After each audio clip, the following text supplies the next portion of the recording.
Chapter 551, in Furble's Lifetime. Xia Fei passed through the thick colors and was now by the edge of the restriction boundary set by law of ternary spectrum. He squatted without a sound and observed the situation outside. There did not seem to be any trace of Mu Kaiubo anywhere, but just as Xia Fei was about to turn back, he noticed ice chips whipping up in flight from quite far away, as if a blizzard was coming. There seems to be a battle unfolding over there, Phantom said hesitantly. Xia Fei furrowed his brows. The boundary, which was in his way, made it hard to make out what was happening that far out, but he slowly used his law of primal chaos, piercing through the boundary and moving toward the commotion while using breath control with light footsteps. Kaboom! The sound of battle grew louder and louder. Xia Fei took a closer look and saw that a large pack of snow-white spiders had surrounded Mu Kaiubo, who was hiding within his spatial barrier with a listless look on his face. He held onto a green origin crystal in hand, as if he was using it to slowly replenish his energy. That's a grade 5 origin crystal. Phantom said excitedly. That guy has quite the goods on him, to actually take out such a high-grade crystal. Xia Fei knitted his eyebrows. The snow-white spiders were as big as oxen, and there was a whole mountain of them.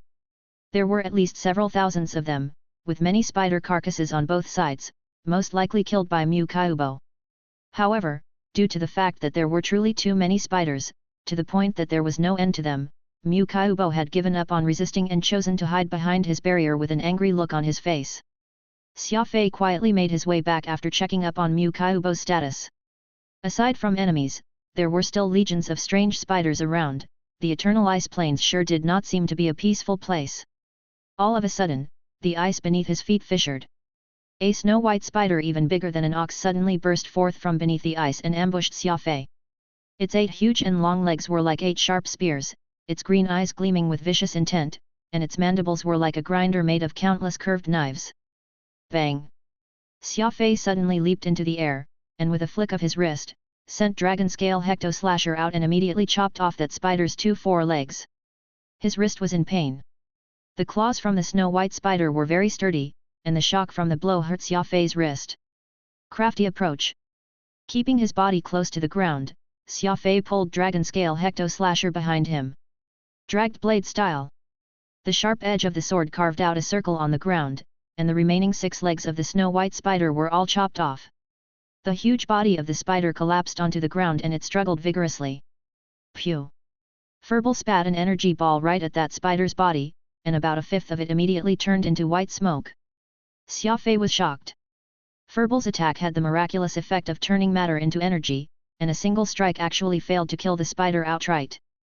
That just went to show how high their grade was. Not risking negligence, Xia Fei jumped up and stuck his sword right into the spider's brain. Crunch! The blade plunged into flesh, and Xia Fei gave it a twist, while also implanting the power of the law of primal chaos right into its body, and only then did he manage to end its life. Xia Fei's fight drew even more spiders to him, and these creatures were abnormally cunning. They had all hidden themselves beneath the ice in an attempt to wait for the chance to strike. The moment Xia Fei slacked even the slightest, these spiders would all break through the ice and attack him. Their numbers increased, almost as if the spiders were communicating with one another. The moment one discovered Xia Fei, even more began swarming over. Chain blockade. The tornadoes tore through the icy plains, throwing all the spiders everywhere. Even the ice surface cracked. The power of chain blockade was great, and Mu Kaiubo discovered Xia Fei's presence in the distance.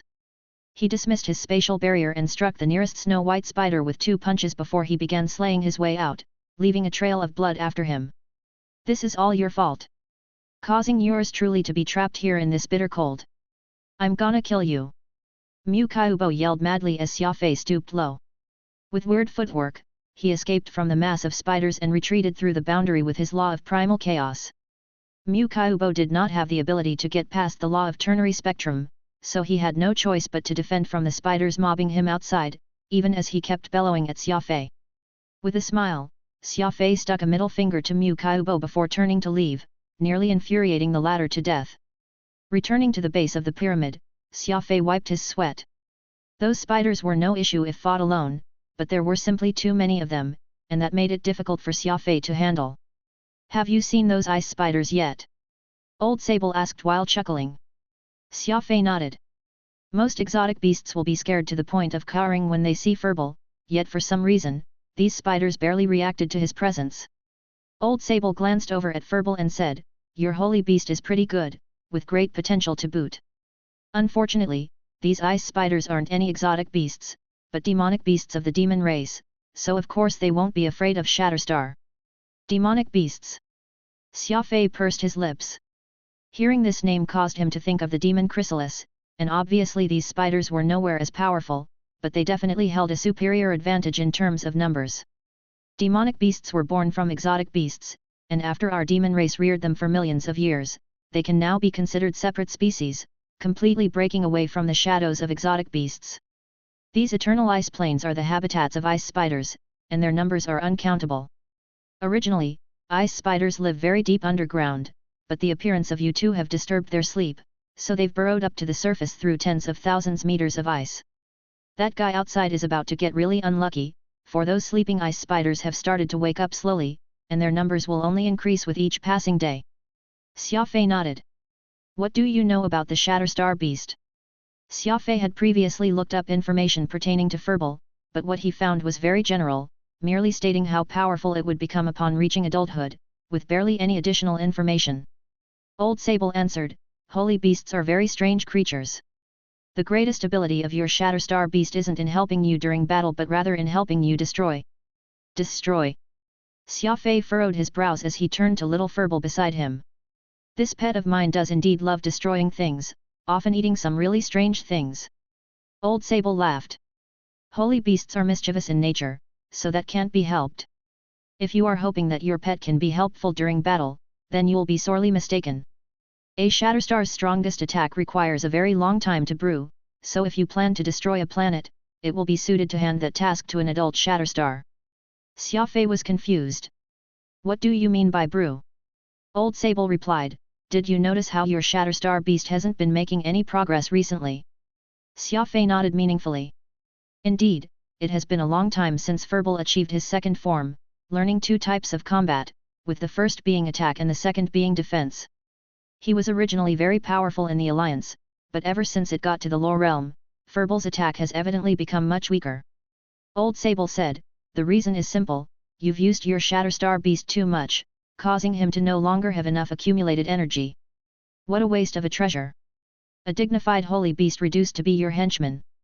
Xia Fei said, "Furball has been eating so many of my origin crystals. What's wrong with getting him to help me here and there?" Old Sable shook his head. "You don't understand at all, a holy beast Shatterstar can only attack once in its whole life." Once in its whole life. That's right. A Shatterstar beast will only consume energy from birth, and with the greatest vitality bestowed upon it by this universe, it is capable of demonstrating devastating catastrophe.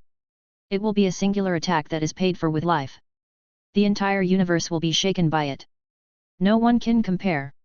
The real reason why the holy beast Shatterstar is called a holy beast is its disregard for the universe.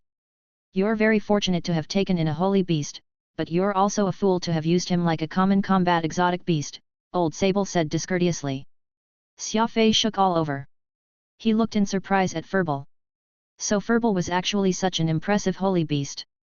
Living its whole life just to make one attack. A catastrophe that could shake the entire universe, all caused by it. It was hard to imagine just how shocking this one attack could be. Could it tear the entire universe apart? Looks like the Lower Realm has truly declined. The man who owns the holy beast Shatterstar doesn't even know what his pet does. Old Sable sighed, feeling sorry for Furball. Fireball seemed to understand Old Sable's words, but he just quietly snuggled up next to Xia Fei, looking up at him with big eyes. One day, when you meet an unimaginably powerful opponent, able to cause black holes to collapse with the rays of his hand, and their kick can cause a galaxy to flow backward, when that time comes, the only thing you can rely on is that insignificant-looking little ball beside you. It will use its life and the energy which has accumulated its entire life to disintegrate that opponent. In Old Sable's great agitation, his voice had already become hoarse. After dealing this one attack, the duty of the Shatterstar beast will also be over. All its mischievousness, laziness, and peculiarities will disappear with its death, and in a certain corner of the universe, another holy beast Shatterstar will be born. It will repeat what its ancestors did, absorbing energy for a lifetime before unleashing one attack. Every holy beast is unique and they have no kin to speak of, nor will they give birth. The only thing it can do is reincarnate time and again. Not just Xia Fei, even Phantom was extremely surprised upon learning all these. Who would have guessed that the seemingly weak little life would bear such a heavy burden?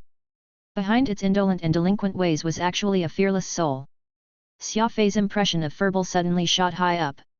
He had never imagined that Furball would become his strongest reliance and that the beast would be the only one who could save him when faced with an enemy he could not defeat. The final trump card. A trump card that could turn the tables. Xia Fei secretly made the decision never to use Furball again, letting him slowly grow up and become his most powerful backup. However, to exchange the energy the beast accumulated his entire life and his life himself for the most powerful attack, Xia Fei felt that such a life and reincarnation to be a bit cruel. Though Xia Fei would often beat and scold this lazy ball, his feelings for him were very deep. To exchange Furball's life for an insane attack, Xia Fei was very reluctant, thinking that it would be better if he could just keep his pet around him forever. He pulled out a grade 3 origin crystal to feed Furball, who happily ate it, very grateful to his master. Your holy beast Shatterstar needs to undergo 9 transformations before he can reach adulthood, and it's not long before he will reach his 3rd transformation. Most likely because he has been growing beside you, he gained a decent temperament. Treat him well from here on out, and maybe one day, you'll be able to rely on him. Xia Fei nodded. Even if old Sable had not said that, Xia Fei would definitely treat Furball well, too. Changing the topic, old Sable asked, there's something I don't get, though. You actually already own the powerful nature class immemorial mystical armament, Peacock Blue, so why have I never seen you use it? Chapter 552, Harnessing an Immemorial Mystic Armament. You actually already own the powerful nature class immemorial mystical armament, Peacock Blue, so why have I never seen you use it? Xia Fei was startled, involuntarily touching his right wrist. That thin and weak small grass was onto his arm, with its 2 blades of grass already grown. Xia Fei of course knew just how powerful Peacock Blue was, and the tenacious resilience it had shown when he killed the demon Chrysalis was shocking, practically saving Xia Fei single-handedly from the clutches of death. However, Xia Fei really had no idea how to use this powerful nature class armament. Shrugging, Xia Fei helplessly answered, honestly, I don't have a clue how to use Peacock Blue.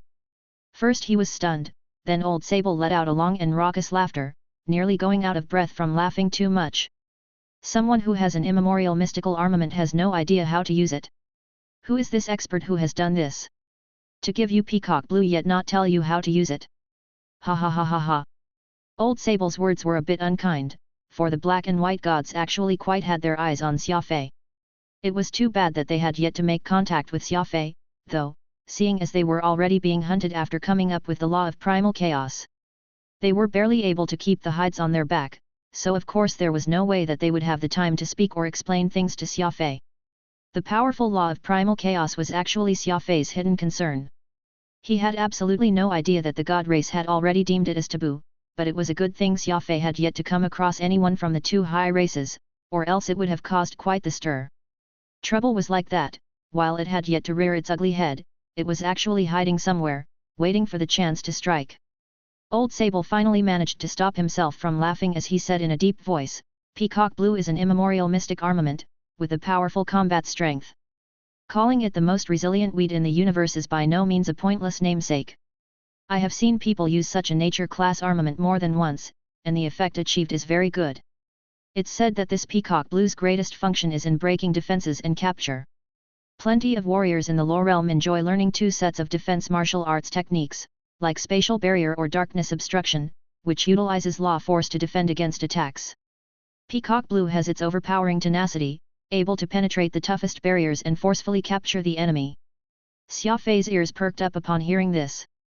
If he could learn the method to harness Peacock Blue, no doubt that it would be a great help to him.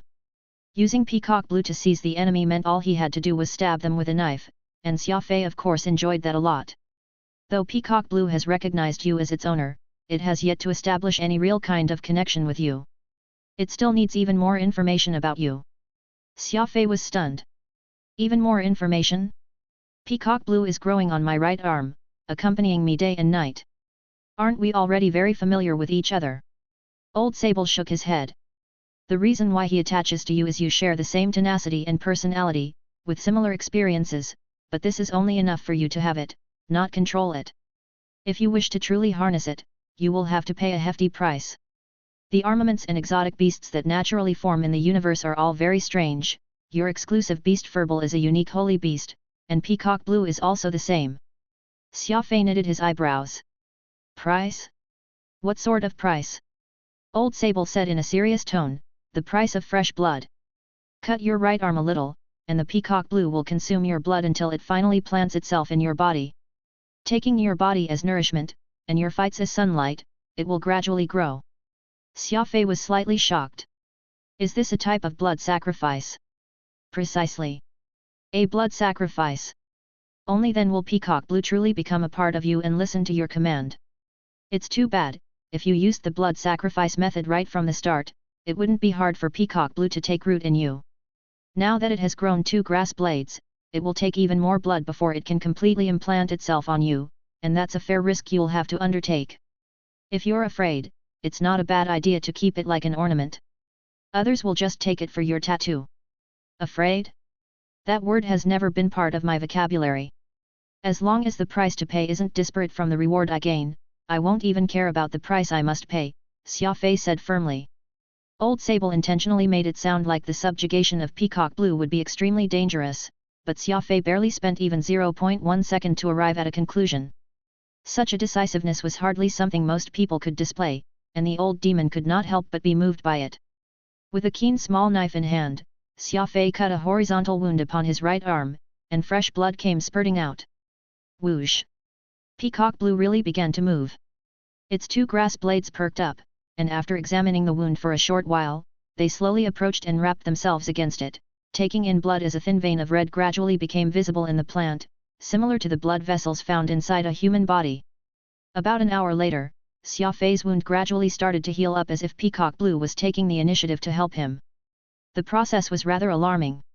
In the beginning, because Xia Fei lost plenty of blood, he felt lightheaded, but Peacock Blue soon sent the blood it absorbed back into Xia Fei's veins, and the blood, which had been through Peacock Blue, was purified by it, making it even purer than before.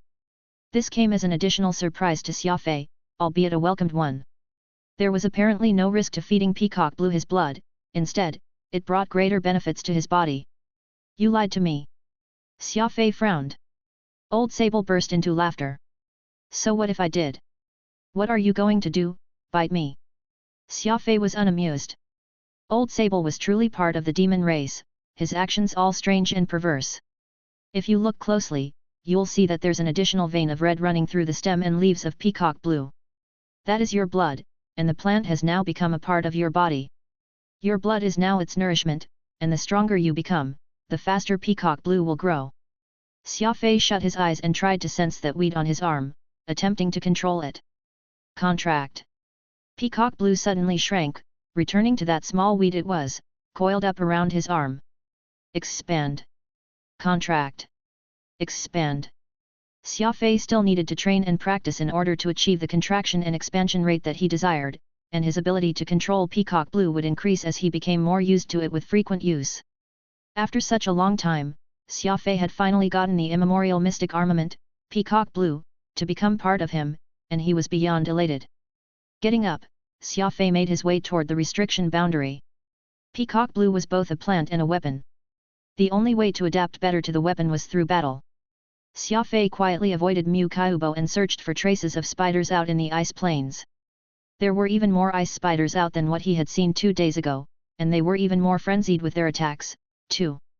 These creatures lived tens of thousands of meters underground, so with Xia Fei and Mu Kaiubo suddenly barging into their territory, they all left their nests and got up on land to join in the encirclement of the 2 interlopers. The boundary from the law of ternary spectrum was wide, spanning over 100 miles. Mu Kaiubo was in the west, so Xia Fei exited in the east. The moment the former spotted the latter, he would quickly rush over, which was when Xia Fei would duck back behind the safety of the boundary before exiting in another direction that Mu Kaiubo would not have expected. Like a game of cat and mouse, Xia Fei's speed and physical ability made it difficult for the average human to grasp, and with the tens of thousands of spiders in the way, not once did Mu Kaiubo manage to get anywhere near Xia Fei. Bind. After constant fighting, Xia Fei became more and more accustomed to Peacock Blue, of which the 2 grass blades could now grow up to 30 centimeters in length. Whoosh! The blades of grass were like flexible tentacles, tightly wrapping up an ice spider like a dumpling. The creature could hardly struggle in that snug grip, and it was all due to the extreme resilience of the plant. If even the great demon chrysalis could not withstand it, there was no reason these ice spiders would be an exception. With a twist of his wrist, Xia Fei produced the black and sinister dagger, blood crystal, in his hand. Crunch! Blood crystal very easily plunged into that ice spider's thorax and drained its blood essence ravenously. After its transformation as a result of the law of primal chaos, blood crystal was no longer a dagger that only drained the blood essence of humans, it was now a weapon that could drain whatever blood it came into contact with. Its ferocity had essentially been multiplied by many folds. Very soon, the ice spider began shriveling up and became no more than an empty husk a cicada would mold in the summer. A light flick of the finger and it dissipated like ash. A single ice spider could hardly last 3 seconds when facing the ravenous draining speed of blood crystal. This was definitely an unimaginably terrifying speed, considering that the spiders were at least the size of oxen. The amount of blood that they would have was surely substantial, yet blood crystal, a dagger that was barely longer than his hand span, could actually drain one completely in just 3 seconds. That was a truly insane blood-sucking speed. Returning to the boundary, Xia Fei sat down cross-legged and used origin crystals to alleviate the lethargy he was feeling. At the same time, he continued his cultivation of laws.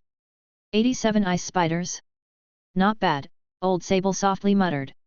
On the second day, Xia Fei shot out like a cannon and risked anew being hunted down by Mu Kaiubo to kill ice spiders outside. A total of 275 today. Looks like he's getting more and more used to harnessing peacock blue, old Sable's mouth twitched as he muttered to himself. On the third day, 910 ice spiders died by Xia Fei's hands, and his chain blockade martial arts technique had reached stage 5. He was only 2 stages away from the complete stage 7. On the fourth day, 3,255 ice spiders were killed. On the fifth day, it was 9,001. On day 6, he rested, choosing to focus all his effort on making a breakthrough with his Wildstorm martial arts technique. On the 7th day, 10,003 ice spiders were killed. Blood crystal had turned to an even deeper hue of black, and the time it took to drain an ice spider had decreased to 2.5 seconds. It was apparent that as Xia Fei massacred these creatures, this ancient and mysterious blood-sucking dagger of his was also growing. On the 8th day, he rested. Wildstorm had reached stage 5 and was still 4 stages away from hitting its completion at stage 9. On the 9th day, he killed 11,265 ice spiders. This was already the very limit. After all, there was only so much time in a day, and Xia Fei practically spent every second killing spiders non-stop. Thus, he spent his days cultivating one moment, and massacring ice spiders the next. Xia Fei began his first crazy cultivation and training session since arriving in the Lore Realm. Xia Fei was not the only one growing during this time. Peacock Blue was also becoming even handier to use that he began utilizing and coming up with new tactics he had not used before, allowing Blood Crystal to become more ferocious than ever. 14 days later, Xia Fei's Law of Space had broken through the level 9 threshold. He was just a step away from becoming a Law Sovereign. Just like before, Xia Fei quietly made his way out of the Law of Ternary Spectrum boundary, but the entire Eternal Ice Plane was strangely quiet. There was not even one ice spider inside. It must be said that, just 2 days ago, there were still millions of ice spiders swarming the place. Where have they all gone? Xia Fei asked himself inwardly with furrowed brows. Even any signs of Mu Kaiubo's presence were gone, and a foreboding sense once more crept up Xia Fei's spine. Chapter 553, Oro, the Lionheart Emperor. Returning to the restriction boundary, Xia Fei made his way to the foot of the pyramid with furrowed brows. Strange. All the ice spiders outside are gone. Even that guy who has set his heart on killing me is gone, too. Something's not right. Xia Fei purposely wondered out loud. Old Sable's mental energy monitored the entire planet, so he most definitely knew just what caused the ice spider's disappearance. Old Sable chuckled. This was originally a very peaceful place, but you and the other man's sudden appearance broke this peace, so of course the old monsters who live here in the ice plains would all be drawn out. Monsters. Xia Fei pondered over Old Sable's use of the term monsters, which very clearly meant that there was not just one. He could not help but become vigilant. Would you like to know what's going on? Old Sable asked with a smile. I do. Then let's do a trade. What kind of trade? Xia Fei asked. After waiting for all these days, the old recluse of the demon race could finally stand it no longer and spoke, which was exactly what Xia Fei had expected. The fact that he could hold out for so long already showed sufficient patience on his part. Kill me, Old Sable said solemnly. Xia Fei was slightly taken aback. This demon actually wanted Xia Fei to kill him? In his over 20 years of life, this was the first time Xia Fei had heard of such a request. My body has been heavily injured, and there's no way for me to make a full recovery in this lifetime. That is why I must die, allowing me to be reborn and cultivate from scratch again, train my body, and learn law, Old Sable very earnestly said. Xia Fei let out a bitter laugh. Dying to experience rebirth, experts are truly a different breed altogether. We mortals would rather live wasted lives than die, yet you are seeking death. The power of the law of life truly makes others envious. I have to do this because I'm an immortal. Old Sable suddenly displayed his outstanding temperament, stating his words with such ease even as he showed his disdain for mere mortals. This was most likely his true personality. Xia Fei lit a cigarette. After you are reborn, I'll still have to bear the anger and ire from peak powerhouses. This is a poor transaction for me, so I won't do it. I can impart you the law of life, the secret law unique to the demon race. If you miss this chance, you can forget about ever acquiring it in this life. Xia Fei froze slightly. This was a very valuable bargaining chip, a price so high that it was practically priceless. Humans were a race that stood on the side of the god race, so even if he were to go up the ranks as per convention, Xia Fei would start from the Yu family before rising to join one of the 9 great clans, and ultimately becoming a member of the god race. Even if he reached the universal gate, there would not be any chance for him to come into contact with the demon race's laws. Of course, this was under ideal conditions. Given Xia Fei's current understanding of the law realm, the difficulty of such a feat far outstripped that of the alliance. There was no telling when he might fall into another's trap. Eking a living out in this circle which lacked any righteousness whatsoever was tough, and becoming a powerhouse was even tougher, too many unseen hands in the dark, and too many hidden enemies that kept to the shadows. Friends? There was no such thing as a friend in the law realm. The chance to learn a law from the demon race was an opportunity that was hard to come by. All he had to do was use his disruptive force and break this restriction boundary, releasing the demon Old Sable from within. It was hardly anything difficult, but what would happen after he released him? The law of life is very good, but I still can't accept it. The price is too high. Old Sable somewhat angrily barked, what price? I've already seen you use that strange law you have. Though I have no clue what sort of law it is definitely not something to be underestimated. As long as you cultivate it sufficiently, even the law of ternary spectrum, a top-tier law power of the light type, can't be a match for it. Let me out and kill me after. You can practically do all that with a lift of your small finger. Doing such a small act in exchange for the great law of life that belongs exclusively to the demon race, the price you are paying isn't high at all, rather, it's insignificantly small. Xia Fei smiled upon hearing that. First, you call yourself Old Sable, and there's no way I can trust someone who isn't willing to reveal his real name to me. Second, you already have an immortal body, and that means your cultivation is very high, meaning that I will still be lacking in cultivation if I go up against your enemies. On that point alone, I will be taking on severe consequences for letting you go. When that time comes, perhaps they'll be the one having an easy time destroying my very soul. Old Sable was surprised. Xia Fei had indeed thought about the offer thoroughly and figured out the pros and cons from when they first met. That was the reason why he had not begged Old Sable from the get-go. He knew that if they were to make a deal, it would be a big undertaking, and the risk he must bear would be unprecedented. Going by Xia Fei's theory of price that he lived his life on, he would be willing to make a deal as long as it did not go against his personal principles, but the key had to be an equal transaction in terms of payment and reward. Warriors were essentially a profession that lived their days with their heads tied to their waistbands, where living and dying was a daily part of life. Xia Fei was not afraid of dying, but he had no intention of courting death, either. Letting Old Sable go was evidently a deal that would cause him to lose his head. No matter how powerful a law could be, no matter how much money was offered, Xia Fei was not about to do something that would just result in him taking whatever benefits to his grave. Old Sable heaved a long sigh. He had waited for millions of years before finally getting a chance at being reborn, meeting Xia Fei and his law of primal chaos, but it just so happened that Xia Fei was a calm and obstinate person, not the sort who would lose his cool when tempted by potential benefits. Old Sable could not help but feel very dejected. Why was Xia Fei someone so headstrong? My name's Oro Rai, a black-armored war god of the demon race and the supreme true emperor of the Lionheart clan, Old Sable said. He knew that the titles he said did not mean anything in front of Xia Fei, so he did not bother hiding them from him. Xia Fei was somewhat stunned. Black-armored war god? Supreme true emperor? These titles sounded very imposing, but Xia Fei did not show his surprise in the least. In this time, even if someone claimed to be a tyrant king, the title itself proved nothing.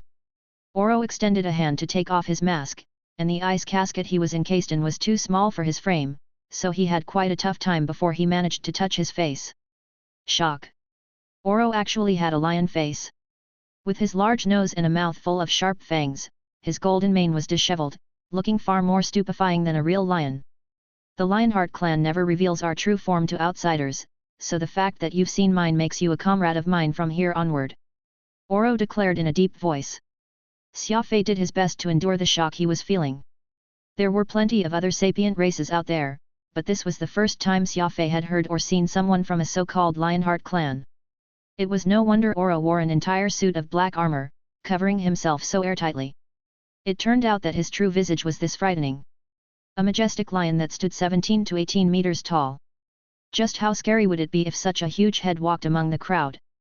We of the Lionheart clan act as we speak, let me out and I'll give you eternal life, said the Lionheart Emperor Oro decisively in a very dignified tone. Xia Fei chuckled. Eternal life? Don't you mean never have a chance to experience rebirth? If I eye you out, that is. I can hand you the concealment technique, so no one could ever find any trace of you. No one will know where you go. Set me free.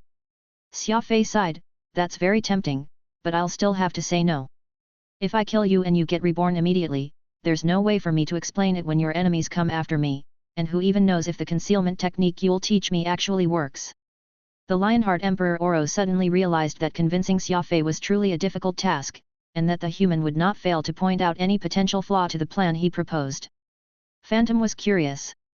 If this Lionheart Emperor is so insistent on getting himself killed, even willing to offer the law of life just so he can die, why hasn't he killed himself yet? Xia Fei laughed.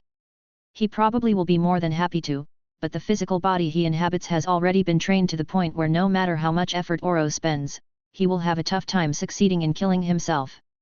Phantom pouted. Becoming an immortal powerhouse sure was troublesome, unable to kill himself the moment he lost the cultivation to do so. It was really quite preposterous. Getting up, Xia Fei made his way to leave the boundary. The Lionheart Emperor Oro became flustered. Where are you off to? Are you agreeing to this deal or not? Xia Fei answered, I want to say yes, but I don't want to be courting death, either. Since you're not willing to tell me what those spiders are up to, I'll have no choice but to see with my own eyes. Meanwhile, I can mull this over, see if I can find a perfect solution to this. With that, Xia Fei walked off. That great immortal war god was, thus, left alone with his sadness. Even his law of life could not grant him death.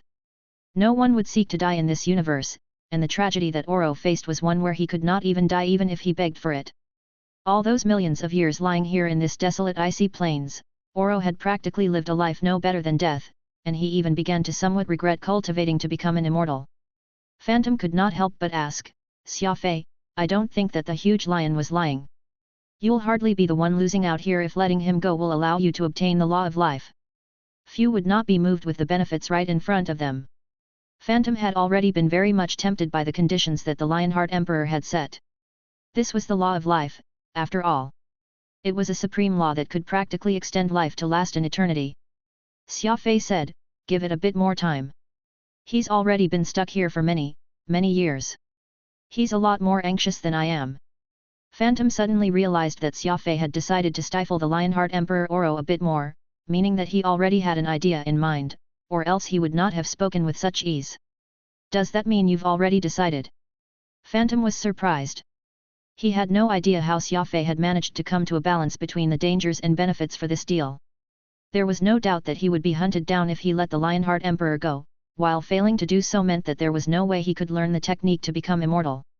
To say that the balance between these two options was elusive would hardly be an understatement. This thought has been on my mind for more than just a day or two, and the only reason why I haven't explicitly offered it is that what's offered isn't high enough. Phantom was astonished. He's already offering the law of life, how is that not high enough? Xia Fei, aren't you being a bit too black-hearted yet? Xia Fei smiled. Thank you for the compliment. It's not a compliment, Phantom muttered with mild annoyance. Whatever. I'm taking it as a compliment. Wait a while more and then I'll let you know what's true black-heartedness. Phantom was unimpressed. He knew Xia Fei's thinking ability like the back of his hand, and he could not help but feel worried for the immortal war god, Lionheart Emperor Oro, lying inside that pyramid. Truth had proven, time and again, that people whom Xia Fei ended up thinking about would more often than not end up miserable. Looking at you, I'm afraid that Lionheart Emperor Oro will be made poorer doing a deal with you, Phantom said. Xia Fei cracked a sinister smile. Made poorer? Please, you're underestimating me. He'll more likely go broke. Leaving the boundary, Xia Fei was no longer smiling. Instead, he was serious, his eyes alert as he swept his gaze around the area, reaching out with his keen senses. This was how he was. He would never go easy on anyone when fleecing somebody, not even letting a being of Oro's stature off. When it was time for him to be serious, he would focus all his concentration on the matter at hand, not at all negligent in the slightest. Carefully observing along the ice surface, he noticed that there was not even a single trace of any spiders for several hundreds of miles. Something's not right. Xia Fei blurted out in a low voice. There were still tens of thousands of ice spiders 2 days ago, so there's no way that they could all disappear overnight.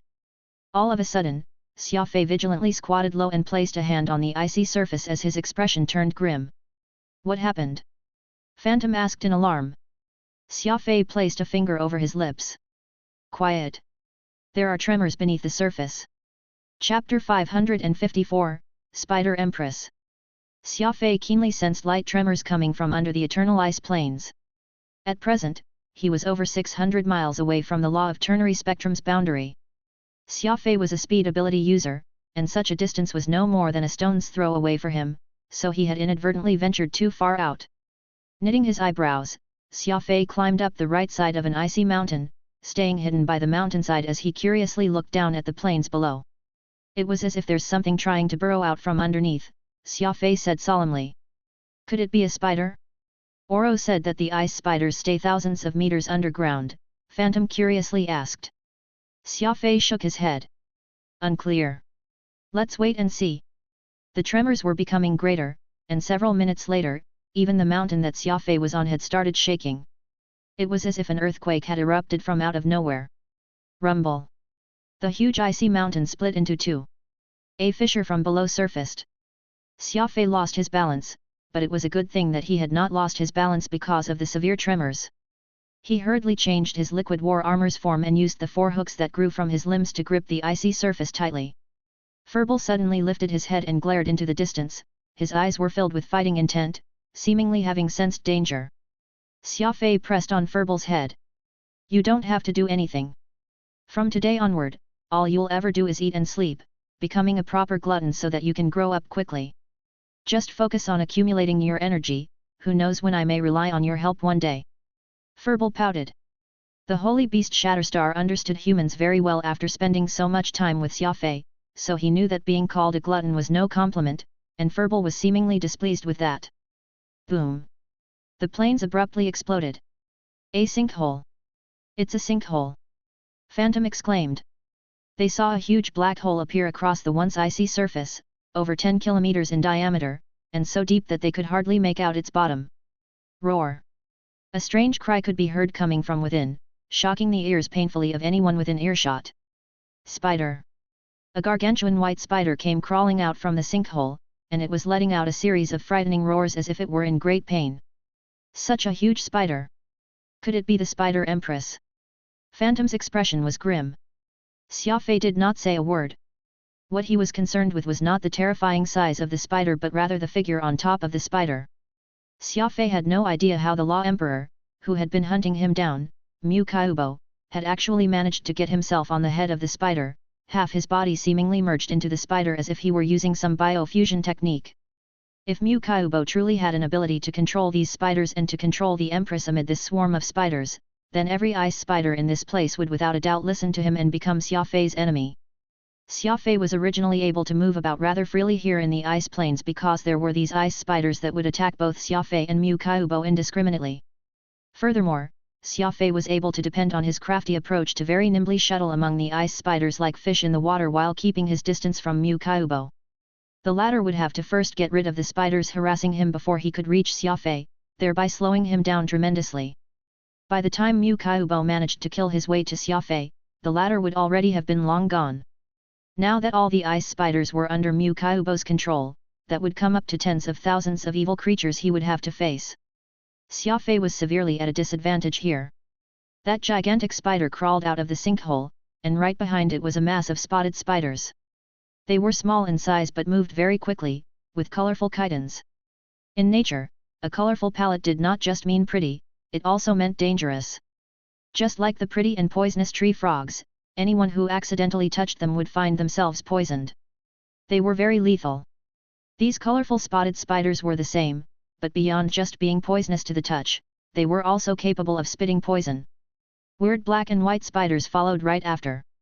Half black and half white split right down the middle, these spiders were big, with spikes growing out from their backs which made them resemble very much like an oversized hedgehog. What followed after were just the normal ice spiders, and their numbers were the most, juxtaposed with their lowest status among them. The spotted spiders and black and white spiders would abuse these ice spiders from time to time, and the latter could only take this without any resistance. Heavens! Are there a million spiders out here? Could that guy have sent every single spider alive on this planet? Phantom was in shock. The endless sea of spiders swarming by the foot of the mountain made for a very fearsome sight.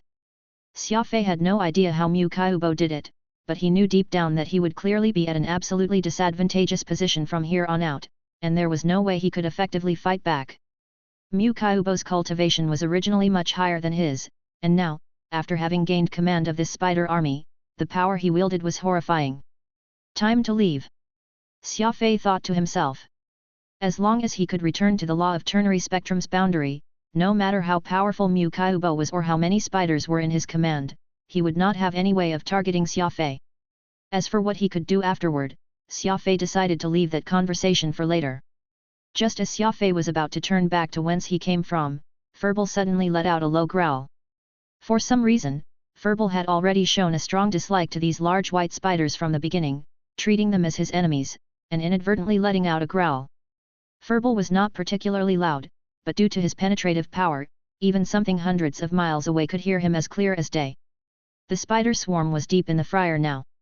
A roar from a holy beast was nothing simple, and though they were not the same species as Furball and did not fear him, they still could not help but get a little nervous. Even Mu Kaiubo could hear Furball's growl, and he turned his sharp eyes over to where Xia Fei was. With a mirthlessly laugh, Mu Kaiubo waved an arm and sent the thousands of spiders moving, surging right for the icy mountain Xia Fei was currently on. The spiders all over the wildlands became like a huge army. Without even having the time to scold Furball, Xia Fei began sprinting away. Furball had acted purely out of his bestial instinct, an expression of his strong desire to kill a strong foe and how he naturally intended to battle. The spotted spiders were the fastest, though they were still far from being able to catch up to Xia Fei. The biggest threat actually came from those black and white spiders. They were flat on the ground, their backs had sharp spikes which were like spears that could suddenly shoot out into the sky, raining down on the land like a perforating storm. Ranged attacks. Those spiders were actually able to attack from such a long range. Xia Fei was very surprised to learn this. His body abruptly made an emergency turn, running in an oblique direction as he gained speed, all in an attempt to avoid the sharp spear-like spikes. The gigantic white ice spider Empress let loose a bellow, and the surface of the ice around instantly turned sticky like glue, drowning half of Xia Fei's foot as a result. Not good. This monster has a special ability, it's capable of controlling ice. Phantom exclaimed. With the icy surface changed, Xia Fei experienced a massive decrease in his speed. Even if he devoted all his effort to running, he could only achieve 10% of his top speed, dropping down to 3000 m/s. Speed was Xia Fei's weapon, and it was also the basis by which he kept himself safe. There was no need to mention just how bad it was for him to see such a great drop in his speed. Turning back to sneak a peek at the spider swarm chasing him, though their speed decreased as well, it was not as significant as Xia Fei's. This was because they had 8 legs, and each of them were slender and sharp. Even if they plunge into sticky liquid, they would still be able to maintain a higher speed. The situation was hardly optimistic. Xia Fei was not only incapable of escaping from the creatures hunting him down right behind him, he also had to deal with the spikes that could come falling down from the sky at any time. Soon, the agile spotted spiders caught up to Xia Fei. With lithe bodies and fine hair growing on their legs, they were able to float on the surface of liquid ice and advance at high speeds. Thup thup. Once near, these spotted spiders spat out gobs of black mist from their mandibles in an attempt to poison Xia Fei to death. Chain blockade. These spiders were poisonous, so even though Xia Fei had the protection of the silvery liquid war armor, he had no intention of putting it up against the poison either. As he had no idea just how poisonous they were, keeping his distance proved to be the smartest option. 5 tornadoes whipped up, like a tropical storm that churned up behind Xia Fei. These black mist not only failed to get anywhere near Xia Fei, they had actually gotten blown back. These spotted spiders were unable to withstand the powerful spatial tears, and their bodies all got shredded into pieces by them. A huge amount of poison got released, so much so that the poisonous mist turned the sky murky grey. The surface of the ice turned strange, like plenty of ash had fallen upon snow. Xia Fei's chain blockade technique was akin to tornadoes, carrying the poisonous remnants from the spotted spiders as they continued onward. The black and white spiders behind, which were attacking from range, did not have the resistance to poison like the spotted spiders, so they immediately began melting upon contamination, as if they had been assaulted with highly corrosive acid. So it's a corrosive poison. Xia Fei's heart shuddered when he realized, secretly making the decision not to let any of these scary spotted spiders near him. Through his ingenious counterattack, Xia Fei left the spider swarm behind him by several dozen miles, and he could already make out the boundary of the law of ternary spectrum ahead. As long as he was able to get within the zone, these spiders would all be rendered useless no matter their numbers. Crap! We've been surrounded! Phantom yelled. Xia Fei saw a sea of spiders swarming around the restriction boundary. It turned out that the spider army had divided themselves, with one harrying Xia Fei while the other had already circled around to block out Xia Fei's intended escape route. Without an advantage in speed, it would not be easy for him to carve out a path through the spiders. The white spider empress had been left far behind. It most likely did not have much strength left to give chase because it had used its ability to affect the icy plains. Additionally, Mu Kyubo did not use any movement techniques to close in their distance because his body had been fused with the spider empress. Therefore, it was not easy for him to move with it. The most powerful spider empress was with Mu Kyubo, and that was the advantage Xia Fei had, while the clear disadvantage was the million low-ranking spiders before him. Gritting his teeth, Xia Fei circled to the northwest direction to get away from the swarming spiders in front of him, hoping to find a weak spot that he could attempt to blitz through. 2 fists would have a hard time taking on 4 foes. Xia Fei was not afraid of these ice spiders, but there was no way that he could deal with a million-strong spider army all at the same time. Retreat was the only option. There were simply too many ice spiders, though, so the surrounding boundary was thronging with them. Xia Fei tried to penetrate into their ranks but failed. Instead, he ended up breathing in 2 lungs full of poisoned air. The cunning spotted spiders had used their poisonous mist around the boundary, making it so that Xia Fei had great trouble even if he tried to force his way in. His lungs sustained light spasms of pain. His armor's air purification system filtered out most of the poison particles, so Xia Fei hardly breathed in any poison. This bit was not too much a problem, but Xia Fei would be unable to withstand it if it was in larger doses. His rapidly pumping heart would promote faster circulation of blood in his body, and that allowed the poison to quickly get absorbed all over his body. Xia Fei had studied some medicine, so he understood the logic behind this. Arching his eyebrow, Xia Fei firmly decided to abandon trying to get back behind the boundary and ran straight out toward the west. No matter how powerful an ability was, it should not be able to affect the entire planet. As long as Xia Fei could get out of the Spider Empress's range of control, he could find another opportunity to do battle. Inside the restriction boundary, the Lionheart Emperor Oro sighed as he muttered to himself, "West? You might as well risk your life at breaking through the boundary, at least you'll still have a shred of hope surviving." Chapter 555, Law of Fusion. Being chased by a million-strong army was a grueling experience, as this blinding sea of white spiders seemed endless. At this rate, Xia Fei would sooner or later tire himself out. Crunch! Peacock Blue bound an ice spider which was slowly creeping in near Xia Fei, who subsequently dispatched it with a stab of his blood crystal, draining the blood essence of that huge spider dry. Such a scene was rare, for rarely would just one or two spiders surround Xia Fei. He would more often find himself dealing with enemies that numbered in hundreds and thousands. Heading toward the west, Xia Fei hardly had any time to think too much. The over 1 million spiders had already surpassed what Xia Fei could deal with. He needed to stretch the battle lines as much as possible, so that the army would trail, making it easier for him to divide and conquer. This was the only method when facing a large number of enemies. The spiders were of varying age, and the speed they had differed as well. Since they were moving at different speeds, the longer the distance they were made to travel, the more distinct this disparity would become. Only a small portion of spiders was capable of chasing after Xia Fei, and this pursuit would cause them to split off. Taking on just a few thousand spiders was nothing too scary, and Xia Fei's tactic was slowly working as intended. Xia Fei was presently retreating from the battle when he noticed that the icy plains in front of him had disappeared. What was in its place was a lush rainforest, with very clearly defined lines between the ice and trees. On one side was summer, while the other was winter.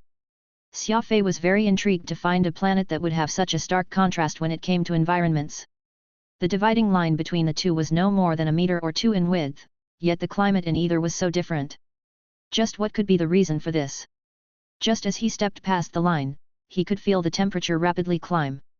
His silver desert armor's ambient temperature reading was at 42 degrees Celsius, while it had displayed 40 degrees back in the icy plains. That was a difference of almost 70 degrees. It was practically the difference between ice and fire. The environment, the temperature, the terrain, the plants, everything was completely different, like two different worlds colliding together. Those spiders that had chased Xia Fei up to the dividing line came to a halt, as if they were unwilling to take even a step into the tropical region. All of them gathered together and wiggled their heads, screeching at Xia Fei from time to time. One of the ice spiders took a step closer, and it looked as if it suffered greatly when it came into contact with the humid climate. It cried and retreated to its icy world. Without the ice beneath his feet, his speed had also returned to normal. With a light smile, Xia Fei plunged deep into the rainforest and disappeared without a trace in a matter of seconds. About an hour later, Mu Kaiubo arrived at the dividing line while riding the Spider Empress. Why is this place different? Mu Kaiubo was puzzled by this as well. A single line cordoned the icy plains from the tropical region. The contrast was huge. Seeing the spiders that had stopped right by the line, Mu Kaiubo was enraged.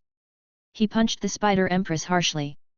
Command your underlings to pass through and continue hunting down that rascal. I must kill him.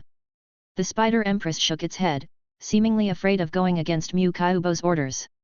With his two glaring eyes, Mu Kaiubo waved his arm and used law to force several ice spiders into entering the rainforest.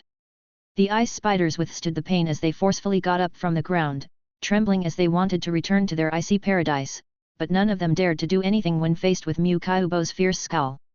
It's just a little more humid, you won't die as a result. I'll let you off after I kill Xia Fei. Just being forceful with the powerful Spider Empress was not enough. Mu Kaiubo did not fail to bait the creature accordingly. As the Spider Empress considered the proposition, the spider amassed in greater numbers behind it, forming a substantially powerful force to be reckoned with. Xia Fei's assumption had been spot on. Mu Kaiubo had used a kind of law to control the Spider Empress. After spending the past dozen and more days suffering, Mu Kaiubo not only failed to kill Xia Fei but also actually witnessed the latter become stronger with each passing day. It was evident that Xia Fei was much stronger than when he first arrived at the Eternal Ice Plains, his law cultivation soaring by 3 whole levels, such that he was no more than a step away from becoming a law sovereign. Mu Kaiubo had no clue how Xia Fei was able to grow so rapidly in his level, but he was certain that if he continued letting Xia Fei develop like this, there would come a day when even he would have trouble facing the young man. Mu Kaiubo was very envious and jealous that Xia Fei had the ability to use the law of primal chaos to penetrate through spatial barriers. He was even more shocked when he saw him later use those weird blades of grass. He had no idea that it was the immemorial mystic armament Peacock Blue, but from what he had known in his hundreds of years in the lore realm, Mu Kaiubo could vaguely sense the conspicuous plant's prowess. Then there were the bodies after bodies of desiccated ice spider husks, all looking like they had been drained dry of their blood essence by a vampire, turning into dust with a mere kick as if the very life in those creatures had been siphoned.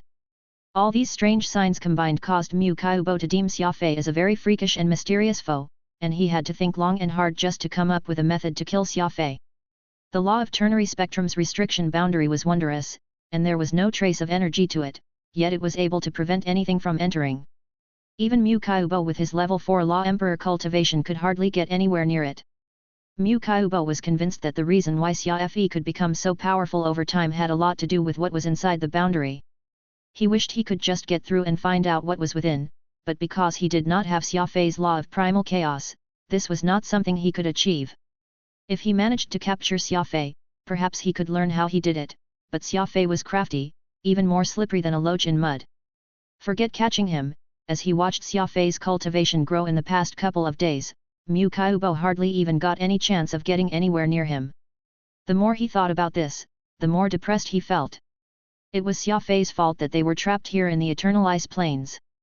Moreover, he was deeply envious seeing the lad grow stronger with each passing day, a feeling that grew into jealousy then hate. Around afternoon yesterday, Mu Kaiubo was enjoying being surrounded by the ice spiders behind his spatial barrier when a peculiar but colorful ice spider appeared from out of nowhere. Upon seeing the colorful spider, all the other ice spiders hurriedly ducked to another side, as if they were very afraid of it. Seeing this scene, Mu Kaiubo suddenly remembered a minor law he had once learned, the law of fusion. This minor law was a derivative of major and common laws. Different from how major laws were capable of great devastation when mastered, minor laws lacked such destructive power, though they would be greatly enhanced in certain aspects. If a law adept was able to integrate a minor law with a major law, it would result in a strengthened combat power. Warriors in the low realm would attempt to cultivate some specialized minor laws aside from their major laws, as a supplementary ability. The law of fusion was an offshoot from the great law of matter and allowed two different species to fuse with each other. For example, fusing a dagger into an arm would allow a warrior to have a hand knife which was as strong and sturdy as metal.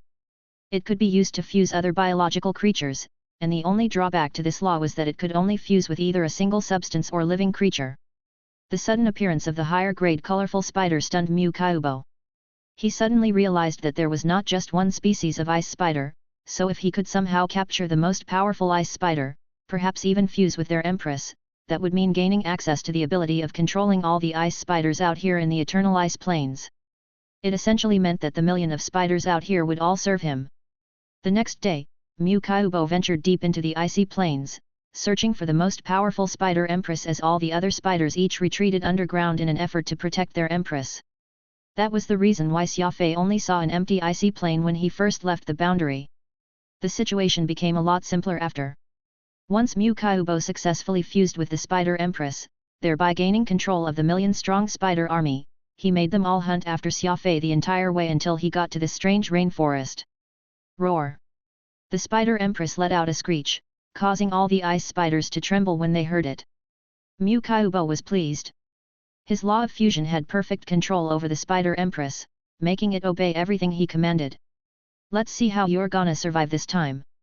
Mu Kaiubo viciously hissed to himself. The million of ice spiders crossed the dividing line in force, all in an effort to chase after Xia Fei. Ice spiders were organisms that lived in the ice plains, so of course they could not withstand a temperature up in the 30s. Before long, hundreds of them collapsed, no longer able to take even half a step forward. Mu Kaiubo frowned. He discovered that all the spiders were dependent on the Empress, because it possessed the chilling ice ability. The moisture in its immediate surroundings would turn into ice wherever it went, which greatly reduced the agony the ice spiders were experiencing in the humidity. Mu Kaiubo had a brainwave, and he used his law of space to erect a huge shield that prevented heat from penetrating while also keeping the cold air from seeping out. He then commanded the Spider Empress to focus on maintaining its ability, turning the entire space chilly. As the temperature dropped down to 10 degrees, it was now at a range that the ice spiders were not used to but at least no longer struggling. This increased the speed of the ice spider army's advancement quite a lot. One or two exotic beasts could be seen amid the foliage from time to time, and they were all hungrily devoured by the ice spiders, so they could not become any threat. Here on this planet, I am king. Mu Kaiubo thought to himself, delighted. Come evening, Mu Kaiubo had led the ice spider army into an open valley. That was when the Spider Empress abruptly came to a halt, no longer willing to take another step forward, seemingly afraid of something. Fool! Call your underlings to carry on forward. Mu Kaiubo gave the Spider Empress 2 ferocious punches on its head, causing it to let out pained cries. Though it was an empress among the ice spiders, it was still no match for a law emperor. That was when he heard a human voice from ahead. If I were you, I wouldn't be abusing your mount like that. Xia Fei was looking at Mu Kaiubo from atop a mountain, a slight smile on his face. On his shoulder was the holy beast Furball, and right beside him was also a giant condor, even larger than an elephant, looking right at Mu Kaiubo with its cold and piercing gaze. Beast King. Mu Kaiubo was slightly taken aback. He had not seen that large condor beside Xia Fei before, and he had no clue where Xia Fei found it, either. You're still only concerned with yourself even when you're standing at death's doors. Mu Kaiubo declared with great gusto, his mouth curling up to form a sinister smirk. Reveal the secret inside that colorful light boundary, or else I'll let these ice spiders eat you alive. Xia Fei furrowed his brows. What? You plan to suppress me with your numerical advantage? Mu Kaiubo burst into boisterous laughter. He waved his two arms out as he pointed to the million-strong ice spider army he had brought along with him. What can you do about it if I rely on my numerical advantage? Xia Fei gave a light nod. All of a sudden, exotic beasts began flooding from both sides of the valley. Their numbers went well beyond the amount of ice spiders that Mu Kaiubo had brought along. It was no wonder that the Spider Empress had been unwilling to take a step into the rainforest. It turned out that this rainforest was a habitat where exotic beasts congregated. There were countless exotic beasts living here. Xia Fei happened to be someone who had cultivated the Beast Spirit Codex, and beside him was the unparalleled being, the holy beast Shatterstar. Seeing Mu Kaiubo's face turn from red and green to white, Xia Fei chuckled. Didn't you plan to suppress me with your numerical superiority? Looks like you don't have enough underling to do that. Roar. The roar from the millions of exotic beasts echoed throughout the sky. The mass of ice spiders huddled close in despair, just like ants on a frying pan. Chapter 556, A Bloody Battle Between the Exotic Beasts and Ice Spiders. Even in Mu Kaiubo's wildest dreams, never did he imagine that, just as how he had been able to gather a million-strong ice spider army through his law of fusion, Xia Fei could also rely on the Beast Spirit Codex to achieve control of the exotic beasts in this entire rainforest. Furthermore, their numbers were greater with even stronger combat strength and far more ferociousness. On Xia Fei's side stood powerful and mighty silhouetted figures one after another. A rank 7 white-faced green-tooth ape king. A rank 8 short-tail red-crown crocodile king. A rank 6 black wooden-eyed bear king. A rank 7 star-flared sea pearl snake king. A rank 7 steel claw bale wind wolf king. The 11 supreme king grade exotic beasts, which inhabited this rainforest, were all standing beside Xia Fei, at his beck and call. Taking the lead was the apex rank 9 austere sculpted demon condor king. There was also the king of beast kings, the holy beast that even god beasts were terrified of, the Shatterstar. Such a lineup could be described as majestic. Comparable to an army that numbered in the tens of thousands. His eyes turned cold as Xia Fei stood up on that mountain peak and called loudly, competing against me in numerical superiority? You can keep on daydreaming. Arrogance. Such overbearing arrogance. Mu Kaiubo was infuriated. He knew very well that this rainforest was an exotic beast's paradise. The high temperatures and humidity were fatal to the ice spiders, and given the clear disadvantage in numbers his side was now experiencing, it seemed like this would be an extremely difficult fight. However, he simply could not understand just how Xia Fei, who had spent all his while fleeing from his ice spider army earlier, after running into this mysterious rainforest in such disastrous conditions, had managed to amass such a powerful army in the blink of an eye. Could there be some god helping Xia Fei from behind? Even a law emperor of his caliber could not pass through the restriction boundary of the law of ternary spectrum, yet Xia Fei could come and go as he pleased. Over the span of these more than a dozen days, Mu Kaiubo watched in bewilderment as Xia Fei grew from a middling law warrior to become a peak law warrior. Such a rate of promotion was practically even faster than what deities could achieve. The timeline for others to promote was measured in terms of years, requiring constant cultivation over months and years in order to forge their way ahead with grueling effort, but Xia Fei's promotion was as pernicious as the will of the gods. He would promote after disappearing for a few days. The best way to describe how he could promote so crazily was getting a complete makeover after a short period. Then these millions of exotic beasts were now taking his command in earnest. Mu Kaiubo was on the verge of losing his mind here. He even felt that Xia Fei was not human but a monster, instead. With a bold wave of his arm, Xia Fei let out the signal for his counterattack. Millions of exotic beasts came surging down from the surrounding mountain sides, snarling menacingly as they dove right for the ice spiders. The ground trembled. The power that these millions of exotic beasts put forth rivaled that of Armageddon. Wherever this beast army passed, the trees and vegetation would all get trampled underfoot.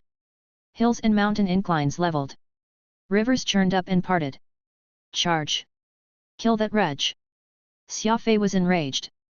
Beside him, the 11 supreme beast kings joined in on this unprecedented war between exotic beast and ice spiders. The skies. The land. The waters. In every dark corner of the forest. There were exotic beasts everywhere. Their numbers were uncountable. So much so that they practically blot out the sky. Like an oppressive haze of dark clouds, a depressing sight as they descended upon the enemy. Mu Kaiubo paled. He reinforced his spatial barrier, hoping to rely on his law to resist the attacks from the exotic beasts. Chain blockade. 5 tornadoes appeared from thin air, clearing everything that stood in their way with frighteningly disruptive power. Kaboom! A loud explosion could be heard, and 5 huge tiers were forcibly made across Mu Kaiubo's spatial barrier, and the ferocious beast army poured in under the lead of the beast kings. This was no war but plain slaughter, instead. The ice spiders had left their sub-zero icy plains and arrived at this humid rainforest, so of course none of them was as powerful as what they had been before. The ice spiders all scattered wildly when the beasts came to bear. Any that was too slow would end up being torn to shreds by the army of beasts. A spotted spider attempted to release its poison, but several green snakes quickly came springing off from atop trees, sinking their fangs right onto its back. The venomous snakes found in the rainforest were even more poisonous than the spotted spiders. In barely a second, the spider was dead flat on the ground foaming at its mandibles. This battle was completely one-sided, with Xia Fei's exotic beast army holding the clear advantage with both their location and timing, as well as their numerical superiority. There was no way for the ice spiders to put up a fight. In the span of several minutes, the front lines had collapsed in on the spiders' formation and were soon reaching the Spider Empress with Mu Kaiubo. Roar! The Spider Empress spat out a large amount of white mist, instantly dropping the temperature around it below zero, freezing several wolves that had charged toward it solid. The ice spiders around proceeded to use mandibles and claws in a flurry of attack, shattering these frozen statues and killing the exotic beasts within. Xia Fei wrinkled his forehead. The exotic beast army was very strong, but they lacked any advantage when dealing with Mu Kaiubo and the Spider Empress. After all, Mu Kaiubo had a very high cultivation, able to create spatial tiers with a wave of his hand, instantly cleaving dozens of exotic beasts in halves. Whoosh! It was as if the 11 supreme beast kings had previously discussed it with one another, for they each suddenly appeared before the ice spider empress, while the rest of the lower rank beasts got out from the fight and focused on clearing out the remaining spiders around. Beast King versus Beast King. The austere sculpted demon Condor King let out a shrill screech from the air as it came swooping down, a blurred figure that came down like a flash of lightning. Boom!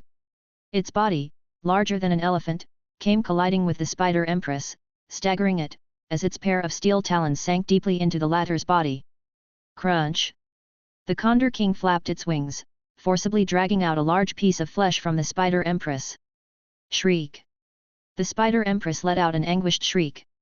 These beasts were really too vicious, moving in to attack now that the Spider Empress was injured. The black wooden-eyed Bear King swung its paw and 5 deep gashes appeared on the Spider Empress's body. The star-flared Sea Pearl Snake King sank in its 2 venomous fangs, injecting a large volume of poison into the Spider Empress. 11 Beast Kings, and 11 different attacks took turns landing on the Spider Empress. It was as if none of them would let up their attacks until the Spider Empress was reduced into a carcass. The exotic beasts and the ice spiders were overlords of their respective regions, neither seeing eye to eye with each other all these years. Neither could withstand the different climate, which was why they could cohabitate in peace with each other. Now that the ice spiders had all descended upon the territory of the exotic beasts, there was no way that the latter would let them off easily. This was exactly what it meant to take advantage of someone while they were sick.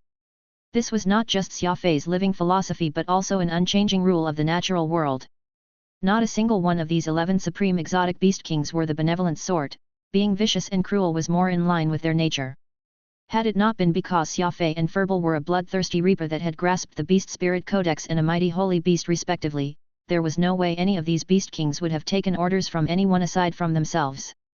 The 11 supreme exotic beast kings all came pouncing, riddling the body of the over 1 kilometer wide Empress spider with bite marks and gashes.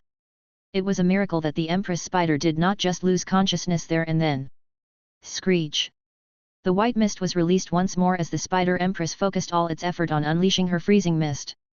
The difference between the common exotic beasts and beast kings lie not just in their strength but their intelligence as well. Seeing the situation was no good, these beast kings quickly dodged to the side, hiding in the forest as they waited for the next opportunity to strike. Kaboom! The very ground churned. It turned out that the Spider Empress had released the icy mist so as to make the exotic beasts retreat, creating a chance for it to escape. Its huge claws were working like rapidly spinning car wheels. The Spider Empress was focused on fleeing, leaving a deep hole with every step it took. Damn you! Don't run! Kill him! Mu Kaiubo was still putting up a helpless struggle even now. In order to kill Xia Fei, he had already ignored the reality of how he had forced the entire mass of ice spiders to the point of extinction, insisting on fighting with Xia Fei to the very end. Unfortunately, his attacks had all been but evaded or mitigated by Xia Fei.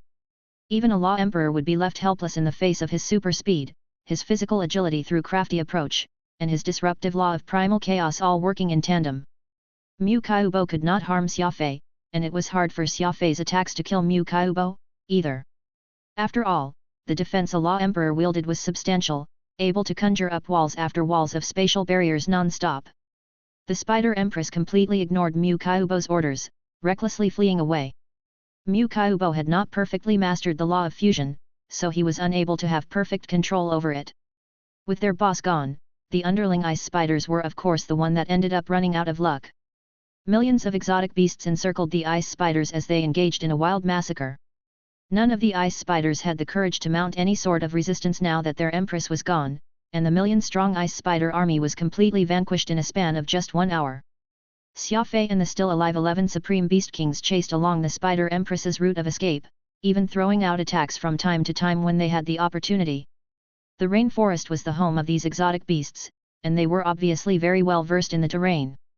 Any mistake that the Spider Empress made as it fled would all end up in the Beast Kings taking a bite or two out of it. As for the lower-rank exotic beasts, all of them had remained on the battlefield to clean up the strugglers. If he was killing, Xia Fei would of course kill all to extinction so that there would not be a single ice spider in the eternal ice plains ever again. That was Xia Fei's goal. Furball stood proudly on Xia Fei's shoulder, commanding these beast kings to fight, his demeanor extremely tyrannical and arrogant. Furball was mad that Xia Fei had stopped him from joining in the fight, so all he could do was urge the beast kings in their assault. No matter how ferocious these beast kings were, none of them could stop trembling when faced against the holy beast Shatterstar, so not a single one dared to go against Furball's orders. Boom! A wild storm punch struck the Spider Empress square on its abdomen, and the powerful punch force mixed with the law of primal chaos exploded on its chitin. A huge chunk got blown following the punch, and its blood came gushing out. Xia Fei and the 11 Beast Kings' powerful assaults only made the Spider Empress skittered away even more. Xia Fei was in no rush. With his speed and crafty approach keeping up with Mu Kaiubo, it was clear that he held the upper hand.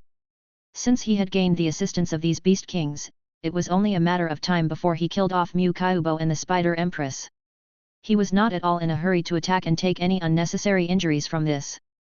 Soon, the Spider Empress was forced to the base of a large mountain.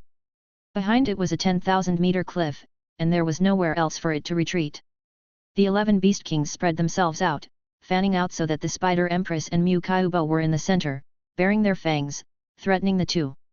They were ready to kill them all in one fell swoop by the edge of this cliff.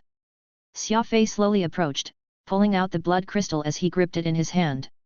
Thinking that several minutes would be needed to drain the gargantuan Spider Empress completely, Xia Fei had only not succeeded due to Mu Kaiubo's intervention. Was it you who tampered with the spatial door's coordinates, bringing us to this foreign space? Mu Kaiubo pointed at Xia Fei. Xia Fei nodded. It's indeed me. What are you going to do about it? Mu Fuping has no relations whatsoever with you, why are you helping her? Xia Fei simply answered, well, that's none of your business. Xia Fei could not be bothered with this man any longer. He was pondering on just how he could make him slowly use up his strength until he died. Mu Kaiubo burst into laughter as his eyes suddenly sharpened. Facing the encirclement of Xia Fei and his 11 Beast Kings, Mu Kaiubo knew that there was no way out, so he had made up his mind that, even in death, he would drag Xia Fei down with him. Advanced Level Law of Fusion. Life Fusion Technique. Mu Kaiubo bellowed. I'll let you know what's true law force is. Drawing a circle in the air with both arms, a strange power surged. Xia Fei backed away along with those beast kings because they could all feel a great threat being unleashed from within Mu Kaiubo's body. Fusion. Crack. The sound of the Spider Empress's exoskeleton crunching was heard, and then it let out an agonizing scream. The ultimate power of the law of fusion had been used, and it allowed a man to fuse with a monster, creating new life. The originally bright sky shining above their head had suddenly turned overcast. Chapter 557, Distress Signal. It was hard to describe the scene unfolding before his eyes with words. The Spider Empress's body had turned skinny and sturdy, from a huge arachnid into a monster with 4 arms and 4 legs in a matter of minutes. Mu Kaiubo's law of fusion had caused him to become one with the ice spider, a peculiar and ferocious monster. Wild storm. Before they could fully fuse, Xia Fei delivered a series of heavy punches right at them. It was clearly evident that the monster after this fusion would have the combat strength of both a beast king and that of a law emperor, becoming much stronger than before. Xia Fei simply could not allow such a thing to happen. Whoosh! Peacock blue came out from Xia Fei's right arm, reaching 50 centimeters in length in the blink of an eye. Its blue grass blades fluttered in the air. Like very agile tentacles, Peacock blue gripped the monster's 2 legs left and right. Get down! Xia Fei used all his strength to hold the monster down. 2 of the 4 legs from the monster had been ripped off, leaving it with just 2 legs and 4 arms clutching the ground. What are you all waiting for? Xia Fei angrily spat, and all 11 beast kings went pouncing on it, aiming at the monster's legs with their fangs and claws. Crunch! Blood crystal was stabbed into the monster's leg. As it participated in more battles, the blood crystal's speed at which it drained blood became faster and faster. A lot of blood flowed into the blood crystal from the leg of the monster. It was like a pump, no, more like a blood pump. Roar! The monstrous Mu Kaiubo let out an agonizing wail as it thrashed about. What strength! Xia Fei's eyebrows tightened.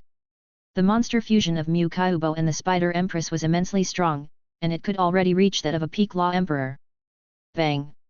Xia Fei was sent flying, tumbling into the air for several hundred meters. He only came to a stop after smashing through several dozen sturdy trees. Fortunately, he had the protection of the liquid war armor, Silver Desert, so while Xia Fei could feel a measure of ache all over his body, he was not particularly wounded. The Beast Kings had all stopped their attacks and leaped away from their encirclement. By now, the law of fusion was already completed, and trying to get anywhere near the monstrous Mu Kaiubo was already very dangerous. Ranged attack! Xia Fei shouted his order, and the Beast Kings all began unleashing their various ranged attacks.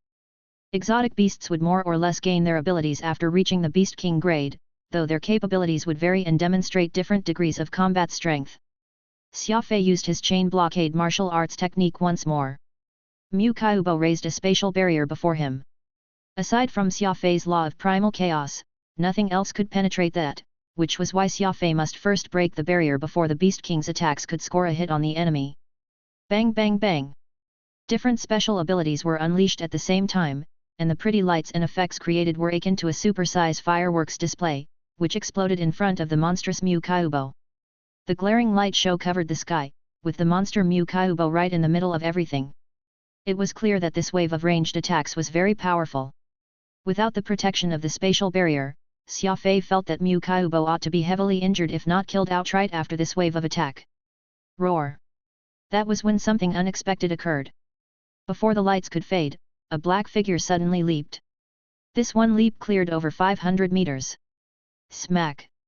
With his 4 arms clutching the cliff, the fused Mu Kaiubo rapidly climbed up the peak of the mountain. Xia Fei was stunned. The body of the Spider Empress originally spanned over a kilometer, and it could be described as a huge monstrosity. However, after fusing with the Law Emperor Mu Kaiubo, their combined body reached a height of around 150 meters, and his build was a lot smaller than before. Sinuous muscle lines bulged. Even the most outstanding bodybuilder could only sigh if they laid eyes upon this monster. His originally pale skin had turned grayish, and there was even a black mark imprinted upon his forehead. Getting rid of the previously heavy and cumbersome body, Mu Kaiubo now had both agility and speed. Take me up! Xia Fei yelled, so the austere sculpted demon Condor King spread both its wings and soared to the clouds. Xia Fei exerted force to his legs and leaped high, grabbing hold of the condor's talons as it climbed. Whoosh! With great speed, Xia Fei was carried up tens of thousands of meters up in the air. Letting go of the condor, Xia Fei sharply plummeted headfirst to the valley. "Xia Fei, have you gone insane?" Phantom exclaimed. Never had he expected that Xia Fei would actually attempt something so suicidal. To fall headfirst for tens of thousands of meters from this height, this was practically too desperate a move. "Shut it!" Xia Fei retorted. Mu Kaiubo fled up the cliff in an attempt to escape. This was when he suddenly discovered a black dot from above drawing closer and closer. Groar! Mu Kaiubo seemed to have lost his speech capabilities after his transformation, merely growling a lot at Xia Fei as he waved his arms. With his head lowered like a dropped bomb, a stern expression on his face. Seeing that he was no more than 1,000 meters away from Mu Kaiubo, Xia Fei suddenly reached out his two arms and unleashed his spatial tier martial arts technique, Chain Blockade. Because he was plummeting to the ground, Chain Blockade was not traveling out horizontally but directly straight for Mu Kaiubo's head. Kaboom! Spatial barrier versus spatial tier. Xia Fei's attack power was originally a lot weaker than that of a Law Emperor, but Xia Fei's attacks not only had the spatial tier force, it also had the disruptive power of the Law of Primal Chaos. The barrier shattered. The tearing force struck Mu Kaiubo. The violent tornado did a number right to him, creating thousands upon thousands of cuts upon his body. Roar! When the tornado attack finally passed, Mu Kaiubo was left wailing. Before he finished his roars, Mu Kaiubo suddenly found that Xia Fei still had another move behind the tornadoes, and it was a move that no one expected. Xia Fei's silver desert had wrapped around him tightly like a cocoon, glinting its metallic sheen as he crashed in like an accelerated ionized cannonball. A short dagger poked out from the circular surface, and it was none other than blood crystal. It turned out that Xia Fei was using body as a weapon in order to assail Mu Kaiubo. The squall, which came from Xia Fei's chain blockade, had messed up Mu Kaiubo's vision, so by the time he saw Xia Fei, there were no more than 50 meters between them. Bang! This one strike landed right on Mu Kaiubo's shoulder.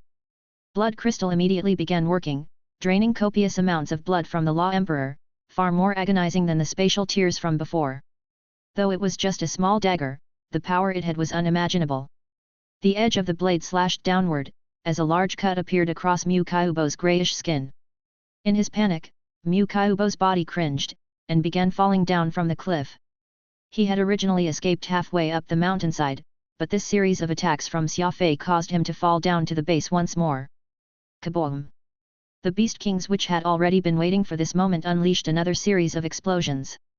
Xia Fei kicked himself off with the help of the cliff wall, and he came hurtling out at an oblique angle, which also reduced the inertia of his fall, so he safely landed on the ground. Crafty approach. Without a moment's hesitation, Xia Fei closed in toward Mu Kaiubo, instantly making the decision to engage in close quarters combat with him. Xia Fei had determined, after a short observation of the situation, that although the law of fusion combined Mu Kaiubo and the Spider Empress as one, increasing the strength and agility, his law force was ultimately weakened. Until now, Mu Kaiubo had yet to deal a single ranged spatial attack, almost as if he had lost the ability to do so. Any gains would be balanced with losses, his increase in physical strength must naturally result in other aspects of him to weaken. Swoosh! Xia Fei began sprinting, following along the cliff wall as he climbed upward. With a single tap of his foot, Xia Fei flew toward where Mu Kaiubo's brain was. The monster was big in size, so blood crystal needed plenty of time to drain his blood essence. That was why Xia Fei had decided to retrieve the blood and brain juices from him directly. The disadvantages of not having blood flowing to the brain was obvious, and no sentient being or beast would become lightheaded as a result, making it far more effective than draining Mu Kaiubo's blood essence from anywhere else on his body. Bind! Peacock Blue answered Xia Fei's order and came growing out, like a fragile ribbon fluttering in the wind. It deftly wound itself around Mu Kaiubo's head, essentially blindfolding him. Peacock Blue had two blades of leaves, and the other twined out to cover his nose. Titan! I want him wrapped to death! Xia Fei bellowed. Peacock Blue was very resilient, and it swiftly began tightening its hold. As such, not only was Mu Kaiubo's two eyes completely covered, unable to see a thing, even his nose was sealed, making it impossible for him to breathe. Shink! Blood crystal was stabbed right into Mu Kaiubo's scalp. The blood-sucking dagger began drawing out fresh blood from Mu Kaiubo's brain. Crack crack crack! A series of pops could be heard from the skull. Peacock blue was practically crushing Mu Kaiubo's skull, which showed just how much strength it possessed. In an attempt to free himself, Mu Kaiubo used his hand to slap his head in his fluster when, really, all it would likely result was just him injuring himself. Xia Fei cleverly got Peacock blue to let go, slipping behind Mu Kaiubo in one smooth motion. Crunch! That slap struck his own head, and the misfortune Mu Kaiubo nearly killed himself with that one blow. Now behind Mu Kaiubo, Xia Fei reached close to his neck and Peacock blue struck once more. Winding itself around his neck this time, the plant constricted with such force that it prevented him from breathing, causing Mu Kaiubo's face to turn green. Pucci! Blood crystal was thrust into Mu Kaiubo's carotid artery. The brain and the neck were where blood gathered the most. Blood crystal thirsted for fresh blood, so the speed at which it drained its victim was much faster than a normal attack. Peacock blue was like a rope, and Mu Kaiubo became like a hanged man on a noose. Blood was being rapidly drained from him, so much so that his tongue lolled out, as an unpleasant scent wafted out. Mu Kaiubo tried to stop everything from happening amid his panic, wanting to tear off Peacock blue, which had wound itself around his neck.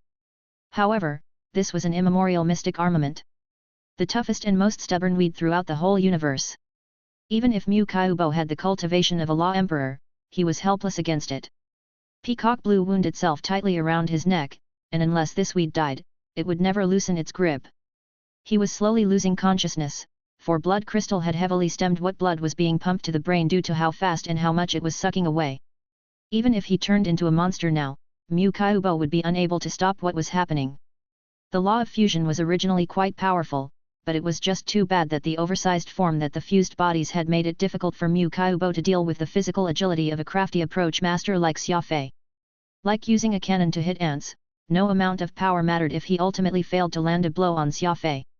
Not to mention the fact that Xia Fei still had the mysterious law of primal chaos in his back pocket, so he was not particularly afraid of dealing with Mu Kaiubo's attacks. As his vision dimmed, Mu Kaiubo saw a figure hiding deep underneath the eternal ice plains. After fusing with the Spider Empress, Mu Kaiubo also inherited its thoughts and memories, and that sleeping figure in the darkness was something Mu Kaiubo felt very familiar and close to. Without making a sound, this familiar figure seemed to be in the middle of a deep slumber, unaware of everything happening above ground. Roar!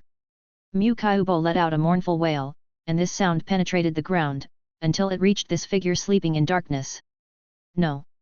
It was not a wail but rather a distress call. Because after hearing this cry, that humongous black figure, several hundred thousands of meters underground, moved. Chapter 558, Demonic Pastel Ice Spider. Go and die. Xia Fei used Peacock blue to constrict Mu Kaiubo's neck, while blood crystal was madly drawing out his blood essence. Be it human or beast, the neck was where countless arteries and veins were located, and there was plenty of blood flowing through. Blood crystal position was right across the aorta, and plenty of fresh blood was being drained every second, causing the dagger to turn even darker. Mu Kaiubo let out a low croak which traveled down deep into the earth. Upon hearing this sound, a monster sleeping deep underground suddenly moved. It began madly digging through the earth, rock, and ice, making a beeline for Xia Fei. The Lionheart King Aura once warned Xia Fei that there was not just one monster living on this entire planet. In the natural world, there was a male and a female. Aside from a holy beast that was like Furball, most living creatures would have both, and the ice spiders were of course the same. The ground rumbled. The 11 rainforest beast kings all retreated far away, their fear visible in their eyes. Even Xia Fei's seemed to have turned solemn as well. Like the vigorous shaking akin to a volcanic eruption, it was as if something was breaking through the planet's crust. Xia Fei gritted his teeth, not at all relaxing his stranglehold over Mu Kaiubo. It was similar to when the Spider Empress emerged from the depths, and Xia Fei guessed that there must be another monster about to appear, so he must first kill off Mu Kaiubo no matter what. Boom! The ground fissured. Fragmented rocks and dirt covered the skies, as a huge creature appeared from underneath the ground. It was a monstrosity, which was over 2 kilometers wide, similar to a huge millstone, with a pink pastel sheen across its carapace. The demonic pastel ice spider. This monster was the partner of the Spider Empress, a gigantic pink ice spider. The demonic pastel ice spider leaped up, bringing with it a snow of pink. Just like a scatter of cherry blossoms, the temperature dropped to sub-zero levels. Roar! The pastel ice spider let loose a long bellow, as the pink snow in the air suddenly froze and turned into icicles, interlaced together to form a web. A pink, ice web. This web was large, and it covered an area of several dozens of kilometers. Be it Xia Fei or any of the Beast Kings, all were caught in it. Several seconds later, the temperature within the web dropped below 60 degrees. These Beast Kings, which were used to the humid rainforest, were suddenly in agony, shivering all over, but Mu Kaiubo, who had transformed into an ice spider, was slowly coming alive in the cold. The demonic pastel ice spider crooked its head toward Mu Kaiubo. The spider empress's form had changed and was different from what that huge spider remembered, and it even had a bit of human scent to it, which left the pastel ice spider very confused. However, the aura of the spider empress remained, so the pastel ice spider very quickly recognized its partner. It also saw Xia Fei, who was presently beating its partner up. Boom! A leg, which was the size of a huge claymore, shot out, aiming its sharp claw at Xia Fei. The sound of rushing wind stirred. Xia Fei did not dare to take a direct attack from the pastel ice spider, so he had no choice but to retract his peacock blue and blood crystal, dodging to the side. Crafty approach. He did several somersaults in mid-air before safely landing on the ground, retreating behind a large tree. Another ice spider? Why is this guy pink? It looks to be even more powerful than the Spider Empress. Phantom commented. Xia Fei responded. Half of Mu Kaiubo's blood essence has already been drained by the blood crystal, so I doubt that he'll have much left to live. Our target will still be him. Once we slay him, we can retreat to the restriction boundary created by the law of ternary spectrum, so who cares how powerful that strange pink spider is? He saw as the demonic pastel ice spider approached its partner and let out a series of anguished cries, seemingly ignoring Xia Fei and those rainforest beast kings. It appeared to be in a lot of pain that the spider empress was dying. The life of Mu Kaiubo, who was basically the spider empress, was slowly leaving him. A huge amount of blood was gushing out from his neck, with nothing that could stem its flow. He was most likely going to die very soon. Xia Fei waved his hand, and the frustrated beast kings all spread out, waiting for the next opportunity to strike. That was when something strange happened. The eyes of the spider empress flashed a last sliver of life as it bit into the demonic pastel ice spider with its sharp mandibles, sinking it deeply into the body of the demonic pastel ice spider. Is it trying to cannibalize? Phantom was puzzled. Xia Fei was stunned.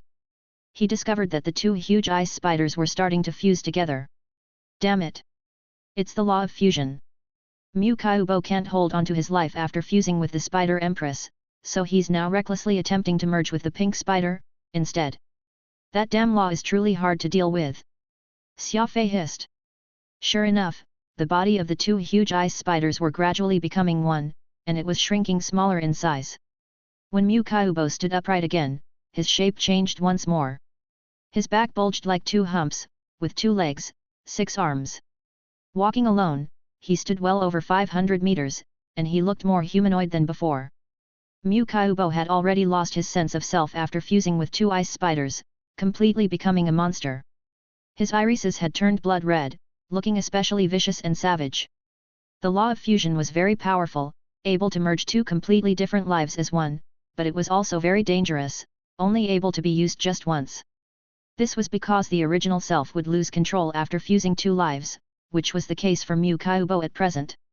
What was really in control were the 2 ice spiders, while only the hatred that Mu Kaiubo had towards Xia Fei remained. The 2 ice spiders of course also hated Xia Fei, since practically all of the ice spiders that lived in the eternal ice plains had been exterminated because of him. Kaboom! After fusing, the first thing the monster did was attack Xia Fei. Pink icicles were like metal knives which suddenly bloomed from underground, and the monster's icicle ability was much stronger after fusion. Crafty approach. Xia Fei ducked to the left and right, evading every attack by using the trees as cover. Whoosh! A single icicle sprouted right in front, barely a meter away from him. Xia Fei clearly avoided it, but he ended up being thrown several hundred meters away as a result of the huge impact. Arg! This monster also inherited Mu Kaiubo's law force, so its icicle ability is imbued with the powerful law of space. Phantom exclaimed. It was evident that what had struck Xia Fei just then was not ice, but law force. Twisting forcefully in the air, Xia Fei barely managed to regain his balance as he landed, a burning pain that throbbed on his chest. The silver desert liquid war armor was very strong, able to defend physical attacks and reduce law attacks, but that attack moments ago was simply too sudden, and before Xia Fei could even gather his law of primal chaos, he was already struck and lightly injured. Roar! The monster let out a powerful bellow as if it recognized Xia Fei. It seemed to recognize only him, for it ignored all other beast kings completely as it charged straight for Xia Fei. Xia Fei's speed ability and crafty approach made him very agile and fast, but there was no way he could defend himself from every angle because there was a chance for an icicle with law force to appear from the sky or underground anytime. These icicles were sharpened in the front, looking very much like big bamboo shoots that could appear from every inconceivable place and attack him.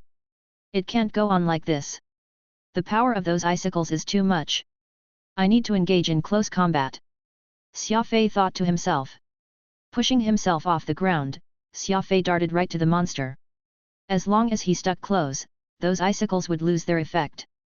If the monster were to continue attacking like before despite being so close, the icicles would also end up hitting itself even as they hit Xia Fei. Just as Xia Fei expected, the monster stopped creating icicles once he was in melee range and, instead, used his 6 pairs of sharp arms to attack. Whoosh! With arms like blades, the monster struck from above. Xia Fei inexplicably leaned back sideways, using crafty approach to dodge the said attack and counterattack with a cut of his own. Clang! The sound of metal meeting metal rang about.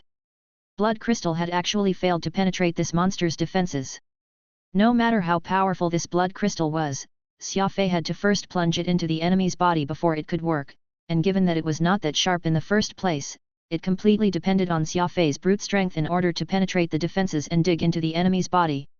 This was also why Xia Fei did not really like it. For combat, using a blunt knife was a lot more difficult than that of a sharp one. This monster had not only inherited the strength of Mu Kyubo's law of space, it also gained the defense of the 2 ice spiders, so its body was like stainless steel, hard for Xia Fei's blood crystal to stab in. As such, Xia Fei was in trouble. He would be subjected to the icicle attacks if he were to stay far away from the monster, and while staying in melee range would avoid this, his blood crystal could not be of use, and depending on just his physical agility was difficult. Law of Primal Chaos. Xia Fei knew that the only thing he could depend on in this current situation was this mysterious disruptive power. He needed to break through his enemy's defenses. Bang!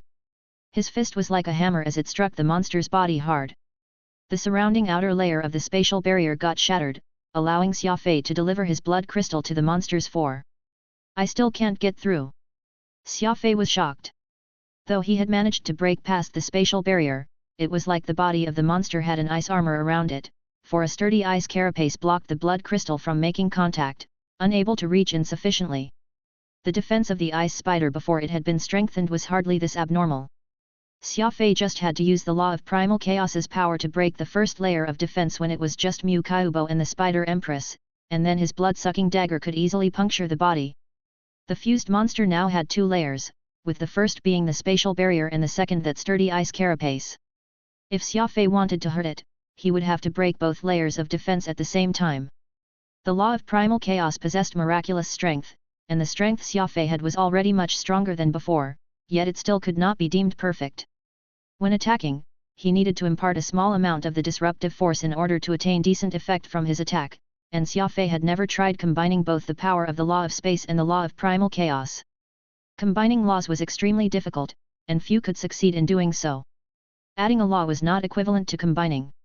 Just like using 2 fists at once to attack an enemy, 2 fists could strike the enemy at the same time, but they could not achieve the same strength.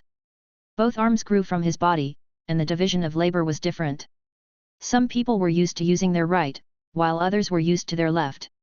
Combining laws required 2 laws which were characteristically different from each other to strike with the same power. It must be perfectly balanced, no more or less, so the feat was very difficult to accomplish. Right now, the situation required Xia Fei to combine his law of space and law of primal chaos or to make the latter the primary force and the former the auxiliary.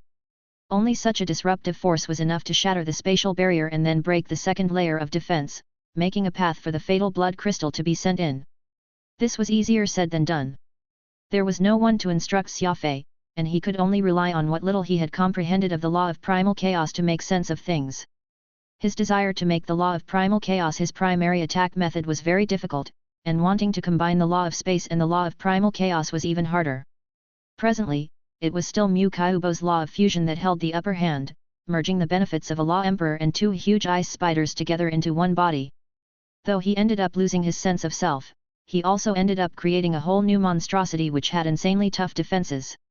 In this battle between the law of fusion and the law of primal chaos, Xia Fei began to feel that he lacked the power to achieve what he wanted. Chapter 559, Falling Leaf Palm. In this battle between the law of fusion and the law of primal chaos, Xia Fei slowly began to feel that he lacked the power to achieve what he wanted. The battle between man and monster continued, and Xia Fei relied on his speed and nimble physical agility to fight. Even when he was going up against the demon chrysalis before, Xia Fei did not have such a tough time like today. The spatial barrier of the demon chrysalis was much thinner, and Xia Fei was able to strike it again and again with the disruptive power of the law of primal chaos together with his wild storm fist technique, until he shattered its defenses completely. However, against this monster, Xia Fei needed to mount a strenuous assault. The power of his attack at full force was great, but it had a slower rate of being dished out. By the time Xia Fei gathered the law of primal chaos for the second strike, the spatial barrier of the monster had already regenerated, so Xia Fei's repeated strike could go through the first layer but he was unable to injure the monster. Tightening his brows, Xia Fei realized the predicament he was in. There were only two paths for him to take: he could escape back into the law of the ternary spectrum's restriction boundary and give up on killing his enemy, or continue this stalemate, giving his enemy the chance to take a breather. Any experienced warrior would not do that. The monster was not in its peak state at the moment, so once it recovered, Xia Fei would probably have to pay an even higher price just to kill it. Enemies must die. Xia Fei's maniacal mentality reared its head once more. Even though Xia Fei felt helpless dealing with the monster right now, he could only persist, not at all considering backing down. If a day was not enough to kill this, then he would take a year. The point was that he would not let an enemy off. The battle waged on as time flew by. In the blink of an eye, 24 hours had passed, and the state of the fight was still the same as before. This was the fight between the law of primal chaos and the law of fusion, and it was also a contest between their stamina. Whoever succeeded in enduring until the end would be victorious. Xia Fei's energy was being rapidly used up due to his repeated use of the law of primal chaos, needing him to rely on plenty of origin crystals to recharge. He had used up to 1,000 grade 3 origin crystals in the span of the 24 hours of fighting. The monster was getting more and more irritated, becoming more and more impatient, while Xia Fei was becoming filled with glee. He realized that overusing the law of primal chaos enabled him to increase his control of it greatly, and it was as if he was improving during the battle, gaining new insights every minute that he fought. That indistinct power of his was gradually becoming clearer, as if a galaxy in countercurrent was swirling in his seventh brain region. Xia Fei had always been adding just a bit of the power from the law of primal chaos to his attacks, and without the guidance of an expert, trying to master a law was very difficult, not to mention that this was an overwhelmingly powerful law. Though Xia Fei had managed to raise the law of primal chaos to level 2 through sheer hard work, this increase in level did not mean that he had a complete grasp of its power. Trying to make the law of primal chaos as his dominant law and exerting the full power of its disruptive force was extremely grueling, and the first problem he faced was his lack of any martial arts technique. Martial arts technique was not merely a skill used in combat but also the aptitude in maximizing the power of the law. Take the chain blockade martial arts technique that Xia Fei often used. It would naturally draw the law force found in his brain when unleashed during battle, and the central the attack skill he used, the higher his cultivation of the relevant law, and the more powerful the martial arts technique would become. Xia Fei barely had to do much work, since the martial arts technique and the law would automatically complement each other when used. However, the law of primal chaos was different. It was a type of force that existed in his brain. Just like a brawny man who had not studied martial arts, there was no doubt that he had strength, and no normal person would be able to beat him. However, the moment such a brawny man match up against an expert with martial arts experience, even if the expert could not hold a candle to the brawny man in terms of strength, he would still emerge victorious, since that decides the victory, beside experience and strength, was technique. This was the situation that Xia Fei was in right now. Just having strength alone but unable to maximize its fullest potential. As the fighting grew, Xia Fei had even greater control over his law of primal chaos, but his technique with it was still stagnant. Bang! Xia Fei threw a fist out, attempting to use his palm and flip, all in hopes of finding a way to utilize the law of primal chaos. That effect's not bad, let's go again. He was slowly finding a foothold in his exploration of the law of primal chaos. Xia Fei entered a trance in his research toward the principle of the law of primal chaos, as well as how he could unleash the law force in his brain in an appropriate manner. Phantom of course could sense these all, too. He was somewhat stunned, no longer continuing to nag at him to avoid disturbing Xia Fei's clarity. It was evident that Xia Fei was trying something new, a self-created technique. It must be mentioned that what was known as martial arts techniques were essentially the fruits of labor of top masters' unending research. These law adepts with profound cultivation would spend years thinking about how best to maximize their law force to their greatest potential, and it was nothing as simple as coming up with stances and postures. Xia Fei barely had spent more than a handful of days learning law, yet he actually wanted to create his own technique. Phantom would have already ridiculed anyone else if they made such an attempt, but Xia Fei was different. Phantom knew Xia Fei's foundation very well and how he could change the impossible into possible. This was something that he had always done. Whoosh! The monster's sharp claws swung near Xia Fei's body and sank into the ground, barely injuring Xia Fei. Since Xia Fei had devoted all his focus on studying the law of primal chaos, the fight was becoming even more hair-raising. The same situation would keep appearing every time. Just what sort of power is it? Xia Fei pondered to himself. Like its name, the law of primal chaos's power was very chaotic and very murky. It was completely different from the law of space as its comprehension was open. By guiding its force through the meridians of the body, it was capable of tearing apart the very space itself. Murky and obscure, seemingly invisible. Xia Fei expended countless brain cells just trying to understand the law of primal chaos. It was clear that the power existed, and its law force was stored in Xia Fei's seventh brain region, but this power was very illogical.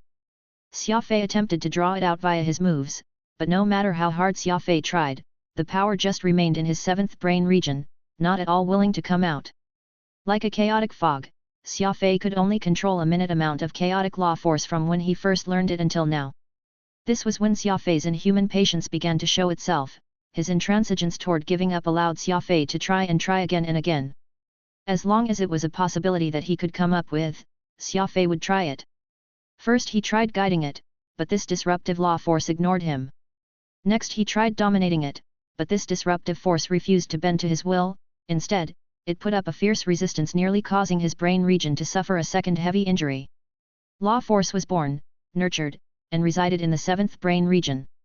This mysterious and small space actually gathered plenty of functions within, and anyone could not help but have plenty of emotions toward it. Xia Fei had a 100% open brain region, and after cultivating two different special abilities and two kinds of law, his seventh brain region was still a vast empty space. The law of primal chaos was like a mischievous child who was playing hide and seek with him inwardly, running about, leaving him completely helpless to its whims. Having a 100% open brain region ought to be something that all warriors should be envious about, but to him, it had instead become a burden. This overly vast region of his brain made it difficult for Xia Fei to control. Obsessed, Xia Fei concentrated on his brain region, while his physical body relied on his innate reflex. Fortunately, Xia Fei's crafty approach had already been cultivated to the point where it was deeply rooted and inseparable to him. Against the monster's continuous assault, he was able to barely keep himself alive. This danger was not lost on these beast kings and Furball. All of them watched with bated breath, which went to show just how perilous the situation was. This was not to say that Xia Fei had let his obstinacy get the better of him, but that Xia Fei was intentionally doing this.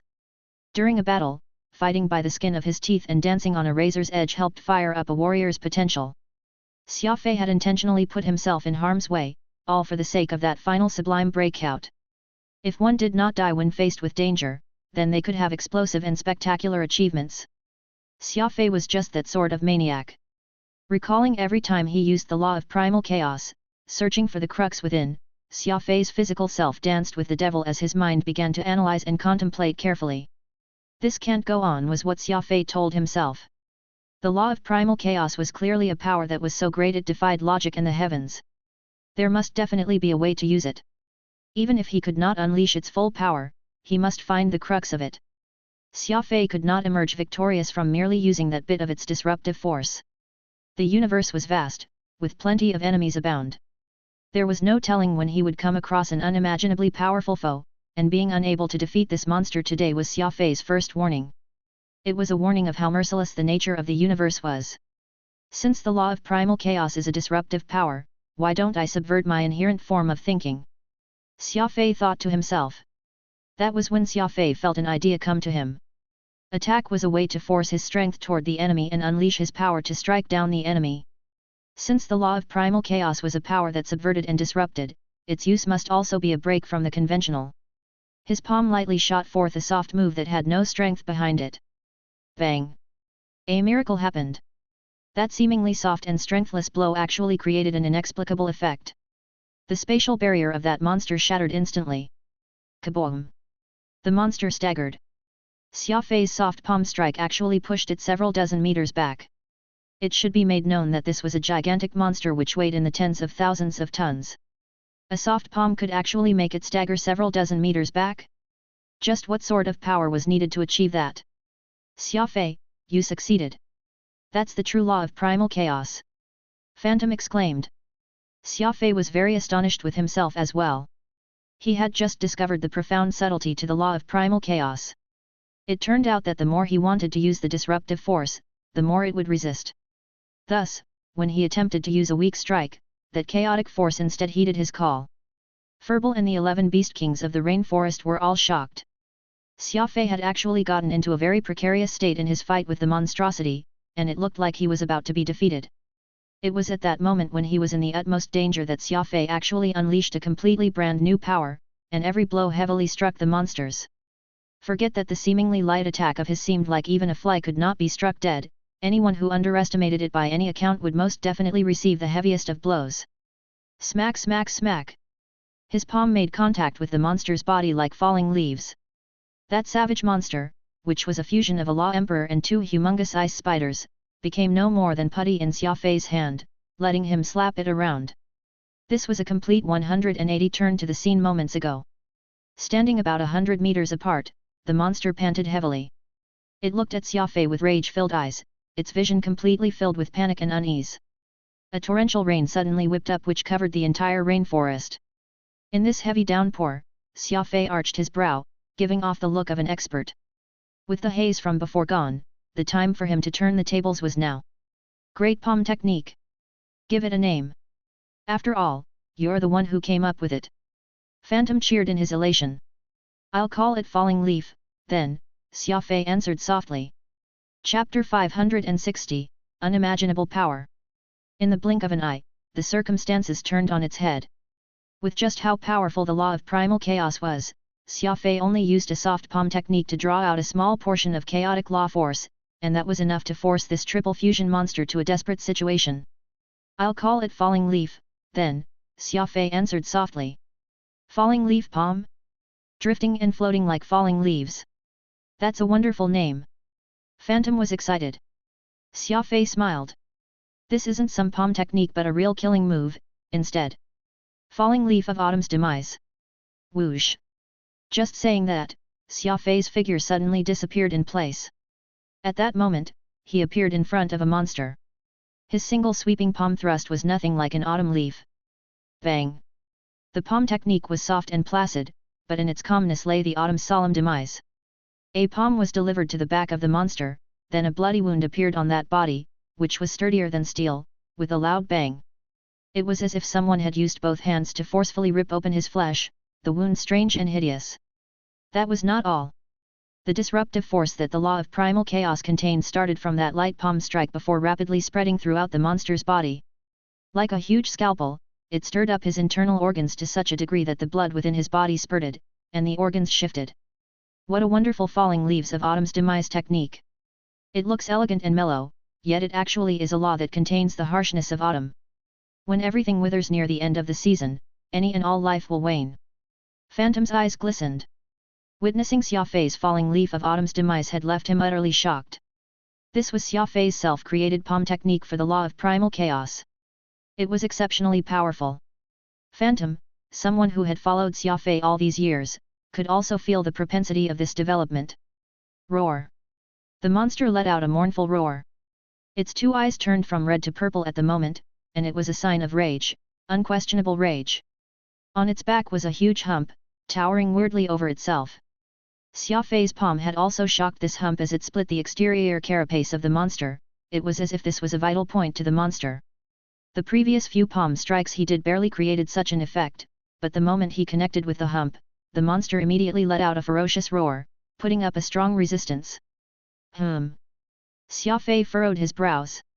The monster was already severely injured, and he was beaten to an inch of his life, so why did this attack from Xia Fei instead cause him to go mad? Could it be because his attack had shocked that strange hump on its back? Could it not have been a mere hump? Any experienced warrior would know that what decided a battle had nothing to do with technique or strength.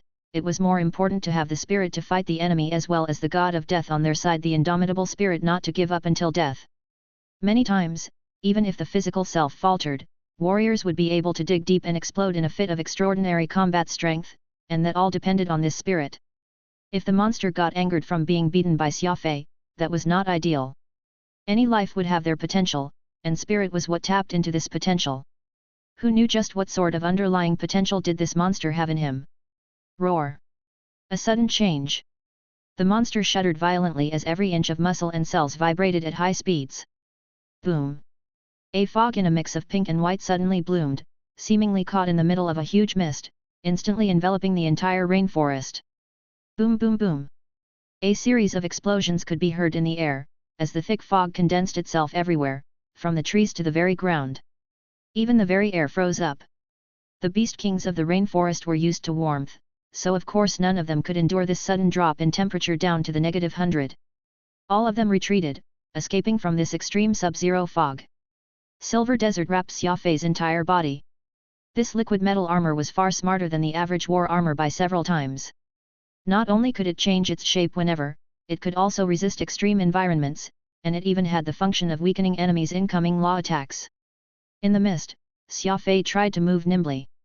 A thick layer of rime had clung onto his war armor and it was affecting his movement constantly. It even reduced Xia Fei's movement speed drastically.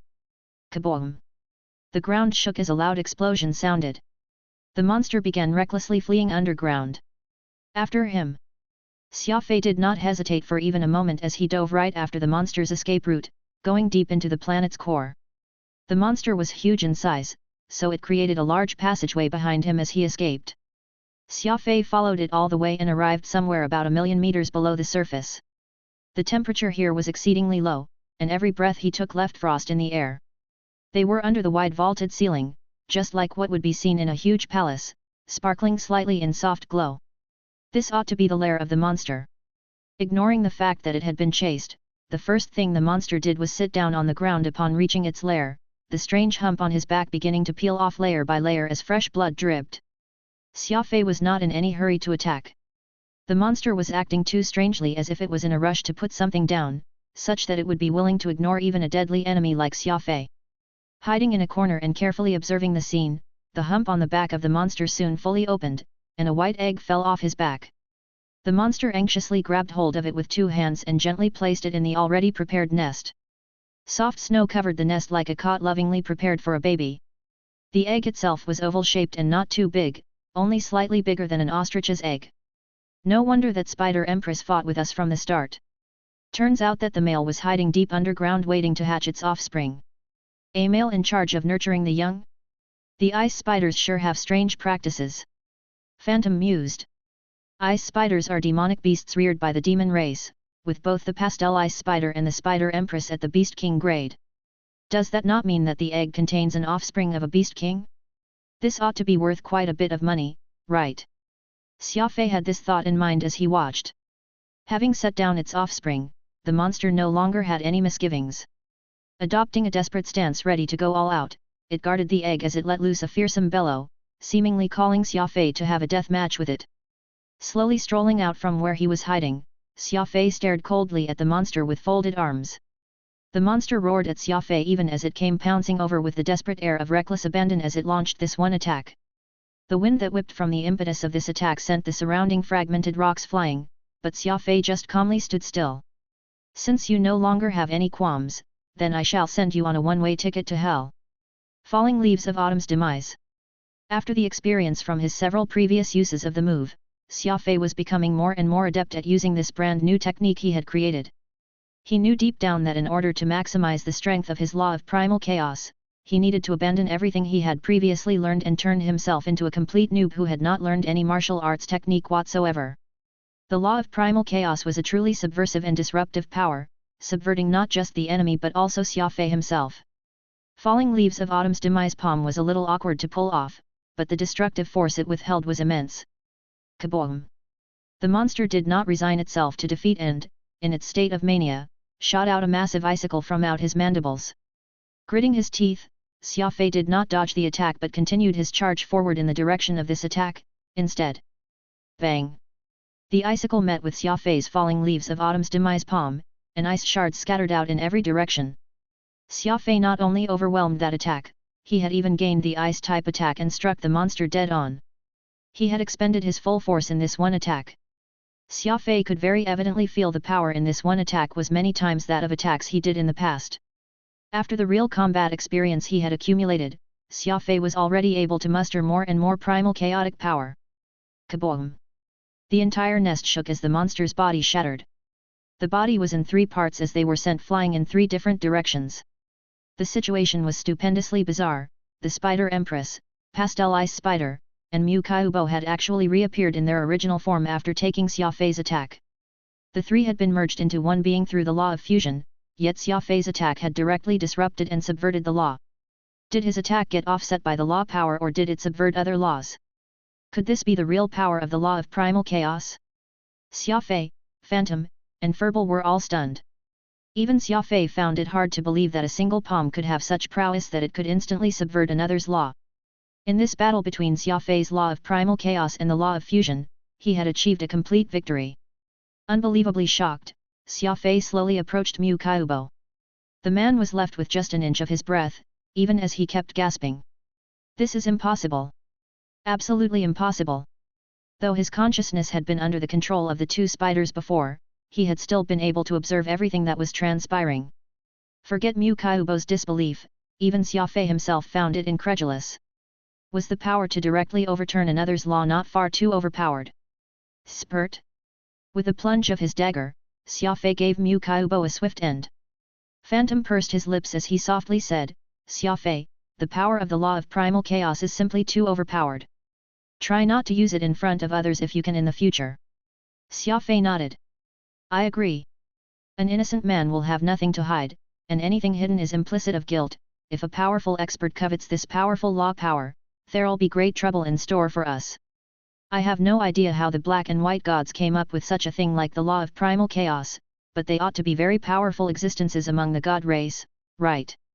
Returning to the restriction boundary within the law of ternary spectrum, Xia Fei took out several origin crystals to replenish his lost energy.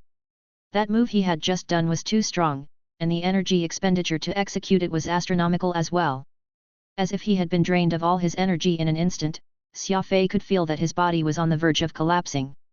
Did you know what you had just done?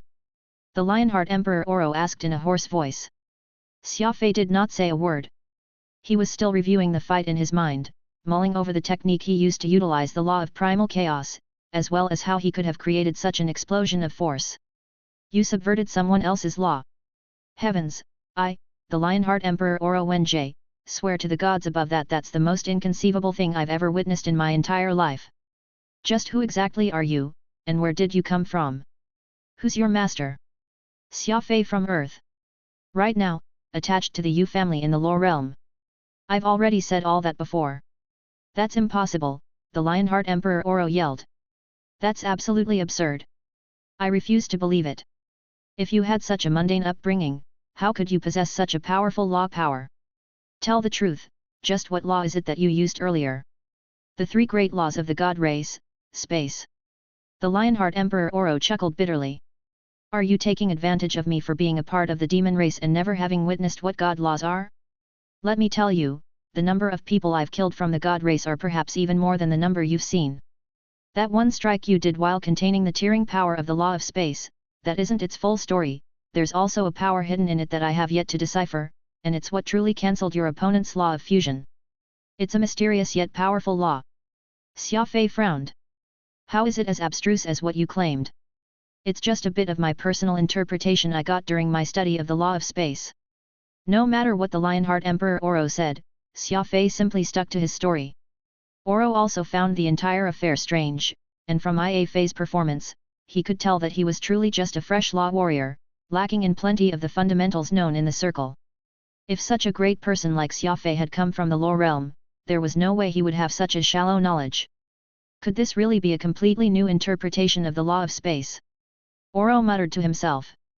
That was when Xia Fei lit a cigarette and said, "We are still discussing conditions pertaining to your release." The Lionheart Emperor Oro was startled, his mind uneasy. He had waited millions of years for this, the day when the great demon Oro would finally see the light of day once again. Chapter 561, Demon Race Worship. What are your conditions? Lionheart Emperor Oro abruptly asked. Having waited for millions of years, Oro finally had the chance to see the light of day once more, so he was of course beside himself with elation. Xia Fei softly stated, "First, I wish to know if you have any way of helping me leave this place. I have no desire to stay for the rest of my life in these desolate icy plains." Oro said seriously, "No problem. Believe me. As long as we make our agreement, I will help you immediately leave." Xia Fei nodded. "Second, you need to consider how to hide your tracks, or else your enemies will find you. This is a very important point.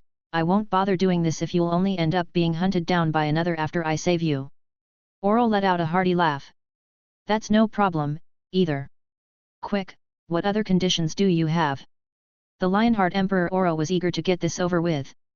It was agony being trapped here in the same place for such a long time, and all he wanted now was to leave this accursed eternal ice plains as soon as possible, not even wanting to spare another glance of the place.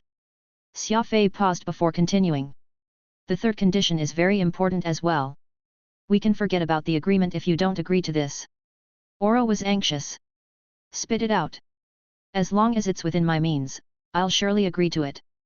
Xia Fei calmly stated, "For now, I won't be setting you free from your ice coffin. You must stay in my spatial ring until I have confirmed that your enemies truly have no way of hunting me down, only then will I kill you and help you reborn. This can be 3 years or perhaps 5 years. During this time, I need everything from you.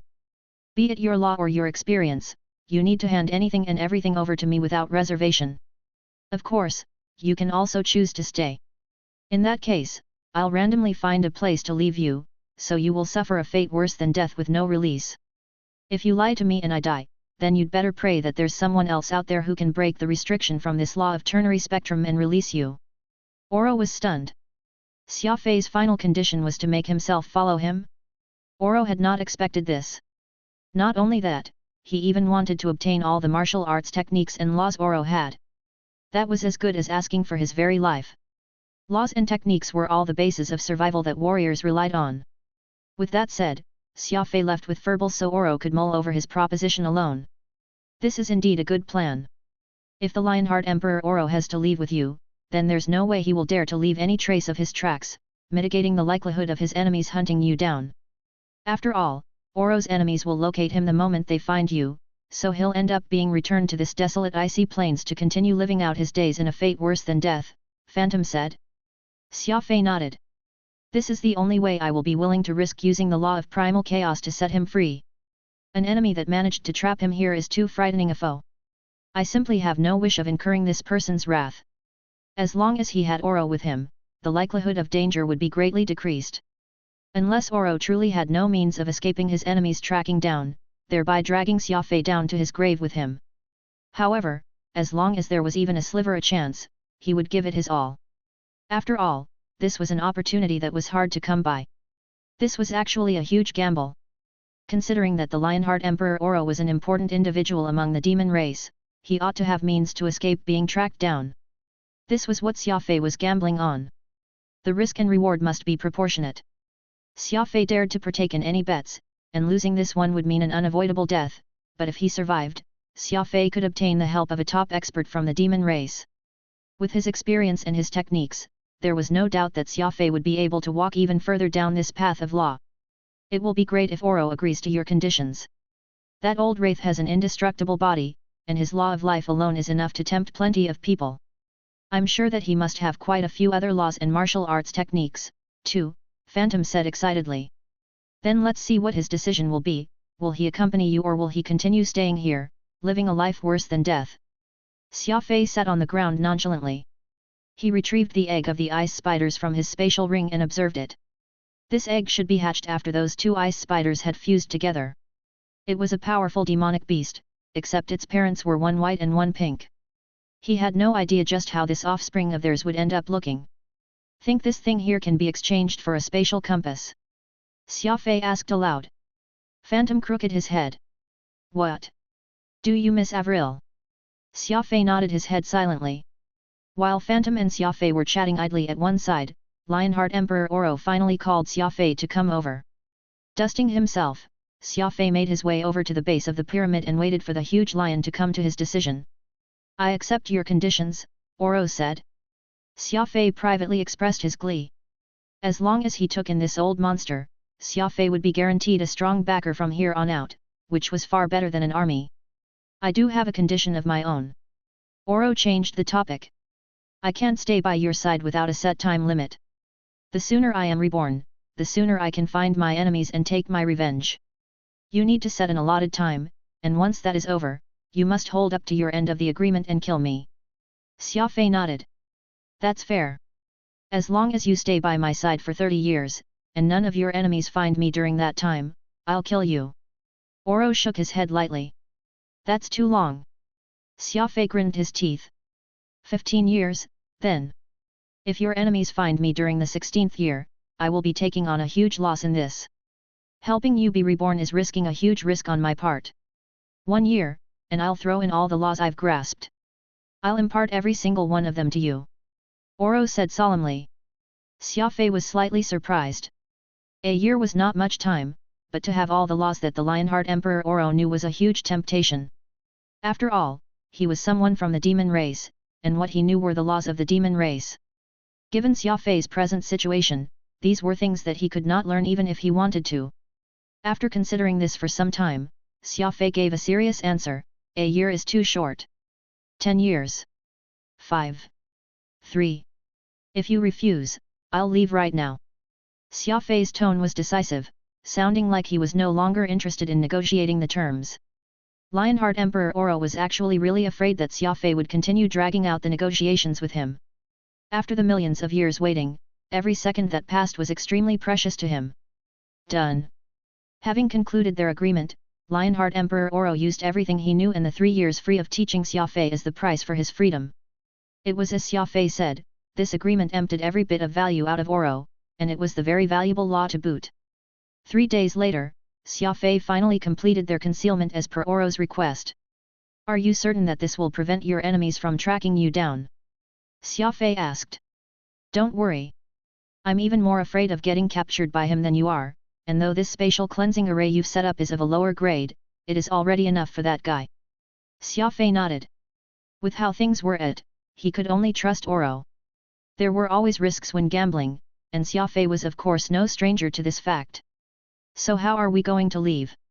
Xia Fei asked again. We'll be riding on a spaceship, of course. A spaceship? There's a spaceship here. Xia Fei was shocked. Lionheart Oro chuckled with great pleasure. Furthermore, it's a demon race spaceship. You'll have quite the eye-opening experience later. Xia Fei stored Oro's ice coffin into his spatial ring before gingerly making his way out from the restriction boundary of the law of ternary spectrum. He was not completely confident that Oro's formation would work, so all he could do was risk it. Heading north the entire way, he arrived at the north pole of the planet. The red glow of the sky was splendid, seemingly an effect of some magnetic field. The communication terminal that the Lorelm used, as well as Xia Fei's Black Bat radar, were both scrambled.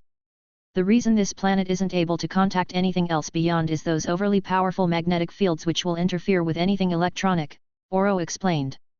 At this time, even Xia Fei's Silver Desert was experiencing a strange disruption, momentarily sturdy and tensile.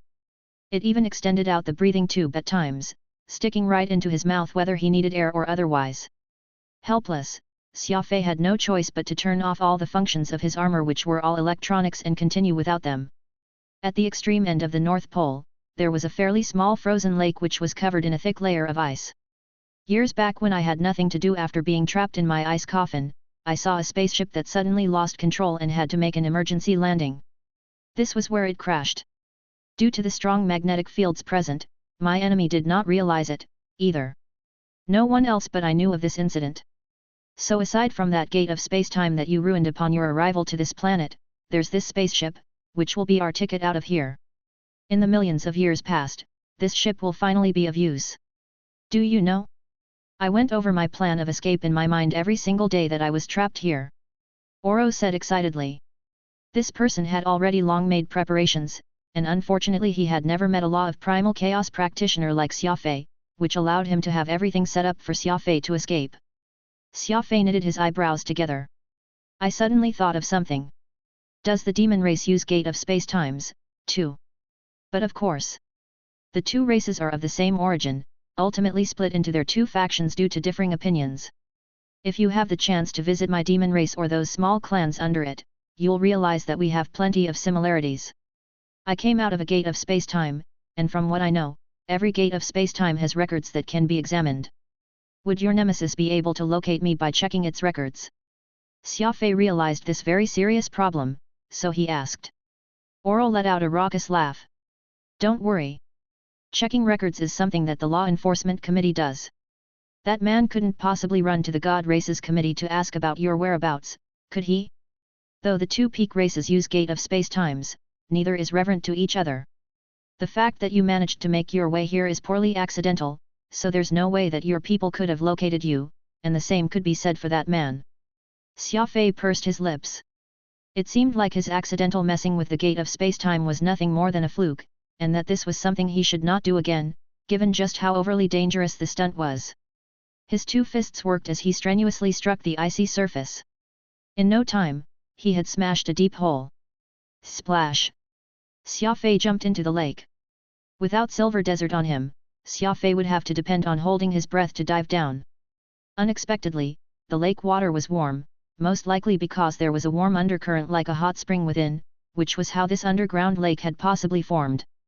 Holding onto a grade 4 origin crystal in hand, Xia Fei relied on it as a light source as he dived deep into the murky black lake. Several minutes later, he reached the bottom of the lake, and he saw a black warship lying on its side by the floor, like the fins of a shark poking out from the water. That's the one, a demon race warship. Oro rumbled.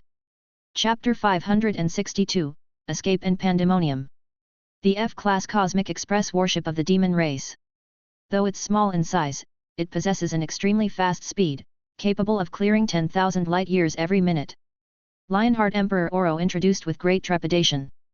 Xia Fei was stunned.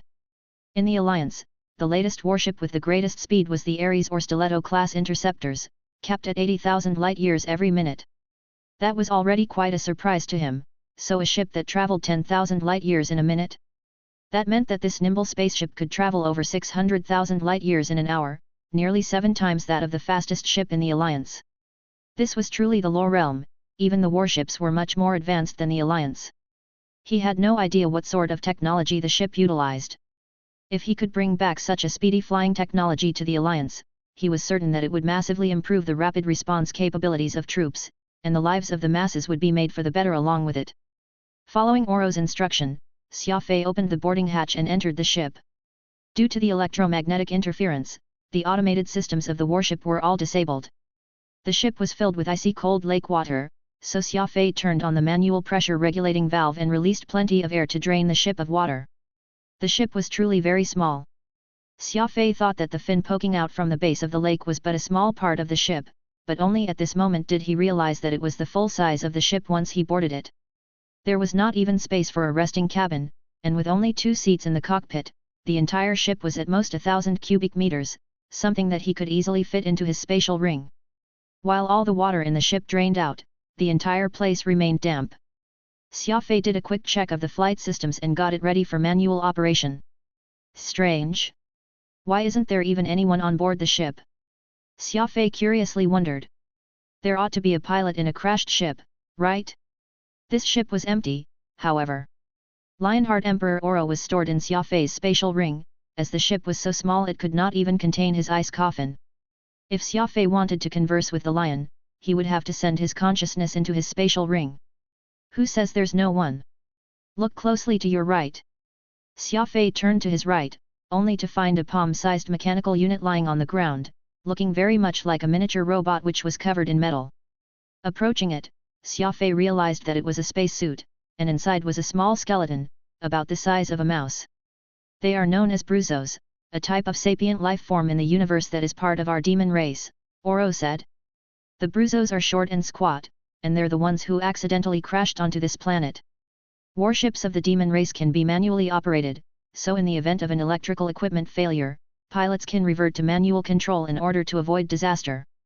Unfortunately, Bruzos are small in stature, so they're incapable of steering the ship. All they could do was watch as they crash-landed, and the impact instantly killed him, Oro explained. Xia Fei nodded. Having a small frame was hardly the problem, as the fault lay entirely on the fact that he attempted to pilot a standard-sized warship despite his size. Frowning, Xia Fei asked, the crash actually broke his bones? Could they not have any law power? The Lionheart Emperor Oro replied, though you call this the law realm, it is actually just another part of the universe. In order to maintain a prosperous society, our ancestors, who first founded the law realm, took in several races that lacked any law power but had other specialized skills. Though they lacked a high social standing, they're still a part of the law realm. Bruzos are the best chefs, skilled at cooking fish, and are considered gourmet experts of the demon race. Besides, even a powerful warrior race like us, the Lionhearts, has about 10% of our people incapable of learning law due to genetic mutations or hereditary traits. There is a portion of individuals in the law realm that has no law powers to speak of, so you can't just generalize. Those with no law power will be unable to use even a spatial compass, nor can they pass through a gate of space-time. That is why warships exist, for the commoner's use. Xia Fei did not care to continue this line of conversation. He did not really care about these Bruzos, and the priority was still to leave this planet as soon as possible. Without the aid of electronics, everything was made much more difficult, requiring Xia Fei to manually examine each and every part of the warship. Fortunately, Xia Fei had knowledge in mechatronics and mechanical sciences, so he very quickly familiarized himself with how this ship was designed and operated without the help of Oro. Turns out Xia Fei has quite the understanding toward machinery and warships. Oro said inwardly, astonished. Since Xia Fei did not need his help, Oro decided to just watch from the sidelines, interested in seeing how Xia Fei could make out of the spaceship. For the entire day, Xia Fei kept making adjustments to the ship. The structure of this F-class Cosmic Express warship from the demon race was simple and sturdy. The damage sustained from the crash was hardly too severe, so it was still capable of flight. The only issue was the electronic interference. As everyone was well aware, modern warships had a heavy reliance on electronics. Without it, radar, navigation, air regulatory systems, etc. would be unavailable for use. Xia Fei had to activate every mechanical component of the ship manually, and a new heart of spirit had to be fitted into the energy capacitor before it was ready to go. If I'm not mistaken, the only way for us to leave this planet is by manual ignition, borrowing the thrust from the engine to escape the electromagnetic fields that surround this planet before the electronic systems can be repaired after we enter into space proper, Xia Fei said gravely. The Lionheart Emperor Oro nodded. That's right. A ship with its electronic systems knocked out is still capable of flight, though it will need quite a lot of help. As long as we can escape this planet and be out of range from the electronic interference, we'll have hope. Xia Fei did not say a word in response as he inspected the engine component once again. The engine had a manual ignition valve. Xia Fei pulled the control lever, and an explosion sounded from the engine. Bang! A blue flame shot out from its thrusters. The manual ignition was a success. Xia Fei hurriedly sat himself in the pilot's seat and pushed the accelerator up to 30%. Kaboom! The bottom of the lake stirred from the disturbance, as the ship blasted its way out from the water and through the thick layer of ice, heading straight for the clouds. Success! Phantom cheered. Xia Fei clutched the steering, guiding the ship's trajectory. He was in no rush to break through the atmosphere, instead, he flew in the air, carefully examining the ship's condition as he did. Okay, this should do. The damage to the ship isn't too severe, so it should be capable of space travel. With that said, Xia Fei pulled the steering toward himself, and this shark-fin-shaped black spaceship blasted through the atmosphere and entered space. Flying far away at one go, the ship finally escaped the electronic interference.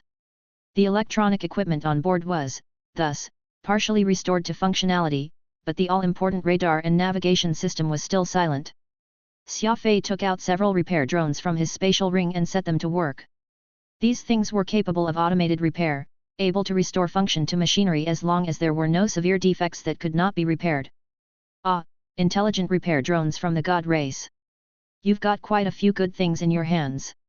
Lionheart Emperor Oro smiled as he said this. Having escaped the place that he was trapped in for millions of years, he was of course the most excited out of them all. Several minutes later, 80% of the electronic equipment had restored functionality.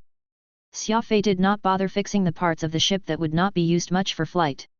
He only had so many repair drones, and it was no good to waste them. It would not be difficult for him to fix up all the lifestyle equipment like refrigeration and the ilk after he got back. The radar screen turned on, and a star map was displayed. Is this the Lore Realm? Xia Fei curiously wondered out loud. So this expanse of space covers such a large area. It's practically 10 alliance stitched together. Lionheart Emperor Oro chuckled, oh no. That's just a portion of the Lore Realm, the territory belonging to the demon race. The god race's territory is even larger than what we have, and the stars beyond are the uninhabited space. Xia Fei was shocked. It was no wonder that the Lore Realm needed ships which could clock 600,000 light-years an hour. This expanse of space here was actually so unimaginably huge. Enter the code into the radar system, and the star map of the god race territory will show. The code is... Xia Fei entered the hidden star map according to Oro's instruction, and the complete territory of the two peak races finally appeared before him. Alright, let's get going, Xia Fei said. Piloting a demon race's warship back to the Yu family was indubitably foolish. Xia Fei first parked it beyond the border and stored the ship into his spatial ring before cycling through the gate of spacetimes and finally returning. I've actually spent 739 third-grade origin crystals. Xia Fei calculated the cost of his expenditure from his gate travel, suddenly realizing that although gate of spacetimes could speed up his journey, the cost of doing so was shockingly high. Phantom mused. With Lionheart Emperor Oro by your side, as well as the demonic king beast egg, and the demon race's express ship, how could you still be unsatisfied? Who knows how expensive all these things are? You ought to be happier. Xia Fei shrugged. Indeed, he had quite the haul from this trip. Just the powerful Lionheart Emperor Oro was already worth several tons of crystal, the dedicated tutelage of an expert was immeasurable in terms of value, and Xia Fei had yet to decide what to do with that egg, uncertain if he should keep the offspring for his use or exchange it for something else. No matter what he ultimately decided on, there was no doubt that it was a treasure. The warrior assigned to guard the gate of spacetime was evidently very astonished to see Xia Fei. After all the repeated incidents, Xia Fei was now famous in the Yu family, and the latest story of how Xia Fei had yelled at the demoness Yu Kikai was like helping stand up for all the warriors that the 49th sister had bullied. Xia Fei! You're alive!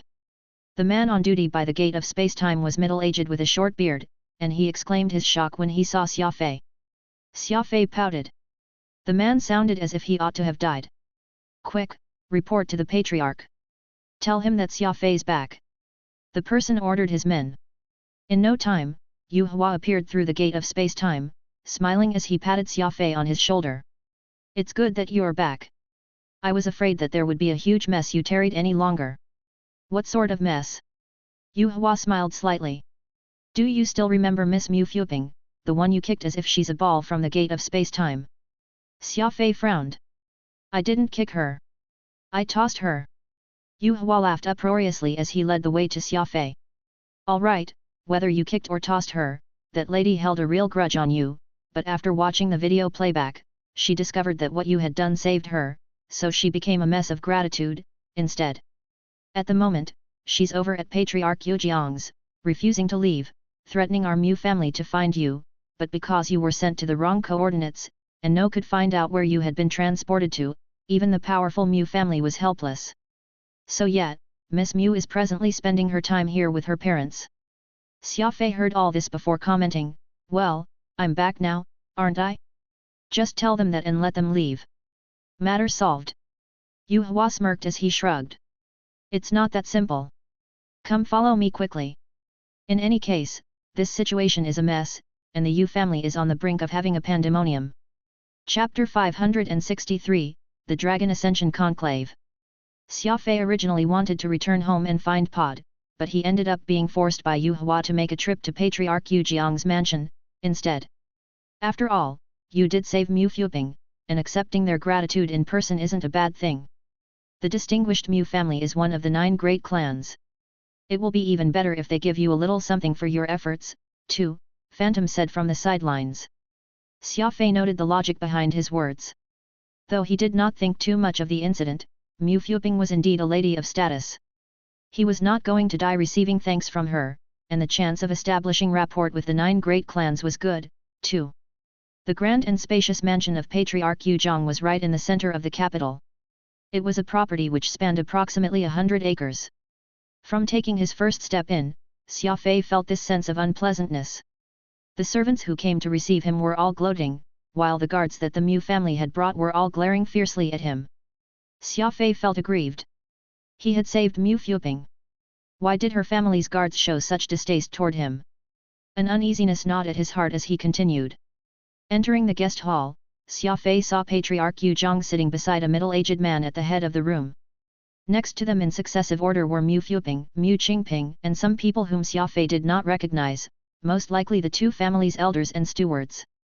Seeing Xia Fei, Yuzhong smiled and beckoned him to get seated with Yu Hua, while the middle-aged man next to him snorted with a cold harumph. Mu Fuping was seated across Xia Fei, looking very prim and proper. She slightly nodded her head towards Xia Fei, a look of gratitude on her face. Xia Fei returned a bow.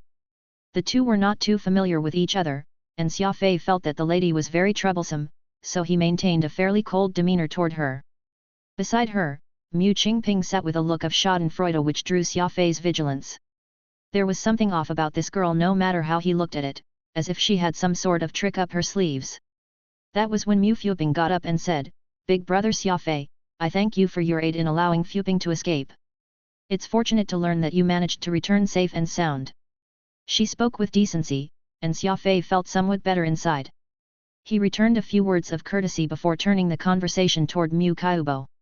Mu Kaiubo was a failure in our clan. Having been chased out of Mu family by me due to thievery, he probably harbored a grudge and decided to take revenge on the lady, the middle-aged man seated at the head answered.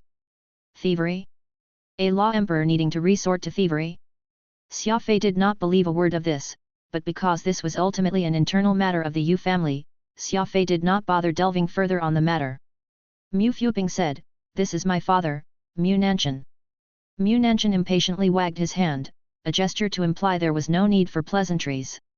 He proceeded to question Xia Fei's experience, so Xia Fei came up with a set of lies.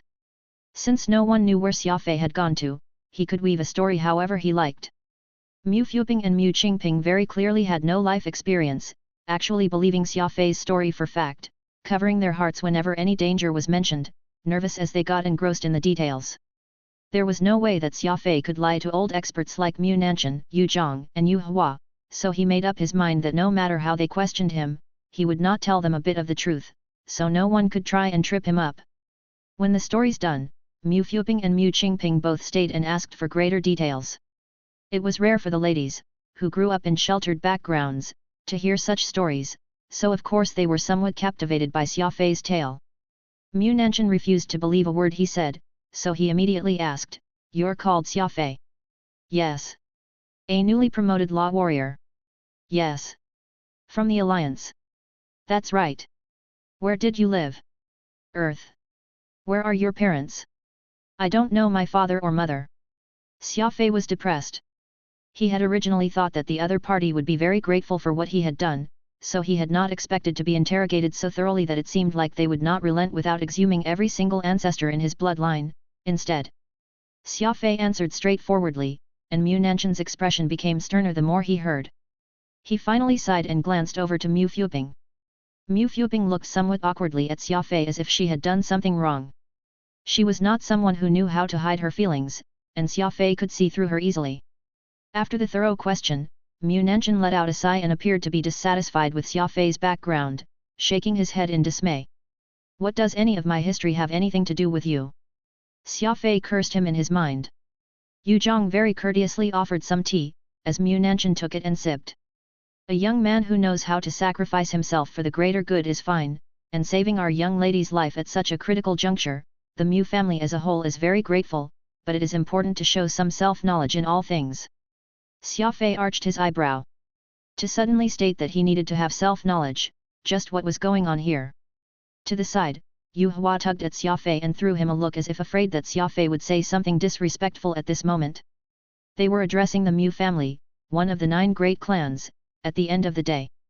The Yu family would be in trouble if they were to anger this person in any way. Xia Fei did his best to suppress the anger he was feeling inside and kept quiet.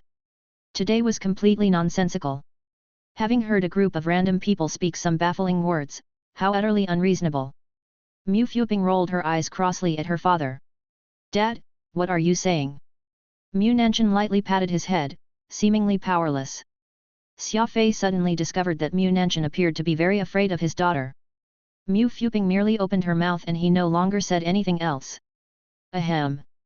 Since Xia Fei has already returned safe and sound, then this incident has pretty much reached an acceptable conclusion. Tonight, I will host a dinner to entertain all our distinguished guests while also playing host to Xia Fei. Mu Nanshan waved. I hope that Patriarch Yu won't mind my lack of courtesy, but there are plenty of familial matters that need attending, so it is best if I hurry back and deal with them. Yu Hua leaned in next to Xia Fei as he softly whispered into his ear, Mu Nanshan isn't just some ordinary person. He's someone who holds the highest authority in all of the Mu family, managing their finances from a young age. I heard that he might have a chance of entering the Mu family's privy council. Becoming the successor to their patriarch isn't impossible either. Xia Fei furrowed his brows. What has that got to do with me? Yu Hua flashed him a mischievous smile. Perhaps, perhaps not. It's hard to predict what the future lies. Xia Fei pouted. Today was truly too strange a day. Everyone of every standing was speaking with such ambiguity. Even Yu Hua was no exception. Xia Fei, you've done the Mu family a huge favor by saving Fuping this time. I must show my deep gratitude toward your actions, Mu Nanshan said. Patriarch Yu, how many invites did you receive for the coming Dragon Ascension Conclave? Yu Jiang's face was slightly red as he answered, we are just a small family, so we only received one. Oh, and have you decided on anyone yet? We have already decided at the start of this year, and it will be our younger generation, Yu Xiaobei, who will be taking part. Xia Fei was slightly startled. He had heard the name Yu Xiaobei many times before, and it seemed like he was a very outstanding individual from the Yu family. He was about the same age as him, and both Yu Hua and Yu Zhang had once mentioned his name in passing. As for this Dragon Ascension Conclave, who knew what sort of gathering this was? To actually only be given just a single invite to participate despite the Yu family numbering in the million. Mu Nanshan replied, then let's do it like this, I'll give you another invite this time, and Xia Fei will be the invitee. The entire hall went silent after he said this.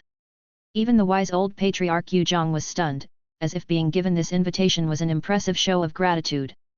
After wasting nearly half a day here, all you got is an invite, without even any treasure to speak of. Even a bit of origin crystal will have been nice, too, Phantom grumbled by the side. Xia Fei was also a bit indifferent to it. Having already gotten Lionheart Emperor Oro Wenjie by his side, Xia Fei had already set his goal to be striving for cultivation and do his best to reach the next level. Thus, he did not have any thoughts of joining anything else. Yu Hua was at Xia Fei's ears again. The Dragon Ascension Conclave is a law study conference at the Dragon Ascension Martial Arts Hall, dedicated to nurturing the geniuses of the younger generation. An invitation is practically priceless. Dragon Ascension Martial Arts Hall? Is it really great? Xia Fei asked. Not your average great. Among the humans of the 9 great clans, as well as the cream of the crop from other sapient races, all will have the support of the Dragon Ascension Martial Arts Hall, and behind will still be the God race's underwriting. It's said that the reason why the Dragon Ascension Martial Arts Hall was established is to help the God race with pre-training so that they can keep an eye on the exceptional ones. The God race consisted of the peak experts in the law realm, and only the best law adepts would be accepted. Xia Fei already knew all these, so he was surprised to learn that the Dragon Ascension Martial Arts Hall would actually be supplying the God race with their candidates. No wonder Yu Hua had said that the invitation was priceless. After all, this was the greatest opportunity anyone who was in the law realm could have. Changing the subject, Yu Hua sighed. But the Mu family giving you an invitation is in no means to help you. Xia Fei did not understand what Yu Hua meant, but the patriarch Yu Zhang had already spoken first. Yu Zhang let out a bitter chuckle. This is truly too generous of you this time around, and I'm afraid that we of the Yu family can't bear this charity. Xia Fei was startled. The patriarch was clearly shirking this kindness, rejecting such a great opportunity. Could he have gone insane? Mu Nanshan purposely asked, oh, is there something wrong? Yu Zhang eyed Xia Fei quite meaningfully. There are merely 15 days away from the Dragon Ascension Conclave, and participants must be of Law Sovereign cultivation. Xia Fei is just a level 6 Law Warrior at the moment. Xia Fei instantly understood everything at that point. Mu Nanshan's eyes told the whole story, and it was that of naked contempt. He had already calculated that Xia Fei would not have the qualifications to accept an invitation to participate in the Dragon Ascension Conclave. Ah, so that's the case. For him to have saved my girl from Mu Kyubo, I thought that his cultivation is at least a high-level Law Sovereign. Mu Nanshan appeared shocked when, actually, he had made the offer with ill intent at heart. Looking at him appear so animated, there was actually not a sliver of surprise. He clearly already knew that Xia Fei's cultivation was lacking. The people of the Yu family all sighed, feeling sorry for Xia Fei to miss out on such a great chance due to his insufficient cultivation. Meanwhile, the people of the Mu family were even more delighted, mocking smiles plastered across their faces. Xia Fei ground his teeth. He did not know how he had offended the Mu family for him to be the recipient of such ridicule. There's indeed not much time, but I do think that Xia Fei is an exceptional talent. Perhaps he might be promoted to a Law Sovereign in 15 days. Patriarch of the Yu family, surely you don't have to reject this offer. Mu Nanshan deplored with feigned magnanimity. Promoting from a level 6 Law Warrior to a Law Sovereign in 15 days? That was practically a joke. Forget everything else, just promoting from a level 9 Law Warrior to become a Law Sovereign was already abnormal. The talented could perhaps do so in a year, while the stupid could take 10 years, or perhaps they could never even make the breakthrough their entire lives. For Xia Fei to be promoted to a Law Sovereign in just 15 days, it was a joke that only Mu Nanshan could think of. Esteemed seniors. Xia Fei suddenly stood up. He swept a cold gaze on all the Mu family, and everyone looked at him, some with sympathy, others with dark relish, and many with derision. Patriarch, why don't you accept what Elder Mu Nanshan offered? Xia Fei said plainly. There's something I haven't gotten the chance to report since I got back. My cultivation has increased recently, and I'm now a level 9 Law Adept. What? You've reached level 9? No way. Fewer than 20 days have passed, yet you've already reached the peak of Law Warriors from level 6. That's unbelievable. That's simply too fast. Mu Nanshan knitted his eyebrows and asked solemnly, you hit level 9. That's right, Xia Fei replied with ease. Level 9, and I've also inadvertently become an energy master. Chapter 564, Everywhere. Xia Fei was really insane. Be it in terms of his cultivation or his speed of promotion, he was well ahead of everyone else. Everyone in the Yu family was very familiar with this, but Mu Nanshan had not heard anything about it. If Xia Fei saying that he currently had the strength of a level 9 Law Warrior had already shocked the crowd present very thoroughly, then Xia Fei's news of inadvertently becoming an energy master was comparable to a bolt of lightning crashing from the heavens, striking right on top of all their heads. The Law realm was built on a foundation of energy, and energy masters were comparable to cornerstones of a building. Their status was incomparably high. Xia Fei had coincidentally become an energy master? How coincidental was that? It must be stated that Xia Fei had learned the law of energy purification without anyone giving him any guidance whatsoever. He lacked a foundation in the law of energy, nor did he have an energy master to assist him. Successfully cultivating the law of energy purification under such conditions was simply too incredible. All of a sudden, the eyes within the hall became a lot hotter as these gazes, mixed with envy and jealousy, looked on. Xia Fei lit a cigarette and quietly sat back down as if there was nothing worth being proud of his achievement. This calm attitude he portrayed provoked quite a few to suck in cold air. Xia Fei had acted as if becoming an energy master was all part of the course, that it was something he had succeeded with ease. Mu Fuping eyed Xia Fei with a fairly glowing look. She had stood up several seconds ago, wanting to argue with her father that what he had said was clearly aimed at Xia Fei, taunting him. Xia Fei had no need for anyone else to help him. In that statement he made, he had very clearly shown them one of his underlying trump cards and, in turn, sent back the words of derision Mu Nanshan had thrown his way. As such, it was now Mu Fuping's turn to be in a somewhat awkward spot. On the one hand, she was excited for Xia Fei to have promoted at such an insane pace, and the profession of energy master was also well valued among the 9 great clans, yet Mu Fuping could also clearly feel the anger her father was feeling. To have been left speechless by this nameless Xia Fei, there was no way the distinguished treasurer of the Mu family, Mu Nanshan, could bear it, and his face was slowly turning green. Well done. Let these bastards burst blood vessels. Phantom spat viciously. The previous resentment he felt had been swept away. Phantom was standing beside Xia Fei with arms akimbo, smugly looking at everyone. He suddenly realized that he was very fortunate to have turned into a spirit. This entire experience had been very interesting. Following Xia Fei all these years, Phantom had managed to witness many things that could fill many lives over an existence that was many times more fulfilling than when he was alive. Mu Nanshan gritted his teeth as he asked again with much unwillingness, "Are you really an energy master?" Xia Fei casually replied, "I became an energy master through sheer luck. I was just trying to comprehend the law of energy purification and didn't expect myself to succeed, but my main focus is still being a warrior, and since the Dragon Ascension Conclave require participants to have the strength of a law sovereign, it means that this young one isn't talented enough, but I will be willing to try and see if I can perhaps make the breakthrough to become a law sovereign with what the little time left. Patriarch, what do you think?" Xia Fei's words made everyone feel depressed upon hearing them. A huge clan like the Mu family would hardly care about a peak law warrior, so what if Mu Kaiubo had the cultivation of a law emperor? He still ended up getting chased away at the drop of a hat. There would hardly have been enough time for Mu Kaiubo to be crowned as a deity had he been in a small clan like the Yu family. What truly mattered was the fact that Xia Fei possessed the first-level cultivation of the law of energy purification. It was something he had succeeded in learning by himself. Anyone with even a shred of common sense would know just how difficult it was to achieve such a feat. Without a doubt, Xia Fei must be an amazing talent when it came to his control of origin energy. In this law circle, there was not a single warrior who did not wish to become an energy master. This was due to the fact that the profession itself was valued far higher than that of an adept, allowing the person in question to have plenty of inroads to wealth and status. Ask a 3-year-old child if he or she would want to be a warrior or an energy master when they grew up, indubitably, he or she would choose the latter without a moment's hesitation. Even a fool knew that being an energy master was no trivial matter. Were it not for the fact that they lacked the talent, who would just give up the chance to be an energy master? However, it just so happened that Xia Fei was a very odd person. Such a great achievement of becoming an energy master had actually been swept aside by him. It was as if he was not in the least bit interested in becoming one, and that it had merely been something he was idly toying around with. Patriarch Yu Zhang burst into boisterous laughter. "Of course, you must give it a shot. Early tomorrow morning, I'll personally bring you into Crow City. Every resource, manpower, equipment that our family has at our disposal shall be yours to use.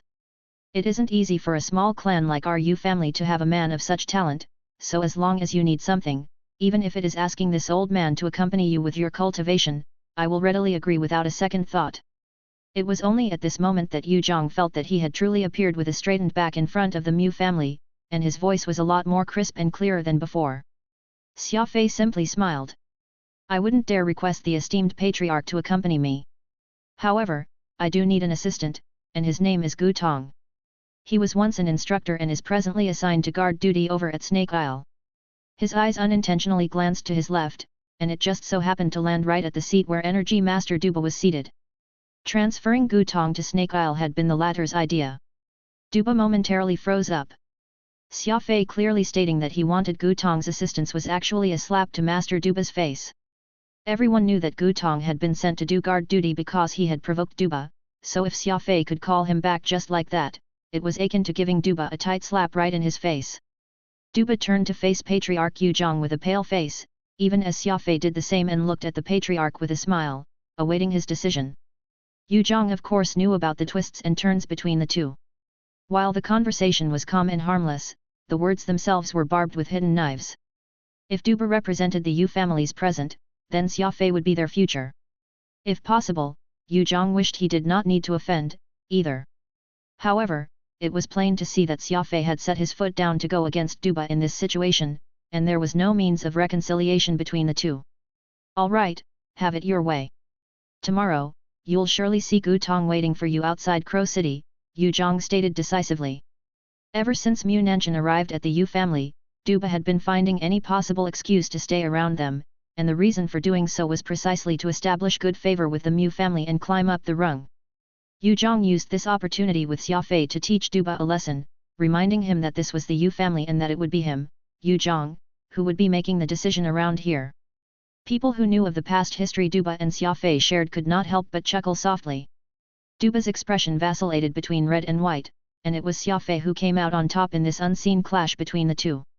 That was when Furball came poking his head out carefreely from Xia Fei's bosom, ignoring everyone in the hall as he did so, climbing up to Xia Fei's shoulder and nuzzling his fuzzy body on Xia Fei's face, looking very earnest and honest. Xia Fei understood his pet too well and knew that Furball was asking for food, so he took out a grade 3 origin crystal in front of everyone and fed the beast. This action of his was not particularly eye-catching, but Mu Nanshan seated at the head of the hall was abruptly stunned, recognizing that Furball was actually the holy beast Shatterstar. Beside Mu Nanshan was an older elderly man who had a long and wispy goatee, and his eyes glinted with sly intent. This person was called Mu Hailing, and he was the most important advisor of Mu Nanshan.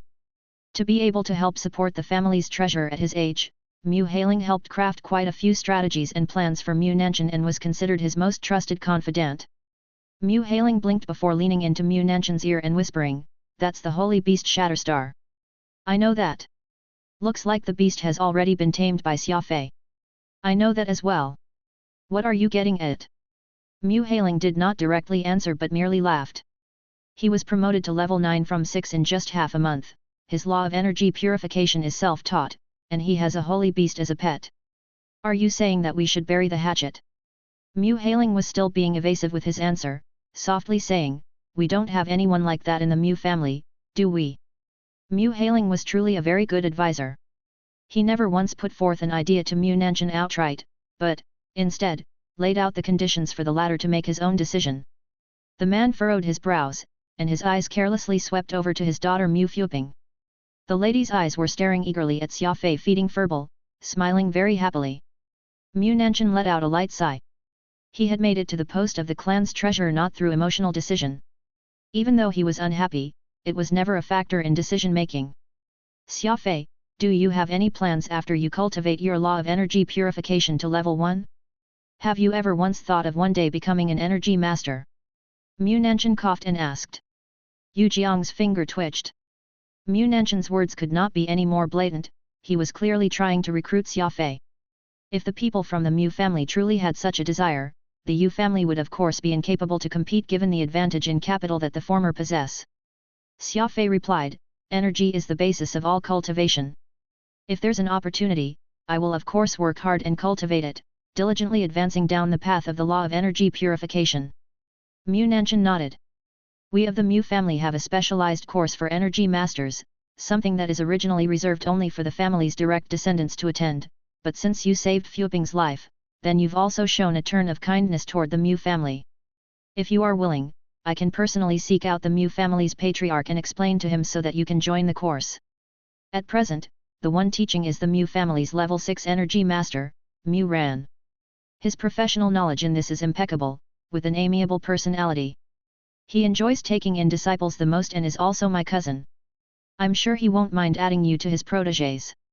Shrewd and accurate, a singular blow. Mu Nanshan had instantly laid out his superiority to Xia Fei, his ability to get the best energy master from the Mu family to teach him with the slightest nod of his head. There was no way Xia Fei could get such an opportunity if he stayed with the Yu family, for it was a well-known fact that the family only had one energy master, Duba, and given the fact that neither saw eye to eye with each other, Xia Fei would still have to probe his way in the field by himself. The patriarch Yu Zhang bit his lower lip. The enticement the Mu family had dangled was most definitely fatal for most. Gaining the protection of one of the 9 great clans, including the tutelage of a top-notch energy master, no one short of a fool or a lunatic would reject the offer. There was no way for the Yu family to compete with the might of the powerful withered Mu family. Mu Fuping's eyes sparkled as she said, "That's right. Big brother Xia Fei. Grandfather Mu Ran's a really nice person. If you learn the law of energy purification from him, you'll surely be able to see wondrous results with half the effort, and there's no telling if you can really become a top-notch energy master yourself." Mu Nanshan took a sip from his teacup somewhat smugly, appearing to be very confident in himself. Xia Fei smiled. "Miss Fuping, Elder Mu, I am currently focused on cultivating my martial arts skill in hopes of becoming a qualified law adept. As for becoming an energy master, I plan to take it at my own pace." Mu Nanshan nearly spat out the tea in his mouth as he asked with a frown, "You must surely know that becoming an energy master is widely known as the best profession in the circle. You will be well respected no matter where you go, and it's far better than being a run-of-the-mill law adept." Xia Fei nonchalantly replied, "I know that. Mu Nanshan somewhat angrily asked again, people will often seek for better, just like how water will naturally flow from high to low. Do you really have no intention of becoming an energy master, willing to just remain a law warrior your whole life? Chapter 565, Meeting Gu Tong once again. Are you satisfied with remaining a warrior your whole life? Mu Nanshan somewhat angrily asked. Beside him, Mu Fuping's expression went blank. She could not understand why Xia Fei would reject such an obviously good opportunity, feeling that it was too stupid a move to make. Xia Fei flashed a slight smile and revealed his obstinate side again. Actually, there's nothing wrong with being a warrior. It's just that I will consider becoming an energy master at the same time that I'm a warrior, Xia Fei very calmly stated. Besides, I'm with the Yu family right now, and that makes it inconvenient for me to study with other clans. This was a clear-cut answer, as good as saying, there's no need for others to interfere with my affairs. Mu Nanshan was also someone with his pride. He snorted coldly there and then, no longer saying anything else of the matter. He said goodbye to the Yu family's patriarch and led Mu Fuping back home. Yu Hua joined Xia Fei on his way back to his abode. Actually, you ought to have agreed to Mu Nanshan's offer. The man wields great power, and the Mu family is a top clan in the circle. That might very well be a one-time opportunity you'd be getting, Yu Hua softly mentioned. Xia Fei shook his head. That's not how I saw it. It would be fine if he were earnest in inviting me to his clan, but I have no idea why the people of the Mu family showed such great distaste for me from the very start, and it's only after I showed them my trump card did they do a 180-degree change in attitude, which goes to show that they're only interested in me at the last minute. They're really treating me as a fool. At the end of the day, I still have my pride, and tempting me with niceties isn't something that works on me. Besides, I hate being used by others. When Xia Fei said how he hated being used by others, Yu Hua briefly became slightly startled, but he did not explicitly show this in his actions and very quickly recovered. Chuckling, Yu Hua said, I don't think that you showed every trump card you have today, though. You're someone who has plenty squirreled away, incredibly domineering when you get arrogant yet able to blend into the crowd when you wish to keep a low profile. If you consider all that, even I am afraid of getting dragged into your orbit. I guess that this is what a myriad of changes means. I've seen plenty of young men and women, but this is the first time I'm seeing someone like you who has such a mix of different personalities. I simply can't make sense of you. Xia Fei had a helpless expression plastered on his face. I can't do anything about it if you don't believe me, but this is truly all the cards I hold. Even now, I'm beginning to regret what I've done. All I can blame is that moment of reckless impulse I gave into. That's right. I'm about to leave for Crow City to try and make a breakthrough for the Law Sovereign threshold. Is there anything important that I should keep in mind? Xia Fei changed the topic and asked. Anything important? Are you trying to ask me if there's a key to achieving the breakthrough? Yu Hua chuckled. Xia Fei saw no reason to lie as he nodded. Yu Hua then said, even if you didn't ask, I'd still impart what I know to you. After all, we've hit off so well. Yu Hua had the cultivation of a great law emperor, but he was also a very amiable soul. He was nowhere as secretive and profound as the patriarch Yu Zhang, nor was he as domineering as Yu Kekai. The two got along well, since both men enjoyed keeping a low profile. Honestly, I don't really have a lot of confidence if I can help you with the critical stage of Law Sovereign. It's because this is a very difficult transom to cross, and given how different people physically are, there'll also be distinctions between the perplexity of the breakthrough. From my experience, this particular transom is completely different from the rushing tide of energy when crossing the level 6 juncture. It's best if you learn how to cultivate after the tide recedes. After the tide recedes? Xia Fei asked, puzzled. Yu Hua answered, what I mean by receding tide is a situation when the flow of energy is insufficient. Once you're able to continue intense cultivation despite having a lack of energy circulating in your body, there's a chance for you to enter a very miraculous state where you clearly have no energy to speak of yet have enough mental strength to persist on. Xia Fei instantly understood what the other meant. I understand. That's a state warriors will often get to after reaching the limits of the fight. Your mind will go blank, and you'll rely on your willpower to persist in the fight, so it turns out that the key to becoming a law sovereign lies in that. Yu Hua sighed. Don't blame me for not warning you beforehand, but such an extreme condition is very dangerous, and all it will take is a momentary lapse in concentration for you to end up causing irreparable injury to your body, maybe even damaging your 7th brain region again. I'm sure you ought to be clear on the sort of agony that can bring you. Xia Fei shrugged. He was of course familiar with the pain that came with a ruined seventh brain region. The full 3 years of stagnation before, and the misery he experienced when he initially joined the Yu family, this was not something that he would ever forget in this life. However, they were just half a month away from the Dragon Ascension Conclave. If he did not hurry up and make significant improvements on this front, there was no telling when he would get a second chance at this. Xia Fei had to take the risk. Saying that, a burly hunk of a man suddenly passed them. He was not too tall but was very muscular, looking to be as unshakable as a metallic pillar. Every step he took rang loudly, leaving a slightly visible imprint on the road with every footfall. For some reason, this hunk and Yu Hua's eyes met with seething gazes, not once either greeted the other as they brushed past each other as if they viewed each other with great animosity. Who's that? Xia Fei asked. Yu Hua chuckled. That's the esteemed Yu Jin, the strongest warrior in the family besides the old patriarch, and he's also the head steward of the clan. These years, the patriarch hasn't been bothering himself with family matters, so Yu Jin has taken the responsibility to deal with internal and external affairs in his stead. Xia Fei mused. He doesn't seem to be as strong as you, so why is he viewed as the second strongest warrior in the clan?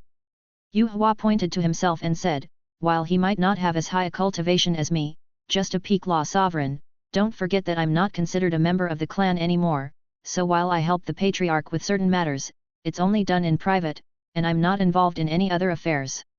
Does either of you harbor enmity? Not really. It's all in the past. Yu Hua said this rather breezily, but Xia Fei did not think so.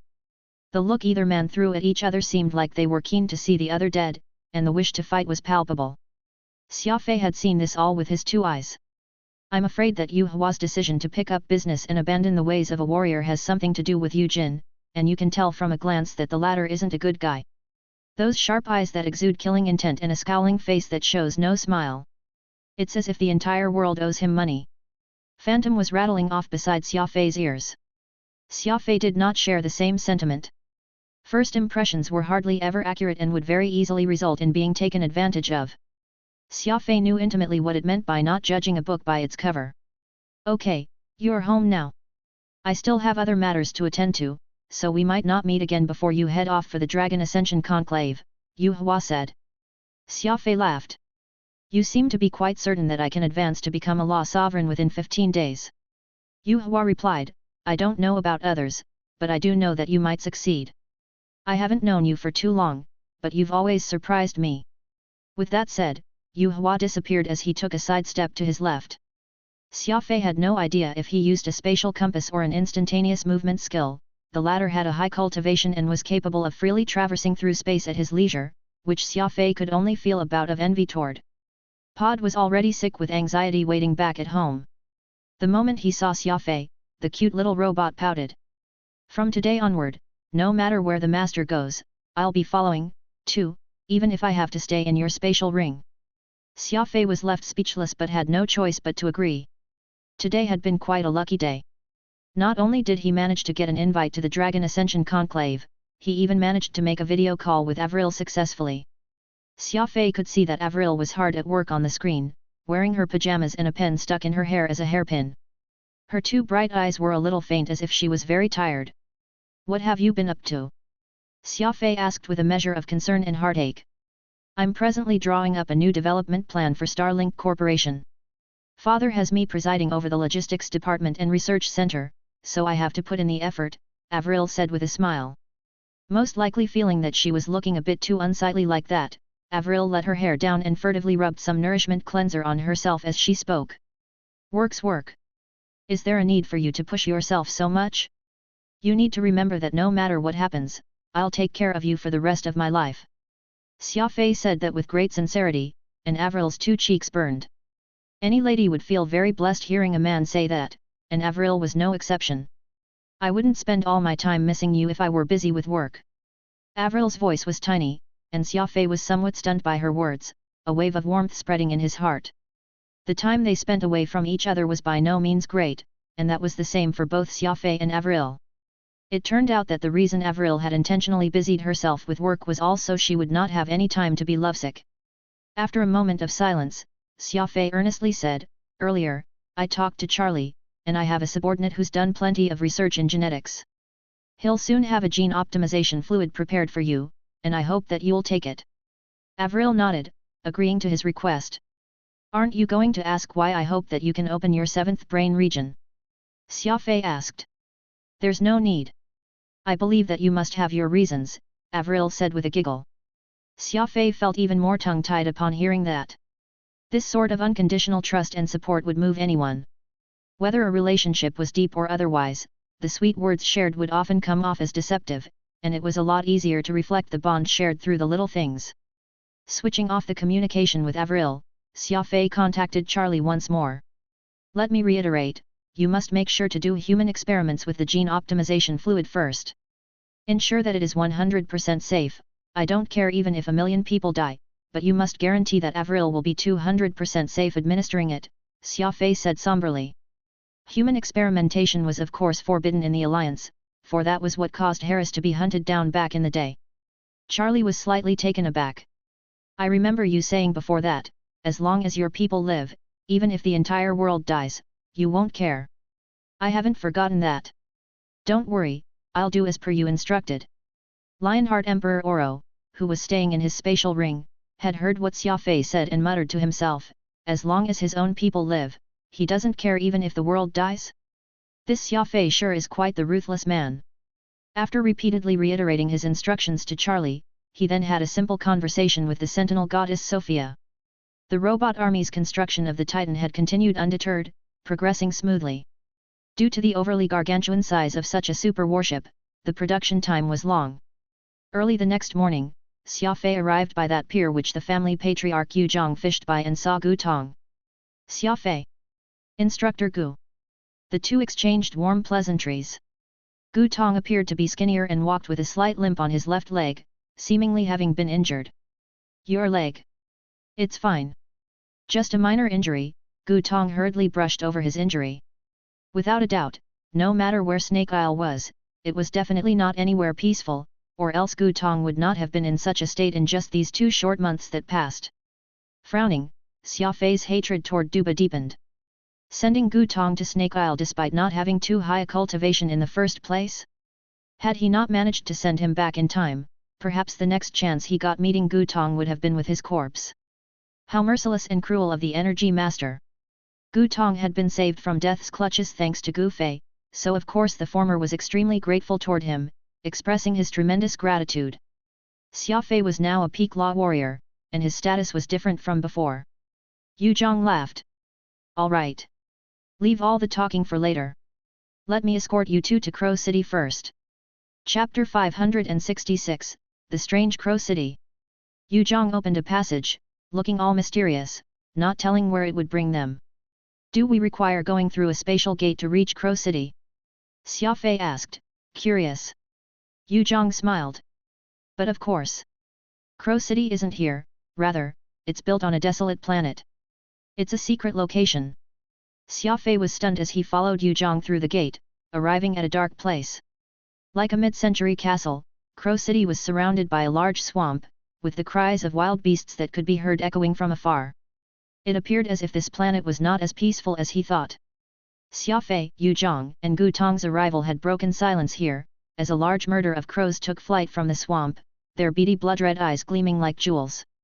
The darkness around them made their red eyes stand out even more so. In comparison, the castle was a lot more subdued.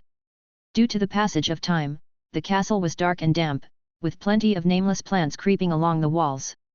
There was even a huge crow which was observing its surroundings as it stood atop the highest point of the castle. It was gloomy, scary, and deserted. Crow City could easily be mistaken for Dracula's castle from the human legend. Xia Fei could not help but knit his eyebrows.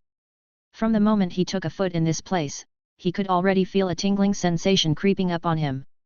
It was said that the place was dedicated to warrior cultivation. It ought to be a place that was vibrant and masculine since it was where plenty of warriors would be, with their blood all pumping.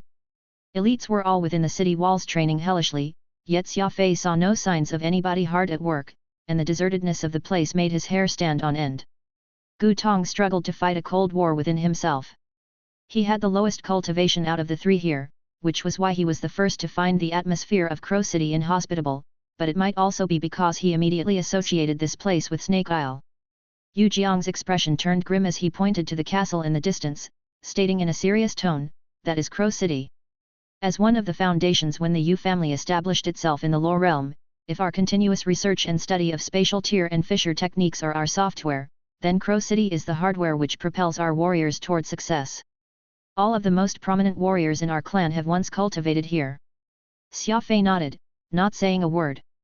The strangeness of Crow City had left him feeling somewhat restless. All of a sudden, a weird sound from the direction of the castle traveled out, and with Xia Fei's keen senses, he immediately sensed that it came from underneath the castle. This howl sounded like a wail that invoked blood. It was extremely mournful. Gu Tong's body went limp as he promptly sank to the ground, knees first, nearly fainting over just from hearing that wail. Xia Fei hurriedly went over to support him. "Instructor Gu, are you okay?" Gu Tong was pale, unable to say a word even after some time passed. Yu Zhang said in a deep voice, that just now was the first major mystery of Crow City, the Fiend's Bloodcree. It has existed ever since the Yu family's ancestors first discovered Crow City and can be heard every once in a while. It is still in the day now, but come nighttime, the cry will be even more intense, and anyone without a substantial cultivation will be unable to withstand it. With that said, Yu Zhang glanced over at the pale Gu Tong and muttered to himself, too weak of a cultivation and a lack of determination. Staying in Crow City too long won't do him any good. This is why no warrior who hasn't made it past level 6 is allowed to visit Crow City. Xia Fei frowned as he asked, "Instructor Gu, can you hang in there still?" Gu Tong was ashamed as he admitted, "It's just a heart spasm." "It's fine." Getting up, Xia Fei said, "Patriarch, actually, my request for Instructor Gu to accompany me to cultivate here in Crow City is but a sham. I really just wanted to use the opportunity to get him off Snake Isle. If you don't mind, I hope to have Instructor Gu transferred to work at Roaring Tiger Park." Yu Zhang chuckled. "You should have said so earlier. How could I not have known that small scheme you've got going? Let's send Gu Tong back first then. Report to Roaring Tiger Park after a few days of rest. He'll be under your employment from here on out." It was as if Gu Tong had received amnesty, given his cultivation, staying any longer in Crow City was a torment. Besides, though Roaring Tiger Park had only 2 exotic beasts, someone would come by to seek Xia Fei's ability to tame beasts every once in a while, and Xia Fei would take 70% of the fees charged, with the remaining 30% shared between the employees of the park. Gu Tong's addition would allow him to receive an allowance which was slightly higher than what he had gotten before, and that could be considered as a repayment of the kindness he had shown back then. Gu Tong was immensely grateful and was sent back by Yu Zhang. Xia Fei reinvigorated himself and proceeded toward Crow City with Yu Zhang. The Fiend's Bloodcree continued, letting out a distressing wail every few minutes.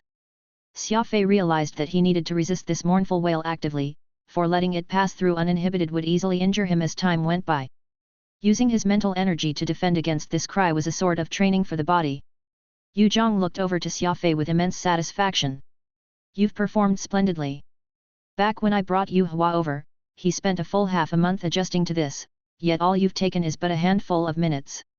Xia Fei thought nothing of it as he jested. "The sound is indeed frightening, but if I can be shaken by a mere sound, then I should just give up on being a warrior. If this castle truly has some monsters inside, then I really want to look at them." What he said was the truth, for Xia Fei had always had quite the heavy curiosity since young. Unexpectedly, just as Xia Fei finished his words, the Fiend's Bloodcree suddenly sharpened, worsening from before. It was as if the Fiend had heard Xia Fei's words and had risen in defiance. Xia Fei was unamused. He did not believe in ghosts or spirits before he met Phantom. Now, Yu Zhang burst out laughing. "I've said it before, but the Fiend's Bloodcree is the first major oddity of Crow City, and it isn't nonsense." Entering the city, Xia Fei noted the surrounding warmth around him, and he calmed down considerably. It appeared like there was this portentous energy filling the entire city. The energy around is abundant, and it's all origin energy that cocoons the entire city, Phantom mused. He had a natural sensitivity toward energy, and he voiced his observation aloud upon entering the castle. The reason why Crow City is used by the Yu family as a critical location for warriors to promote and cultivate is that the bricks used to construct this castle contained origin energy, and they're all purified crystals to boot, Yu Zhang pointed around as he narrated. No fewer than 1 million grade 3 origin crystals were used building this castle, and it has a unique construction, 2. The origin energy here could radiate naturally, and warriors that spend a long time basking in it will achieve things with half the effort. Xia Fei was quite surprised to learn that every single brick used in Crow City contained origin crystals. A castle that cost 1,000,000 grade 3 origin crystals to build? It looked like the original owner of this place had had wealth that triumphed over what a nation would hoard. This was when the fiend's blood cry could be heard once more, and Xia Fei could hear it even more distinctly while standing in the great hall. The mournful wail let out pierced right into his heart. He used his mental energy to resist this call, all the while keeping a placid expression. It was not possible to tell if there was anything off with him. A man in his 50s approached from a faraway darkened hallway as he clapped his hands, moving closer towards Xia Fei and Yu Zhang until he reached their side, saying, "This must be Xia Fei, whose name has been becoming rather famous in the clan, hey? He sure lives up to expectations. The Great Hall of Crow City is where the fiend's blood cry will be at its most intense, yet he's actually able to stand here looking completely unaffected by it. Brother Xia Fei sure has quite the tenacity." Bowing to family patriarch Yu Zhang, the man laughed. "I am the head administrator here in Crow City, Yu Peng. Good day to you both, Patriarch Yu and Brother Xia." Returning the greeting, Xia Fei took the opportunity to inspect the man closely. He noticed that Yu Peng looked very similar to the man Yu Jin whom he had met before. Both were short and muscular, like a half-tower of dark metal, his triangular eyes shining with brilliance. However, the difference was that Yu Peng carried an affable smile on his face, looking to be a lot friendlier than Yu Jin. His tone was very easygoing as well. Different from Yu Jin, his aura of killing intent permeated even as he walked. Yu Peng has been supervising Crow City for 13 years already and is very experienced. "If you have anything you need, feel free to look for him," Yu Zhang said. Yu Peng patted Xia Fei on his back and nodded. "The old patriarch has told me to spare no cost in order to let you join the coming Dragon Ascension Conclave.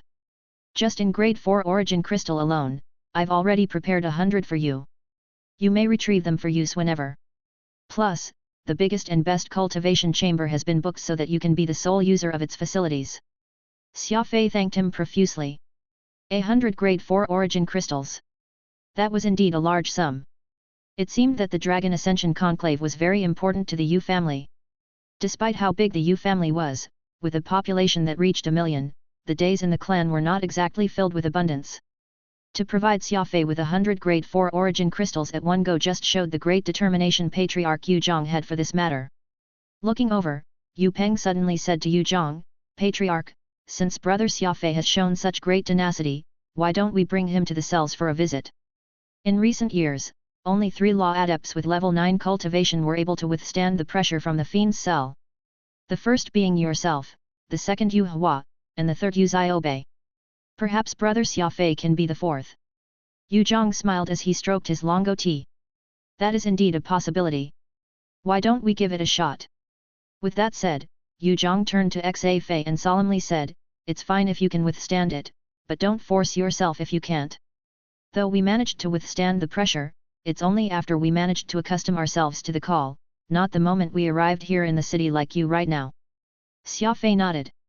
He had plenty of experience of being jailed in this lifetime. He first stepped into space as a result of being imprisoned, but this was the first time Xia Fei had heard of anything like the fiend's cell. Next to the Great Hall was a secret passageway, and after pushing away a thick wall, they travelled down a long and dark corridor. Yu Peng continued to provide an introduction to the place as they moved forward. "This secret passageway has been discovered a long time ago, leading straight to the castle's dungeon. The fiend's blood cry there is incomparably tremendous, and thus it's called the fiend's cell. In the millions of years after, countless people have tried to uncover where this strange cry is coming from, only to be met with failure. There's even an ex-patriarch who was found inexplicably dead in the dungeon." Xia Fei frowned. As the corridor went deeper, that mournful wail became clearer, and Xia Fei had to use even greater mental energy just to keep it at bay. This mysterious sound was not deterring Xia Fei in the slightest, instead, it stirred an intense desire to resist inside him. Not just Xia Fei, even Peacock Blue and Furball were keen to meet their mettle. Xia Fei would time and again mollify the two, getting them to settle down. A dark red door, which reached over 5 meters, stood before them. On it was a head, a sculpted head of a savage fiend. Both its eyes were encrusted with a blood-red jewel, very similar to the eyes of the crows out in the swamp. Standing in front of the door, Yu Peng undid the heavy chain and stuck a key into the keyhole. Are you ready? Behind the door is the dungeon, and that is where the fiend's bloodcree originate from. It's not too late for you to have regrets, Yu Peng announced in a somber voice. Xia Fei firmly nodded his head, expressing his intention of taking a look inside. With a push with Yu Peng's one arm, he pulled open the metal door. Instantaneously, a desolate and sharp roar blasted out, and Xia Fei momentarily felt dizzy. Chapter 567, A Ferocious Tiger in Me. Rumble. Yu Peng pushed open the metal door and a roar blasted. Given the proximity, it sounded as if the monstrous beast was leaning against Xia Fei when it let out a roar. Dizzy and with blurred vision, the sound traveled through Xia Fei's ears and straight to his heart, penetrating the deepest part of his very soul. With one hand holding onto the entrance for support, Xia Fei shut his eyes and tried to endure this. Yu Peng reached out habitually, wanting to support Xia Fei, but Patriarch Yu Zhang stopped him. Not yet. Let's see if Xia Fei can withstand it. The sound was causing Xia Fei to feel panicky, as he felt an evil, filled with bloodthirsty desire, rise. It was as if the fiend's bloodcree could somehow agitate the most primitive desire to kill in man. At that moment, Xia Fei's two eyes had turned red as he let out a bestial-like bellow. Yu Peng promptly took a step back and furrowed his brows. Patriarch, Xia Fei doesn't seem to be reacting well. Yu Zhang was unperturbed. Nah. His reaction now is very normal. Normal? There was no way Yu Peng could accept such an appraisal of what was happening. The situation could not be any plainer. There was evil in Xia Fei, and the fiendish cry was awakening this extreme killing intent, which was lying dormant in Xia Fei's heart, hence, the strong from him. Sure enough, he has the Skywing bloodline, Yu Zhang said with a glint in his pupils. He had once gotten a whiff of the unique scent of the Skywing bloodline when he threatened Xia Fei's life, and now that the fiend's bloodcree had lured his inner demon out, this only further confirmed his deduction. No matter how Xia Fei ended up on Earth, there was no doubt that he was of the Skywing clan. During struggles and fights, Xia Fei's consciousness would put up an intense defiance, both reason and instinct vying for dominance, yet neither surmounting the other. Only after a dozen or so minutes did Xia Fei open his eyes again. His blood-colored eyes receded as his expression returned to normal. Yu Zhang and Yu Peng both had no idea what kind of harsh internal struggle he had experienced, though it was evident from the pained look on his face before that there was an exceptionally brutal war which had been waged unseen inside him. Taking an effortful step forward, the fiend's bloodcree sounded yet again. Xia Fei paused after that step forward, but no matter how miserable the cry sounded, it was not enough to stop Xia Fei. It was a simple dungeon, and the walls had inlaid crystals, which were used for lighting. In the soft glowing light, the shadows of everyone were cast in every direction, making the dungeon look even more mysterious, as if there were really ghosts flitting about inside. There were several icy cold metal chairs in the dungeon. Xia Fei randomly picked one and sat himself down before he looked up and around. The area of this room was no less than 500 meters square, with a total of 13 cells. There were metal manacles, chains, axes, butcher's knives, and all other sorts of weapons up on the wall. There was even a piece of large equipment, which was probably used to inflict heavy punishments on convicts, here. It was a black contraption with two circular holes, where if an arm was inserted through, they would be chopped inch by inch. This was only one of the other inconceivable torture devices scattered across this place. The sound came from underground, and Xia Fei did not manage to come up with anything else after a careful examination of the place. There's no need for you to look. Years back, someone attempted to dig deep beneath the surface, managing to reach some 3,000 meters below yet still found nothing for sure. The fiend's bloodcree came from out of nowhere. That's the conclusion the people in Yu family ultimately arrived at, Yu Zhang explained plainly.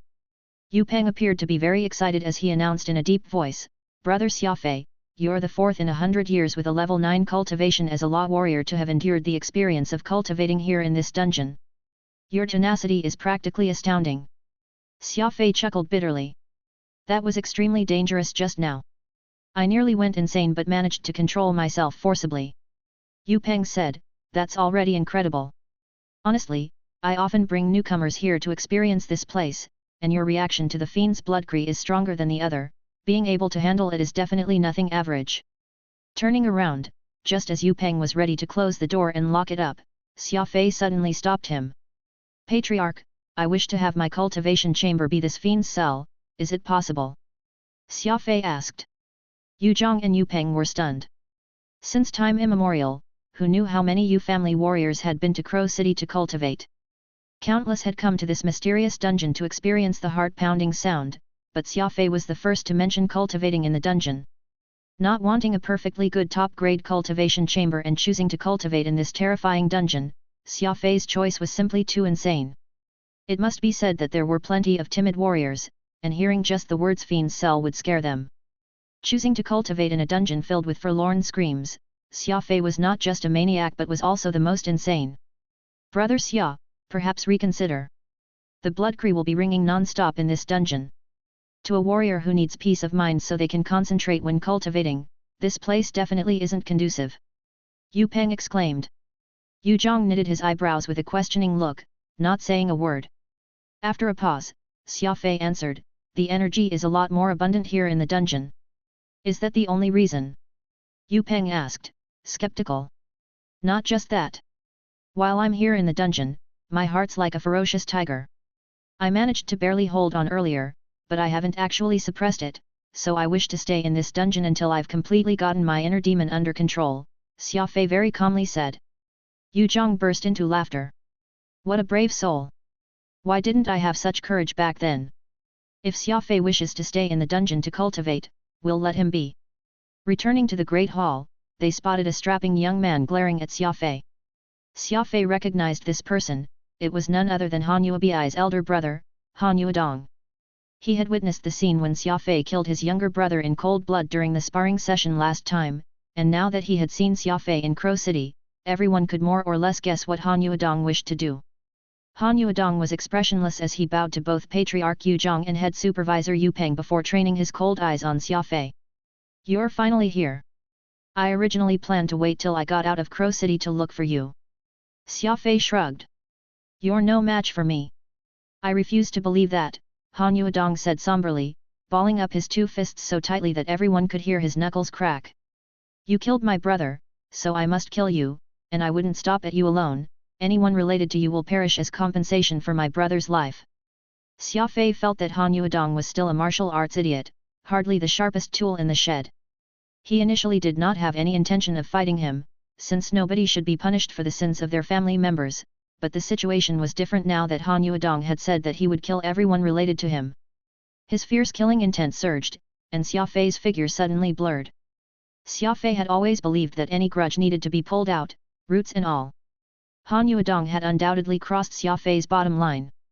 He did not care that the Yu family's patriarch and the Crow City's head supervisor were present. He did not care even though Han Yuedong had not given him an official challenge. In Xia Fei's view, none of that mattered. The only thing that mattered was for the one who spoke those words to die. Naturally, Patriarch Yu Zhang had not expected that Xia Fei would dare make his move on someone right in front of him, and it was a lethal strike to boot. Hold it! Yu Peng yelled. Unfortunately, his voice was still a tad slower.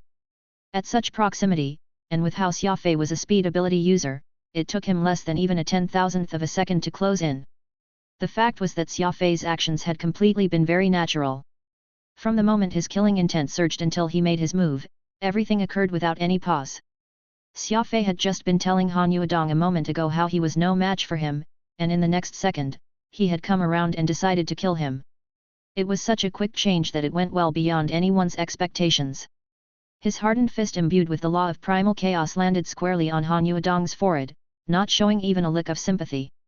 Squelch! Brain matters and blood splattered everywhere. The disruptive force of the punch was great, and with how Han Yuedong and Xia Fei were law warriors at the same level, was there any way for the former to withstand the attack? Xia Fei had acted so swiftly that even Han Yuedong himself had no idea how he died, only letting out a guttural gasp right as he died. Boom! At the same time Xia Fei's fist connected with Han Yuedong's head, Yu Zhang and Yu Peng's spatial barrier appeared, knocking Xia Fei off balance. That was not to say that Yu Zhang and Yu Peng lagged in their reaction speed, it was that Xia Fei had not given either man time to discern what he was about to do. All Xia Fei did was laugh as he killed Han Yuedong right there on the spot. When warriors clashed, plain visual observation alone was not enough, what mattered most was anticipation. A single glance, the slightest twitch of the corners of a person's mouth, all these were micro-actions which could signal an attack. Alas, Xia Fei had acted instantly without giving Yu Zhang or Yu Peng any time to determine his course of action. This was what it meant to hide a knife behind a smile. Xia Fei's strange physical agility made him tumble on the floor before he regained his balance and stood upright. Meanwhile, it was also at this moment when Han Yuedong's body finally toppled on the floor. From the time his killing intent surged up to when he made his move and went for the kill, the entire process had taken place within the span of a breath. Xia Fei did not dawdle in the least. Thump! The corpse fell and blood flowed freely. A pool of red gradually formed in the center of the great hall, and silence permeated all around them. You! Why did you kill him? Yu Peng shouted. You even did it right in front of our family patriarch. Just how am I going to continue being the head supervisor of Crow City? Yu Jiang's face was disgusted as well. He was a peak law emperor, yet he had actually failed to stop Xia Fei's attack. Just how could he stand such a humiliation? Letting out a boisterous laughter, Yu Jiang walked off. He ignored both Xia Fei and Yu Peng. Xia Fei was actually prepared to be punished for daring to attack. In Xia Fei's mind, suffering a bit of punishment in exchange for eliminating a potential enemy was nothing, but Yu Jiang had actually left without saying a word, and that shocked him greatly. Xia Fei, there's indeed a ferocious tiger dwelling in your heart. Yu Jiang departed Crow City smiling after leaving him with those words. Yu Peng's footsteps were heavy as he chased after him. Patriarch, are you leaving just like that? Yu Peng asked anxiously. Yu Jiang rolled his eyes. What else could I do? I was late in making my move, and I failed to stop him. Would you rather I leave only after this matter got out? Yu Peng was vexed, but he suddenly realized the crux of the situation was not Xia Fei killing someone but that Xia Fei had done the deed of killing Han Yuedong right in front of two great experts, yet neither of them managed to stop him. They would be greatly shamed if words got out. What level was Xia Fei, and what level was he? Even more so, what level was the patriarch? Yu Peng felt aggrieved upon thinking of that. He had never seen anyone like Xia Fei who could kill someone so abruptly while still smiling. All the skills and technique he had learned to aid in anticipating his opponents were all useless against Xia Fei. Patriarch Yu Jiang was even more furious inside. He believed that, if Xia Fei had revealed a trace of what he wanted to do, he would have surely been able to stop the lad, but he had unfortunately forgotten that Xia Fei studied the ways of the assassin sect his whole while, and what he practiced was the crafty approach technique. If anyone could tell that Xia Fei was about to kill, then that would only mean those years of honing his skills would have all been but a waste. Opening a spatial door, Yu Jiang strode over and made to leave. Yu Peng stubbornly asked, Patriarch, what are you going to do about this? Don't ask me. Yu Jiang vented his frustration on Yu Peng with those 3 words as he left. You can leave, but I can't. Yu Peng sighed after stalling there for a short while. However, no one noticed that, though Yu Peng had said these words in a defeated tone, the corners of his mouth had actually twitched to reveal a slight smile. Chapter 568, The Two Freaks. Without any remorse whatsoever, Xia Fei lit a cigarette and stared coldly at the corpse in front of him as well as the warm blood that was slowly flowing out. He remained completely composed inside. He had been killing others since he was 16. Xia Fei had spent all these years growing up with murder and death by his side, from Earth to the Alliance, from the Alliance to the Insectoid territory, and from the Insectoid territory to the Lore realm. After seeing so many deaths and corpses, he had still been able to maintain his peace of mind, and that itself proved that Xia Fei was even more suited to exist in this cutthroat realm, and it was essentially the given mentality that a natural-born warrior possessed. A series of footfalls could be heard from the stairs, and then a youth of approximately 17 or 18 years of age came running into the great hall. He took a quick glance at the corpse lying reposed on the ground, breathed deeply, and inhaled the scent of spilled blood, exposing himself to the smell of death. Licking his lips, a hint of greed lingered at the corner of his mouth. Xia Fei curiously gazed at him. It was as if this young man liked spilling blood more than he did, enjoying the taste of death, and from the way he walked and his mannerism, this person was definitely an expert. Xia Fei, the youth asked in a low voice. Xia Fei nodded.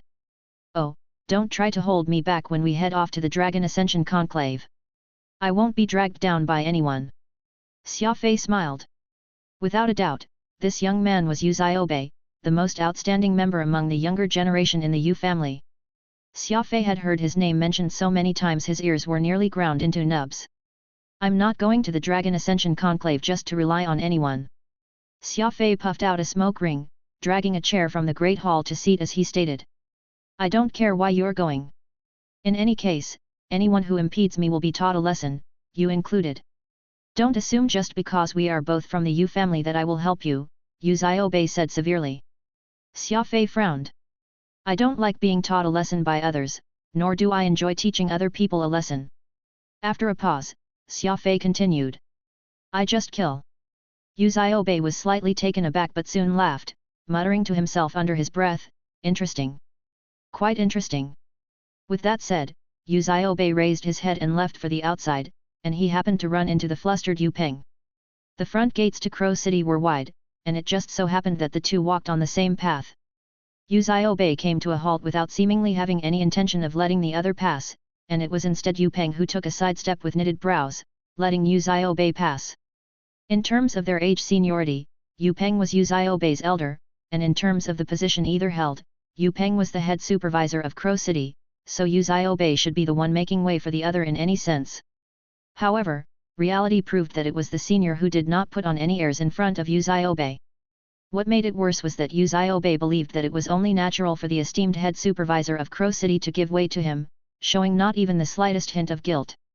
This incident demonstrated just how proud Yu Xiaobei was, so much so that perhaps there was no one in the entire clan whom he would see as an equal aside from the patriarch. Have you two met? Yu Peng asked. Xia Fei watched Yu Xiaobei leave as he nodded, asking, his cultivation level is probably higher than yours, hey? Yu Peng showed a look of annoyance. Though this was indeed true, was there a need for Xia Fei to ask this, given the current circumstances? Any bit of pride he had was pretty much thrown out the window at this point. Chuckling bitterly, Yu Peng replied, Xiaobei has already reached peak law sovereign, and aside from our family patriarch, only my brothers, Yu Jin's cultivation, can be considered the highest. Of course, Yu Hua can also count himself as one of the strongest, but he has long since sworn himself off family matters. Xia Fei did not make any comment toward this. It was no wonder Yu Xiaobei was so arrogant, since he was already a peak law sovereign at the young age of 17 or 18, ready to make an attempt to become a law emperor. The young man had clearly earned the right to be haughty. Yu Peng squatted as he placed his finger softly on the ground, causing Han Yuedong's corpse to disappear without a trace, as if he had just done a magic trick. Best if you never mention a word about what happened today. Though it isn't against the rules to kill, it's actually taboo to do so here in Crow City. I'll allow an exemption for you today, but I won't be letting you off if it happens again, Yu Peng said as he exerted his authority once more. Xia Fei smiled and extended his right hand. The key, please. If there's nothing else, I'd like to begin my cultivation now. Yu Peng handed the dungeon key to Xia Fei even as he nagged about the rules here in Crow City. He then gave the latter over 10 grade 4 origin crystals. Xia Fei took the items and went down the stairs once more, disappearing into the darkness after a short while. Yu Peng mumbled in exasperation as he stood there in the empty great hall, freaks. Both of them. Locking up the dungeon door behind him, Xia Fei sat down cross-legged on the ground. There was an intricate trigger in his spatial ring which allowed the space within the ring to connect to the world outside upon activation, and this let Xia Fei retrieve items within. This was how the little robot pod and the ice coffin of the Lionheart Emperor Oro could contact him. If Xia Fei was doing anything that he did not want Oro to know, all he needed to do was activate the trigger and the space within the spatial ring would be sealed from the external world. Master, would you like me to clean this place up? Pod nervously asked. Normally, whenever Xia Fei was somewhere new, Pod would not even ask and immediately come dashing out to begin tidying everything around, but he was actually somewhat hesitant today. This was most likely because of the whale in the dungeon which frightened him greatly. Just rest up. If you have the time, you can just tidy everything inside the spatial ring. Pod nodded his head repeatedly in agreement, feeling a little guilty inside. However, the fiend's blood cry was simply too scary that even the robot could not withstand it. Oro, you're an expert. You ought to know how this fiend's blood cry came to be, right? Xia Fei asked. Oro chuckled. If I'm not mistaken, there should be a hidden space here in this dungeon, and the sound we're hearing is originating from it. Xia Fei was doubtful. A hidden space? Then shouldn't it be completely sealed off? How could sound escape like this? Could the space itself be compromised? Oro shrugged helplessly. That's one possibility. After all, I have yet to do any in-depth inspection of this place, and though you can hear this sound, it's actually a type of telepathic call, using a sort of extremely subtle energy manipulation that's affecting your brain, causing you to have an auditory hallucination. It's not really a sound. If you don't believe me, you can check with your robot companion. What he's feeling isn't sound but rather an extreme frequency electronic wave. Xia Fei was stunned once more. Affecting his brain to cause an auditory hallucination? That was an amazing power, which was comparable to a high-ranking illusory special ability. It was even a non-substantial mental illusion. I'm very curious about your current environment as well, but since you need to use this short period to make the breakthrough to the Law Sovereign, let's wait till you achieve that before we proceed toward uncovering this mystery, Lionheart Emperor Oro said. Xia Fei nodded. Right now, breaking through the transom of Law Sovereign was the most important task at hand in order to acquire the qualifications to participate in the Dragon Ascension Conclave. He could leave the mystery of this dungeon at a later time. He had already been granted permissions to enter Crow City, meaning that he could still leave and enter the place as he wished after returning from the Dragon Ascension Conclave. There was no rush. Deactivating the trigger, Lionheart Emperor Oro and Pod could no longer converse with Xia Fei. This allowed him to begin devoting his fullest concentration to his cultivation. Furball remained unflinching to the horrible blood-curdling cries, which echoed ceaselessly in the dungeon, his eyes staring greedily at that row of origin crystals in front of Xia Fei, nearly dribbling saliva all over. After a moment's consideration, Xia Fei picked up one of the grade 4 crystals and gave it to Furball. The ball was beside himself with excitement, nuzzling Xia Fei like crazy in a shower of affection. This was a precious grade 4 origin crystal, with an energy concentration 100 times that of a grade 3 origin crystal. This was practically a top-tier nourishment for Furball. Since the Yu family had already prepared 100 grade 4 origin crystal for Xia Fei, not using them would just be a waste. As there was no way Xia Fei could use so much energy in these 15 days, he might as well treat Furball something good this time. Retrieving the white jade ape from his spatial ring, Xia Fei placed a grade 4 origin crystal in it and the energy slowly flowed into Xia Fei's 7th brain region. The pattern of his space law slowly began to form. Xia Fei was reviewing the results from his past cultivations. Xia Fei understood the saying that haste makes waste very well, so it was important for him to first practice perfecting the very first pattern for his law of space before he proceeded further. 9 mysterious images appeared in rapid succession, one next to the other, like a string of intricately woven kites, as they floated in his mind. Approximately 12 hours later, Xia Fei took out a silver metal plate to hang on the wall. This was the second pattern of the space law, and cultivating this pattern once would allow him to ascend as a law sovereign. This pattern was a lot more profound, complex, and abstruse than the one he had to replicate before. If the first pattern was like a planet, requiring strict depiction of the mountains and river tributaries of the planets, then the second one was like a galaxy, requiring the equally precise drawing of more than 10 planets, which meant that the difficulty of this task was several dozen times greater than before. After he managed to calm himself down, Xia Fei began to attempt cultivating. He did not use any origin crystal at the start because Yu Hua had already told him that the trick to making a breakthrough involved using the pure mental energy he had after the tide receded. It lay in his state of exhaustion. Without origin crystals supplementing him, the energy that Xia Fei had in his body was quickly used up. After all, this was the second pattern, the path for a warrior to turn into a sovereign. It was a lot more difficult. The fine threads were trouble to begin with. The complexity of cultivation was well beyond what Xia Fei had expected, requiring an even finer control of what origin energy he had. Just as he was about to run out of energy, he heard a bleak and shrill whistle. When people were in a state of nadir, they would very easily be affected by external surroundings. Xia Fei kept feeling a bout of chaos stirring in his brain region as his heart rate accelerated and his blood flow increased continuously. The pattern that he had completed about 10% of disappeared like dust in the wind. His forehead was drenched in sweat. Cold sweat. Because he was using the exhaustion method to cultivate, Xia Fei succumbed to the torment of the fiend's bloodcry. He would have to gather 100 times more concentration just to resist that tempting sound. Xia Fei's throat was parched and his face pale. Opening his eyes, he slowly regulated his breathing. That was close. Isn't it a bit too insane for you to cultivate while dividing some of your concentration to resist the fiend's bloodcry? Phantom said. That moment when Xia Fei experienced physical and mental instability, he nearly tipped over the edge and got overwhelmed by his inner demon. Xia Fei shook his head. You're not wrong about the difficulty, but I won't give up. The fact that the fiend's bloodcry can tempt and distract me just goes to show that my tenacity isn't strong enough. Xia Fei was stubborn to his very bones, and his innate maniac reared its ugly head once more.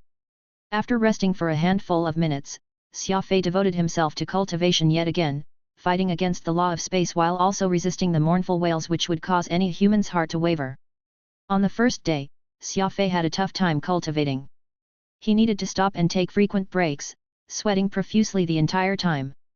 On the second day, Xia Fei saw a significant reduction to the number of times he needed to take breaks, and by the start of the third day, Xia Fei was on average able to hang on for an hour. This was indubitably a shocking number. It must be said that the cultivation Xia Fei now faced was not just grueling, but the repeated distraction coming from the fiend's blood creep beside him made this the most excruciating experience. What you give is what you get. In order to achieve success that no one else had achieved before, it was necessary for people to withstand pain and agony that others could not take.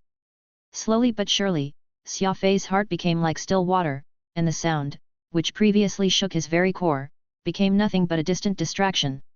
Chapter 569, Level 2 Law Sovereign.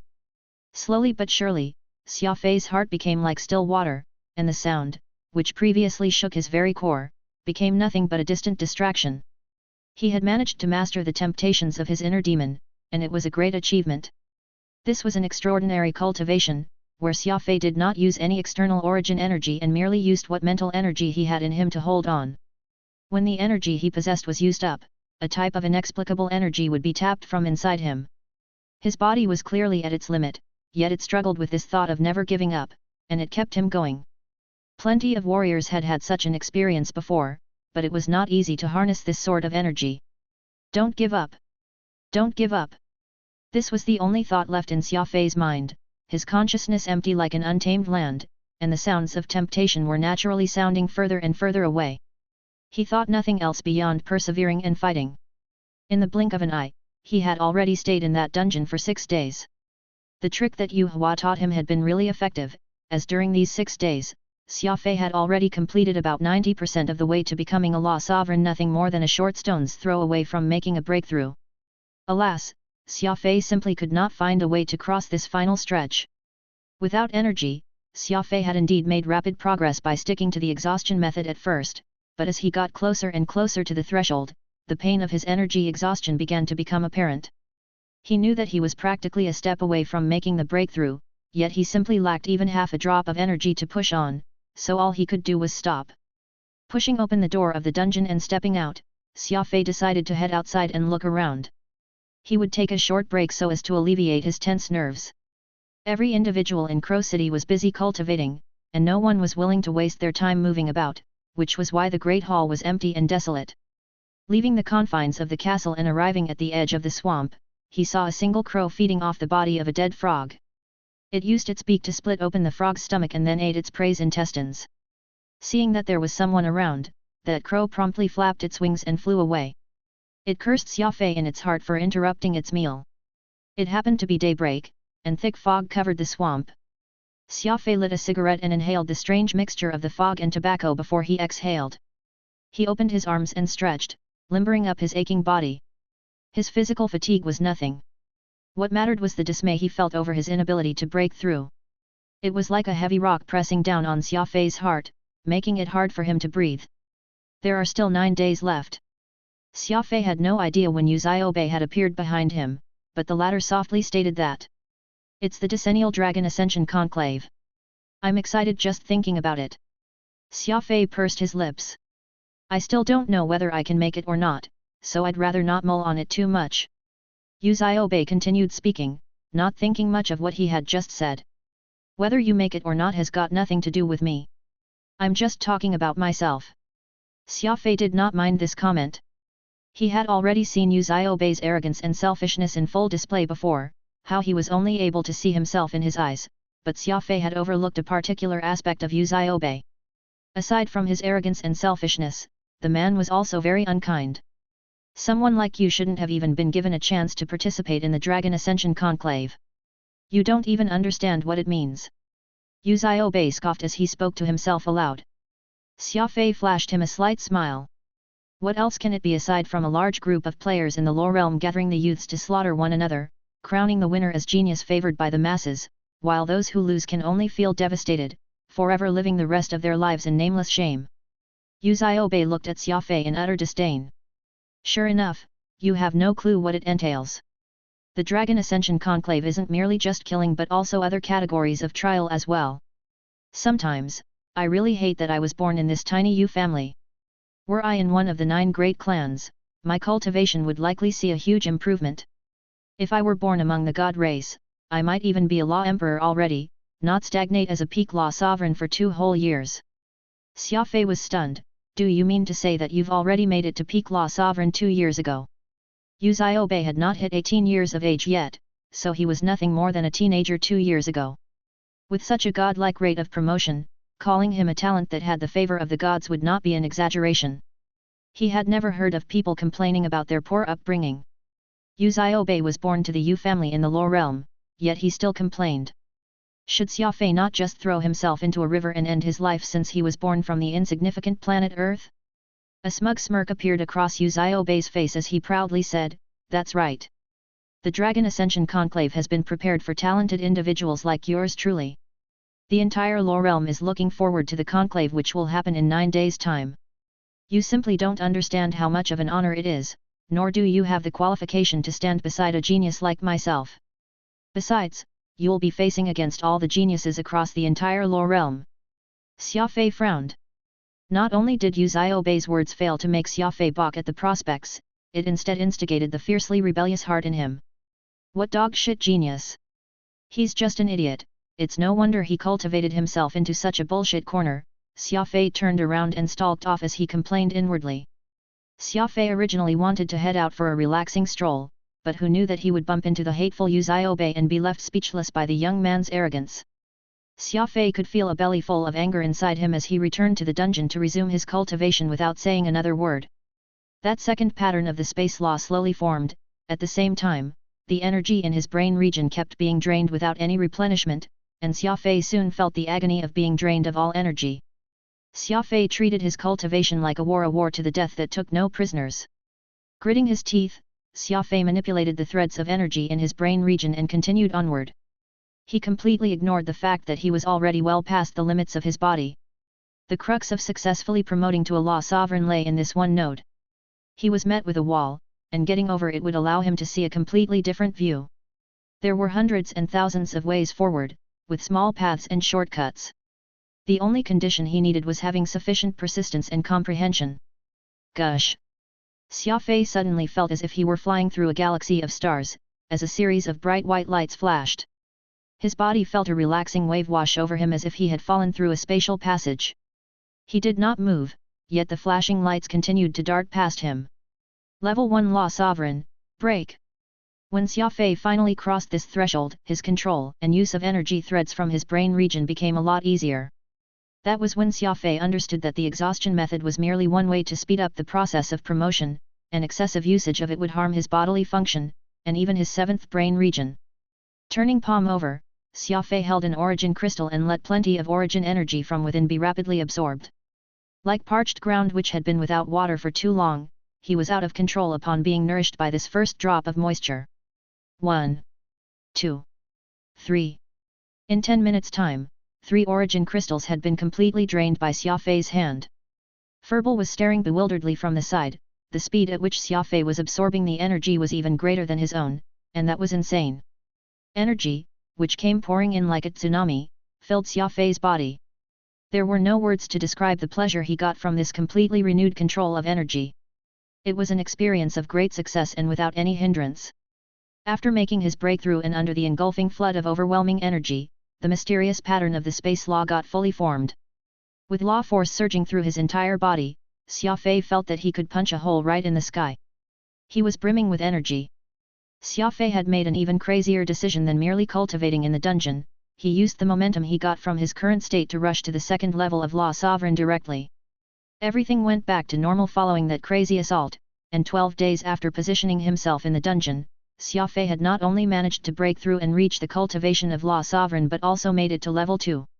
This was practically the most insane promotion speed anyone had shown. The method you used wasn't bad.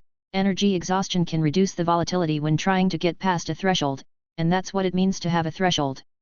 Meeting strength with strength. If one devotes all their energy toward assailing this threshold, then the resistance will also respond accordingly, becoming stronger along with them.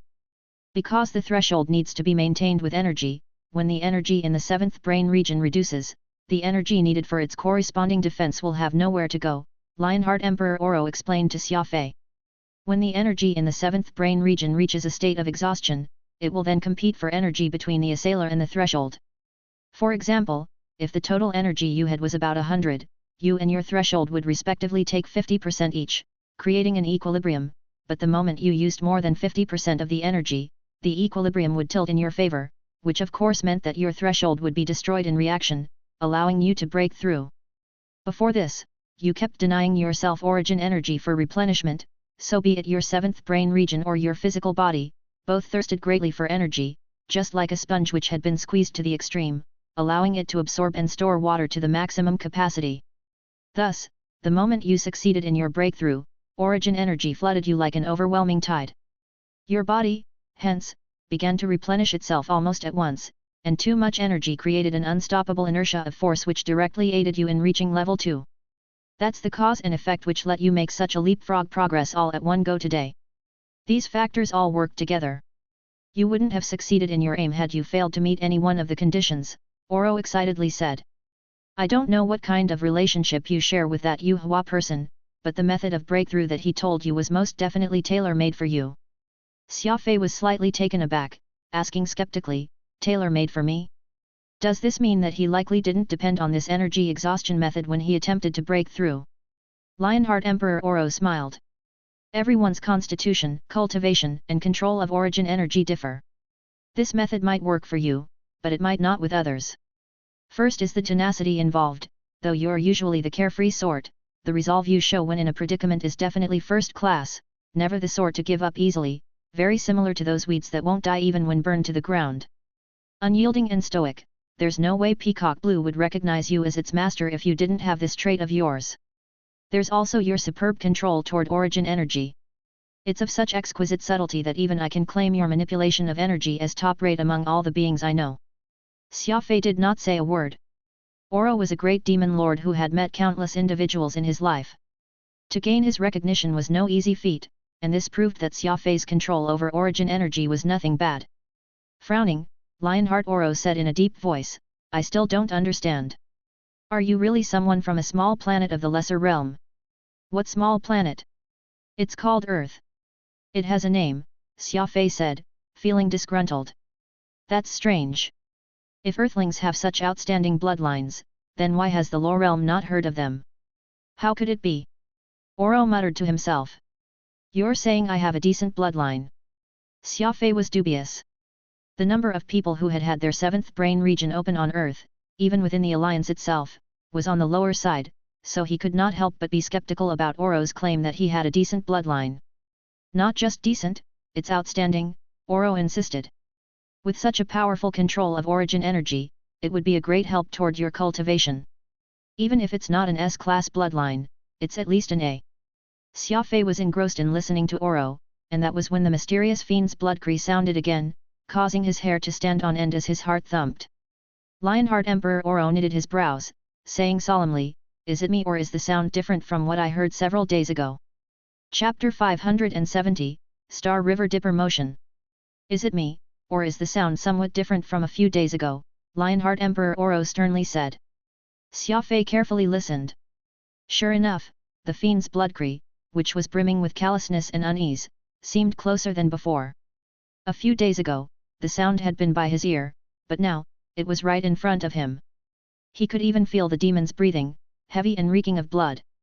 It's like. Lionheart Emperor Oro's eyes suddenly turned vicious, and a shiver ran through his body. Xia Fei, quickly go outside and see if there's anything abnormal about the sky. Oro swiftly shouted. The sky? Xia Fei said in confusion. Don't ask so many questions. Just go. Lionheart Emperor Oro was so agitated that his voice was somewhat hoarse. Xia Fei could vaguely hear an ill foreboding in his voice. This was one of the top-class experts of the demon race. What was it that could make him so shocked? Whoosh! Xia Fei instantly moved outside of the castle. Moonlight. Crow City had been engulfed in bright moonlight. The light of a full moon had cast its silver radiance over this swamp. Since his first day here, Crow City had been wrapped in a fog, and the sky had been so hazy and overcast that it was difficult to see anything. Dark clouds even seemed to threaten the city, as the pressure was extremely oppressive. Today, however, the sky was clear. The fog was no more. The dark clouds were no more. Even the swamp's tens of thousands of crows had gone into hiding. When things were abnormal, evil was afoot. Something fishy was going on in Crow City. That bright moon was accompanied by bright and beautiful stars, but this was a cold and desolate beauty, a somber and grim light. The silver moon was like a round plate which was pressing on Xia Fei's head, pushing the breath out of his lungs. Lionheart Emperor Oro lay in his coffin, using his fingers as measuring tools to inspect the stars swiftly. His expression grew grimmer and grimmer. 3 stars escorting the moon. No wonder the fiend's bloodcry is so intense. It's the work of an extremely rare celestial phenomenon. Oro sternly said. Before Xia Fei could ask, Oro pointed to the sky and said, "Look, 3 bright stars orbit around the full moon, forming a triangle. Those stars keep shifting between bright and dim. That's what astrologists call 3 stars escorting the moon. The 3 stars are flickering because the moon is absorbing all of their power, which is ultimately being used on this planet, on this very swamp. A night like this is horrifying. All sorts of natural phenomena that science can't explain will occur under this sort of celestial happening." Oro was very excited, but Xia Fei was confused. After thinking for a few minutes, he asked, "Why does it seem like you know a lot about this supernatural phenomenon?" Oro heartily laughed. "You're from the lower realm, so you don't understand that the more time one spends in the lower realm, the less one relies on science. This is because there are far too many supernatural phenomena in this region of space that science can't explain. The longer you live here, the more you'll understand that science isn't everything, nor will it always be able to provide an explanation." Xia Fei nodded. He had long ago understood this principle. Science, just like cultivation, had a terminus. For example, if a scientist wanted to use science to explain the mysterious 7th brain region, no matter how smart they were or how they excelled in their profession, they would ultimately die unsatisfied. Just like the existence of the universe, the mysterious 7th brain region could not be explained by science alone. 3 stars escorting the moon is a rare chance. Oro excitedly said. "Based on my calculations, this celestial phenomenon will last for 6 hours and 13 minutes. 6 hours. Correct." Oro suddenly became very solemn. "Xia Fei, this is an opportunity. Do you want to solve the riddle of the fiend's bloodcry?" Xia Fei was startled. "Of course. This sort of strange howling is terrifying to listen to. I'd love to see this riddle solved." "Then are you willing to take a risk?" Oro stared at Xia Fei and asked. "You had best make your decision soon, for there's only 6 hours and 12 minutes left. Once the phenomenon ends, we will lose this chance." Xia Fei only used 5 seconds to reach his decision. "All right, let's solve this age-old riddle." The dungeon. Xia Fei locked the door and then began to make arrangements as Lionheart Emperor Oro indicated. Pa pa pa. Xia Fei pushed origin crystals into the wall like he was laying down a formation, though this formation's components were incredibly expensive. This dungeon must contain a hidden dimension, and the one who built this hidden dimension must be a great expert, having managed to hide it for tens of thousands of years. Alas, today, he ran into me, Lionheart Emperor Oro. Oro proudly proclaimed. "Trying to mess around with formations versus me? Don't you know who I am?" Perhaps because he had been imprisoned for too long, Oro easily got excited as long as he had something to do.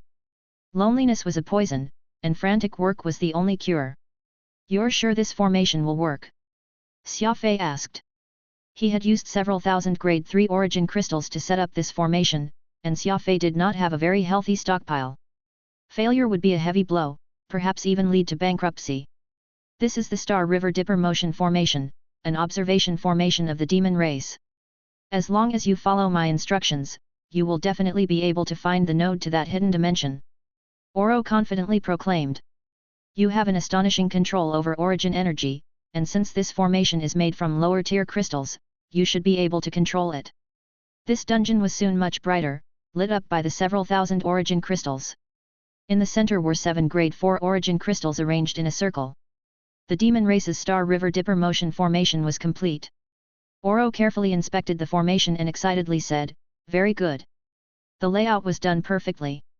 Now, we need to see how you do. Xia Fei nodded, squatted, and placed a hand in the center of the circle of the 7 grade 4 origin crystals.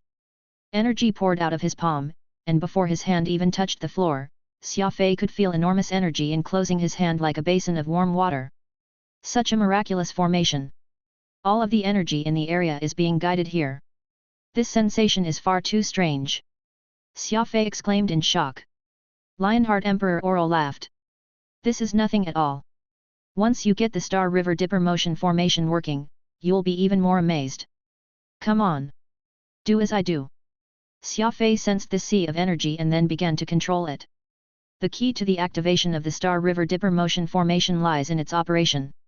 In order to perceive this dimension, you need to operate the formation at high speeds. Close your eyes and feel it out. As Xia Fei closed his eyes, the coordinates and form of the prison entered his mind, taking the form of strange lines and images. Threads of energy formed themselves into the dungeon in Xia Fei's mind, realizing every grain of dust on the floor and even the ants in the corner. You should be able to see the shape of the dungeon in your mind. It should be very detailed, far more detailed than what you can see with your eyes. Xia Fei nodded. Correct. I can even see the impurity in each slab of stone. That's the effect of the formation, as if you are using a telescope. You will be able to detect all the details of anything with the formation. Now, try to turn the formation. The faster the formation spins, the more detail you will get. There isn't much time. Once the celestial phenomenon ends, not even the Star River Dipper motion formation will be able to find that hidden dimension set up by that expert. Hurry and start. Turn the formation in a clockwise direction. The key lies in your body. Have the energy pass through your body and then use your control over origin energy to move the formation.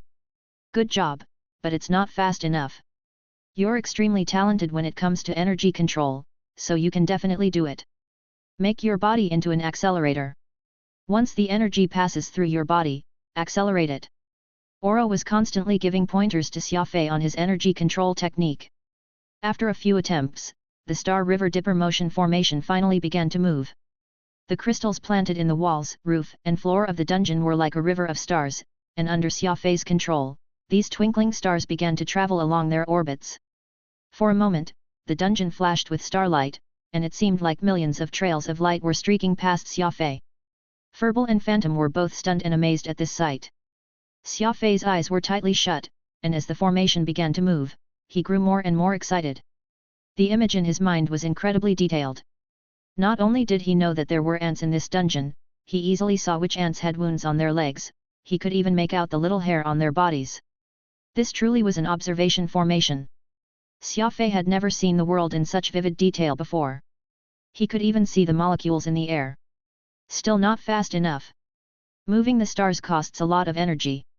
You must find the node to the hidden dimension before the energy runs out. Don't get careless.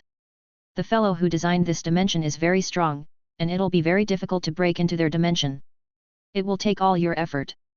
Faster, faster. It's still not fast enough. Oro was excited as could be, constantly encouraging Xia Fei.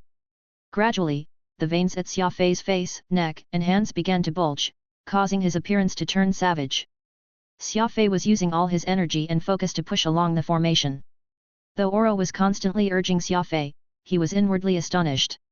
It must be understood that this was an observation formation of the demon race. Though Oro had simplified the formation to adjust for the terrain and Xia Fei's crystal stockpile, turning it still was not easy, yet Xia Fei had succeeded on his first try. Control of origin energy was a very mysterious and heaven-defying ability. Xia Fei was only a law sovereign, yet he could already display such outstanding control over energy. Even Great Demon Emperor Oro was alarmed. Xia Fei was not merely operating the observation formation but was also making it turn faster and faster. It's still not fast enough. Watch carefully. The spatial node will be a purple light source, and it'll become more and more obvious as the formation spins faster and faster.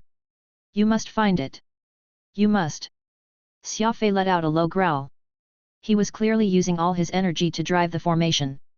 His body was like a frenzied high-speed electric generator. As the energy passed through his body, it picked up speed, and large amounts of origin energy gushed out of his body. Purple. I see the purple node of light. It's flashing in and out, at the edge of the third cell. Xia Fei cried. Lionheart Emperor Oro was stunned, and then he called, maintain speed. This is an important step. Using the tearing force of the Star River Dipper motion formation, tear open that node. Hang in there. Accelerate. There are only 5 hours and 49 minutes until the 3 stars escorting the moon phenomenon ends. This is our only chance. Chapter 571, Soul-Stealing Germs. Like a rushing river of stars, the enormous origin energy tore that purple spatial node wider and wider. The speed was very slow, and though Xia Fei was doing all he could, that hidden spatial entrance continued to flicker in and out. It appeared that it would take a long time to open the entrance using the observation formation. However, what Xia Fei lacked the most was time. The incredibly rare celestial phenomenon, the 3 stars escorting the moon, was what allowed him to get that difficult glimpse of the node. Once this night was over, if he wanted to get another glimpse, he would probably have to wait thousands of years. Lionheart King Oral looked at Xia Fei, whose face was twisted with savagery and covered in sweat, and sighed in regret. Give it up.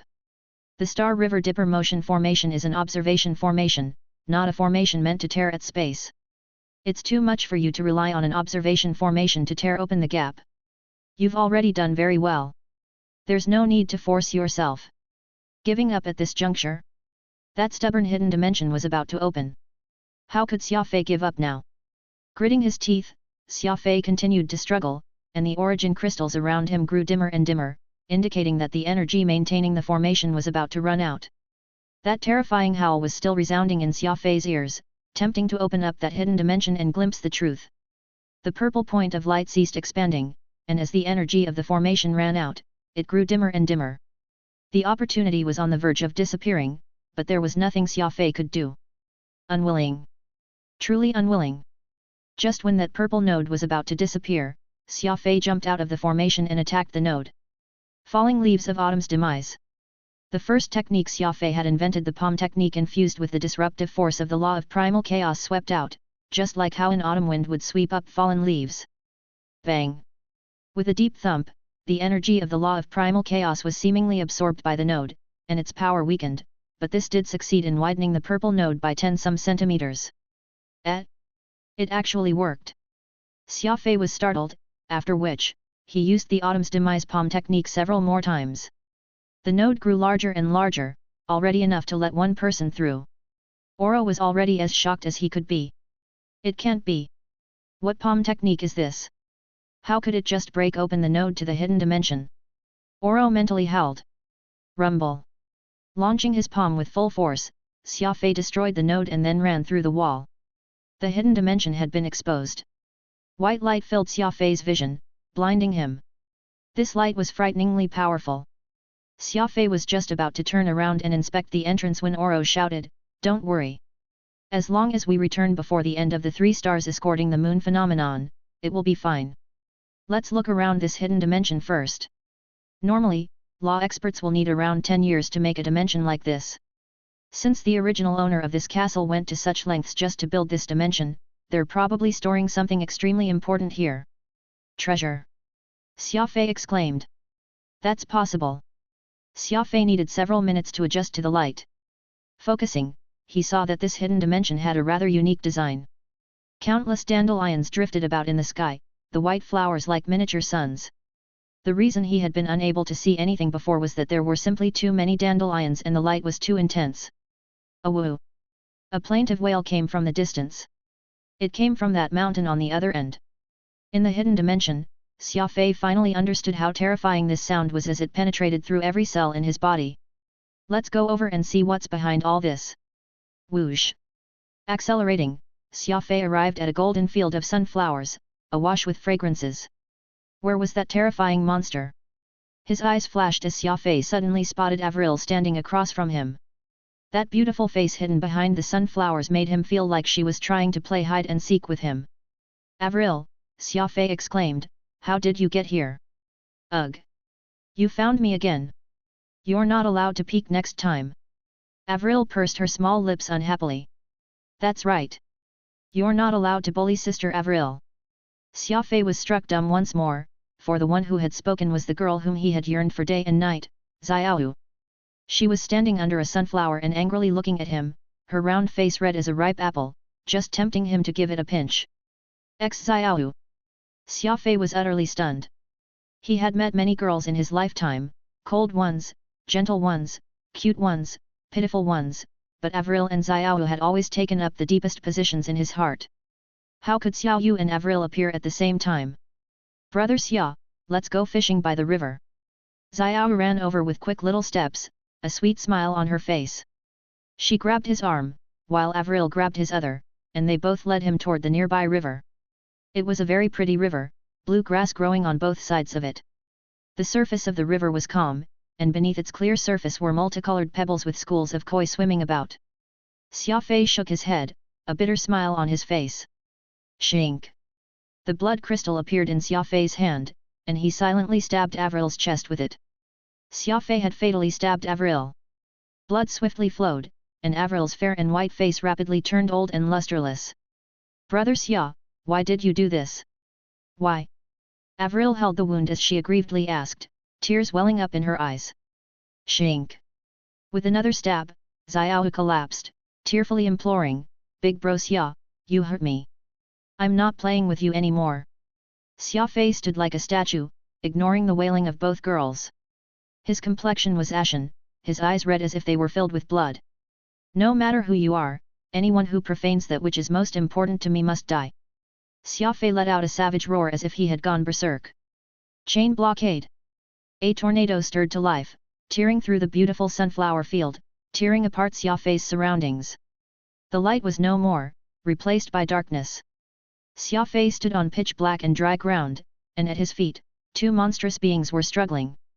They had skin as black as night, and a disgusting green and viscous liquid flowed out of their bodies. Their heads were ovular, their mouths were packed with fangs, and their noses were large and wide, flaring as these monsters gasped in despair. Xia Fei was surrounded by tens of thousands of these monsters. Their fangs bared, greed and desire on their faces. These are soul-stealing germs, crafty and despicable single-celled organisms. When you entered this dimension, they pulled you into their world, Oro fearfully said.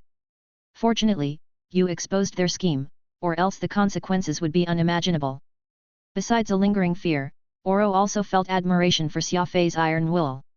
Soul-stealing germs were extremely vicious and specialized in attacking the weaknesses of their foes. Every person had something they wanted to protect with all their being. This was a weakness that could never be ground away, not even by the most determined warrior. Although Xia Fei had known that this was an illusion, the sensation of stabbing Avril and Xiao had been incredibly realistic and had set off a firestorm in his heart. It doesn't matter what they are.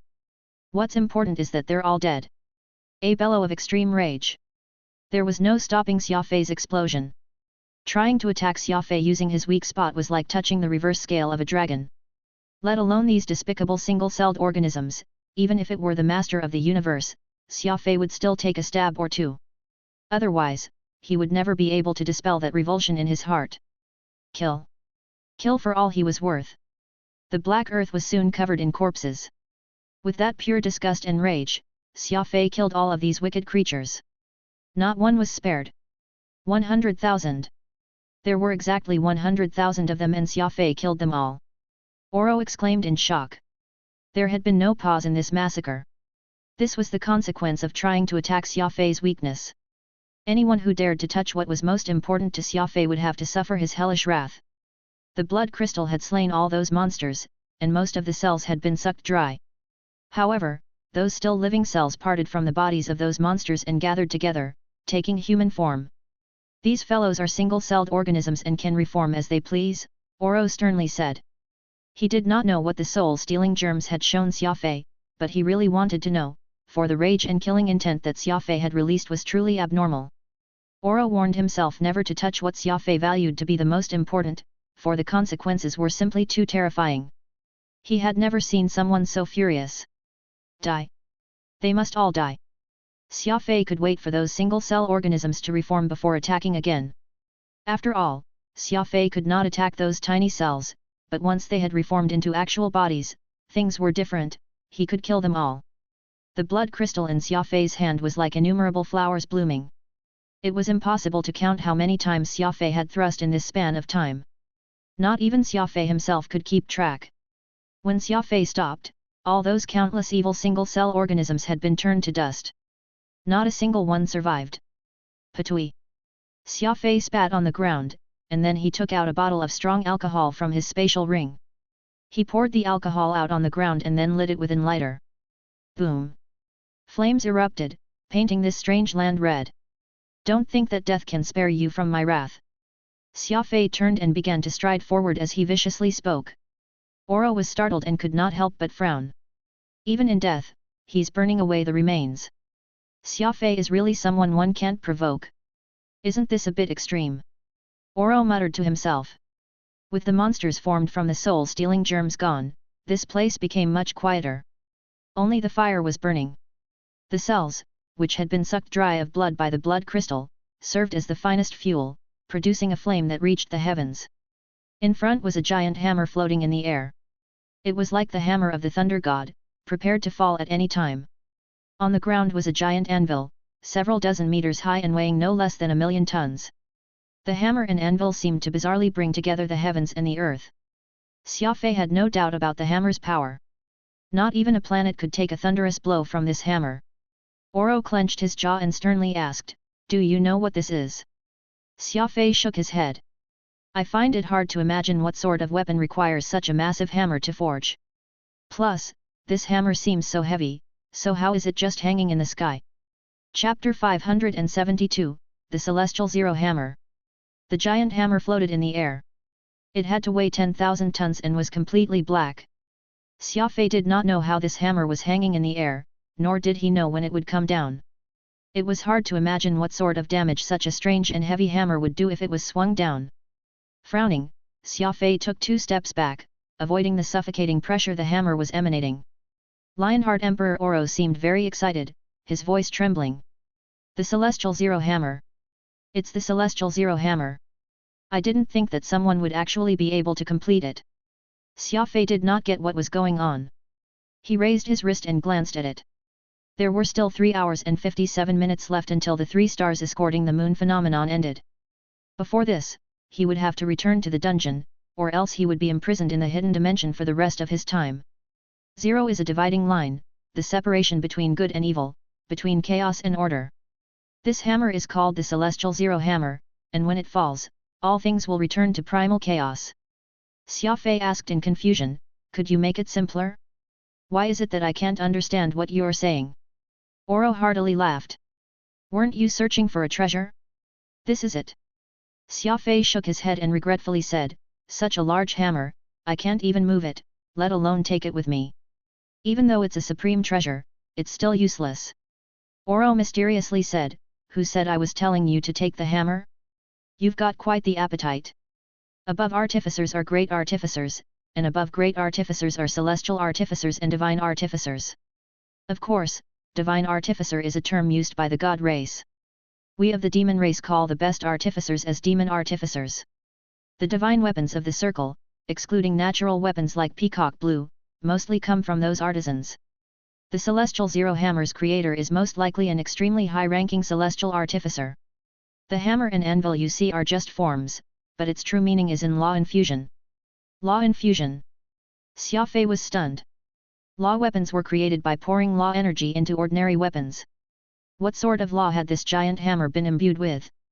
"You're saying that I can place any weapon on the anvil, and by having the Celestial Zero Hammer swing down, I can infuse law energy into the weapon?" Xia Fei asked. Oro smiled. "That's right. Your mind works rather quickly. It seems that the owner of the castle is a celestial artificer, and in this hidden dimension, they constructed for themselves the strongest law infusion tool they could make, the Celestial Zero Hammer.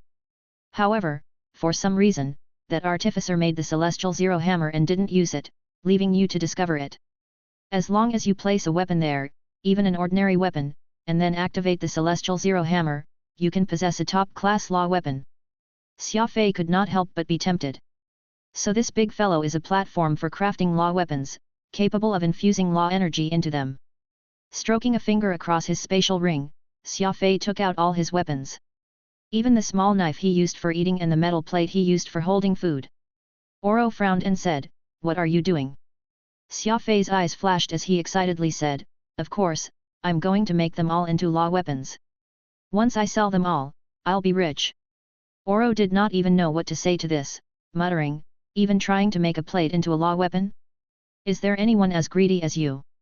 What's wrong with a plate? Once it's infused with law energy, it can be a killer plate, Xia Fei nonchalantly said. Taking out a plier and some screws from his ring and muttering, law pliers, law screws, and nails, a law wrench. With so many law-imbued weapons, I'll get rich even if I don't want to. Phantom loudly laughed. A law screw? Xia Fei, that's just a little too fantastical, isn't it? How would you use a screw to kill someone? Xia Fei ignored Oro and Phantom. This was a rare opportunity. If he did not make all the metal objects he had on hand into law weapons, he would never be able to rest. Oro laughed so much that his stomach hurt. Between his laughter, he said, "Don't waste your time. The Celestial Zero Hammer can only be used once. Once it's used, it will disappear." Xia Fei froze, creasing his brows as he asked, "Such a big hammer can only be used once? That's too much, isn't it? What did you think?" Oro rolled his eyes. The Zero Hammer is the highest-ranking law infusion at the Celestial Artificer level. If it could be used without limit, you would find divine weapons everywhere you looked. Xia Fei sighed. Oro's words made sense. The law weapons being sold in Foundry City had been unreasonably expensive, a sign that creating law weapons was no easy task. That which was rare was expensive. However, Xia Fei found it hard to choose which weapon should be infused with law energy. In his left hand was October Flying Snow and in his right was the Blood Crystal. Xia Fei hesitated, wondering which one was better. Oro looked over and commented, "These weapons have pretty good bases, and when the hammer falls, they should be turned into excellent law-imbued weapons. Although I don't know what sort of law the Celestial Zero Hammer has been infused with, given how much energy was put into making it, it must be a good law. Just choose one." Xia Fei shook his head, sternly saying, "For weapons, quantity isn't important. What matters is quality and special attributes. I don't like weapons without any special attributes. Since this Celestial Zero Hammer is so wondrous, I must use it to make a weapon that's not just sharp but also possesses an extremely unique attribute." Putting October Flying Snow back in the ring, Xia Fei was left with the Blood Crystal. There was no doubt that among all of Xia Fei's current weapons, the Blood Crystal was the most special. This bloodthirsty dagger was sinister and crafty, its ability to suck the blood of its foes terrifying enough. Once the Zero Hammer fell and infused it with law energy, it was impossible to say how strong this dagger would become. "This is the one. I'll use the Blood Crystal as the base to be infused with law energy," Xia Fei sternly said. Oro squinted and smiled. "This dagger can absorb blood. It's already crazy enough. You still want more? It's far from enough. There's no such thing as the craziest weapon, only a matter of which is crazier," Xia Fei calmly said. Phantom said, "The Blood Crystal was left behind by the ancestor of the assassin sect, Slaughter Shadow. How could you just casually modify it?" Xia Fei brusquely said, "What ancestor? It's in my hands, so it's naturally mine." Phantom was speechless. In truth, he was also curious to see what would happen to the Blood Crystal after it was infused with law by the Zero Hammer. However, out of respect for his ancestor, Phantom did not want to see the Blood Crystal changing more and more. Sighing, Phantom silently accepted Xia Fei's decision. Besides, opposition was pointless. Xia Fei was unreasonable and domineering, and once he made up his mind, no one could change it. "Let's go and see if we can find a blood offering," Oro sternly said. "A blood offering? The Zero Hammer doesn't just need a weapon to serve as a basis. It also needs a powerful creature to serve as a primer. That Celestial Artificer has been raising those soul-stealing germs so that he can use them to activate the Zero Hammer. You killed them all already, so we must find a new blood offering. There's not much time. Let's take a look around this hidden dimension and see if there's any creature that can be used as a primer. If not, we won't be able to use the Celestial Zero Hammer." There was not much time for Xia Fei to think about it. He could trust in Oro's words that the Celestial Zero Hammer needed a life form to serve as a primer. Xia Fei quickly began to explore this hidden dimension. In the distance was a mountain with a metallic luster, brightening and dimming. As he got close, he realized that it was a large pile of metal in various colors. These are the metals that were probably used to build the Zero Hammer. That flashing silver metal is pure spirit silver. 1 kilogram costs the same as 1 grade 3 origin crystal. Artificers love it, Oro said. Xia Fei was surprised to hear that. He picked up a piece of pure spirit silver and weighed it in its hand. While it was only about the size of a fist, it weighed several dozen kilograms. A small piece like this is worth several dozen grade 3 origin crystals. Xia Fei was amazed. Since it was worth money, Xia Fei naturally would not let it be. He immediately began to put all the pure spirit silver on this mountain of metal into his ring. Xia Fei moved very quickly, and in just half an hour, he had finished gathering this precious metal. About 70 tons, the equivalent of 70,000 grade 3 crystals. Xia Fei excitedly said. Xia Fei had spent about 3,000 crystals for the Star River Dipper motion formation and also 7 grade 4 crystals. These pure spirit silvers alone were enough to recover all of Xia Fei's losses and even make a large profit. Only 3 hours and 8 minutes left, after which, we must go back. Let's hurry and search this space, Oro sternly said. Xia Fei nodded. The 3 stars escorting the moon phenomenon had expanded the entrance to this dimension. If he did not go back before the phenomenon ended, Xia Fei would be imprisoned here forever. This was not a result that he could accept. After another half hour, Xia Fei returned to the celestial zero hammer, looking somewhat dejected. Xia Fei killed all of the soul-stealing germs raised as primers, and that fiend's bloodcree had all but disappeared. There were no other life forms in this hidden dimension. Xia Fei only had Furball as a life form at his side. What sort of weapon could be made from using a holy beast as a primer? Xia Fei had not considered it, and he would not do such a thing, even if he had to give up. There's only one method left, Oro sternly said. You still have that egg, right? That's the offspring of the Empress Ice Spider and the Pastel Ice Spider. Though it's just an egg, it can still be considered a life form, and a very formidable one at that, with an extremely high rank. It will definitely serve well as a primer. Surprised, Xia Fei took out the Ice Spider egg from his ring. The offspring of 2 Beast Kings naturally had a high rank, and Xia Fei was originally planning to sell it for a spatial compass. However, using it to forge a weapon was not out of the question. With a grim look, Lionheart Emperor Oro sternly said, You must understand that the celestial artisan who made this zero hammer belonged to the god race, though. Your blood crystal has a strange background and doesn't belong to any race. Also, what you're using as a primer is a demon race life form. We don't know what sort of law the zero hammer will infuse, either. Since the owner of the castle chose to build the zero hammer in this hidden dimension, the hammer must contain some secret that they didn't want others to know, perhaps even a forbidden law. Once the celestial zero hammer comes down, it will bring together these unrelated, strange, and mysterious weapons, life form, and law together. It's impossible to say what the ultimate result will be. It's impossible to predict the result. Xia Fei was stunned. Looking down, he saw that the time to closing was only 2 hours and 25 minutes away. He must make a decision soon. Chapter 573, Divine Weapon Crafting. There was no doubt that merging together too many different objects was dangerous. An exotic beast of the demon race, the blood crystal from the assassin sect, the zero hammer of a nameless celestial artificer, and the mysterious law energy within the zero hammer. What would the blood crystal become once these 4 elements were brought together? Perhaps only the gods would know. Xia Fei smiled. There's no need to think about it. Let's get started. I'm looking forward to seeing what the result of bringing together all these things will be. Oro nodded. Not just you, I'm also rather excited. I've lived for so long, but I've never tried such an insane combination to create a weapon. Interesting. Truly interesting. There was a switch on the back of the celestial zero hammer. Xia Fei followed Oro's instructions and stood there. Above his head was something that looked like a transparent umbrella with some unknown functions. Listen closely. Once the zero hammer activates, don't panic no matter what happens around you. The spatial protection system over your head will protect you. It can guarantee that the operator of the zero hammer will be completely unharmed. Once it's done crafting, the weapon will be sent through a special passage into your hand. Once you have it, immediately press that red button. The entire space will collapse, and you will be sent back to where you come from, Oro said. Xia Fei frowned. This space will collapse. Of course.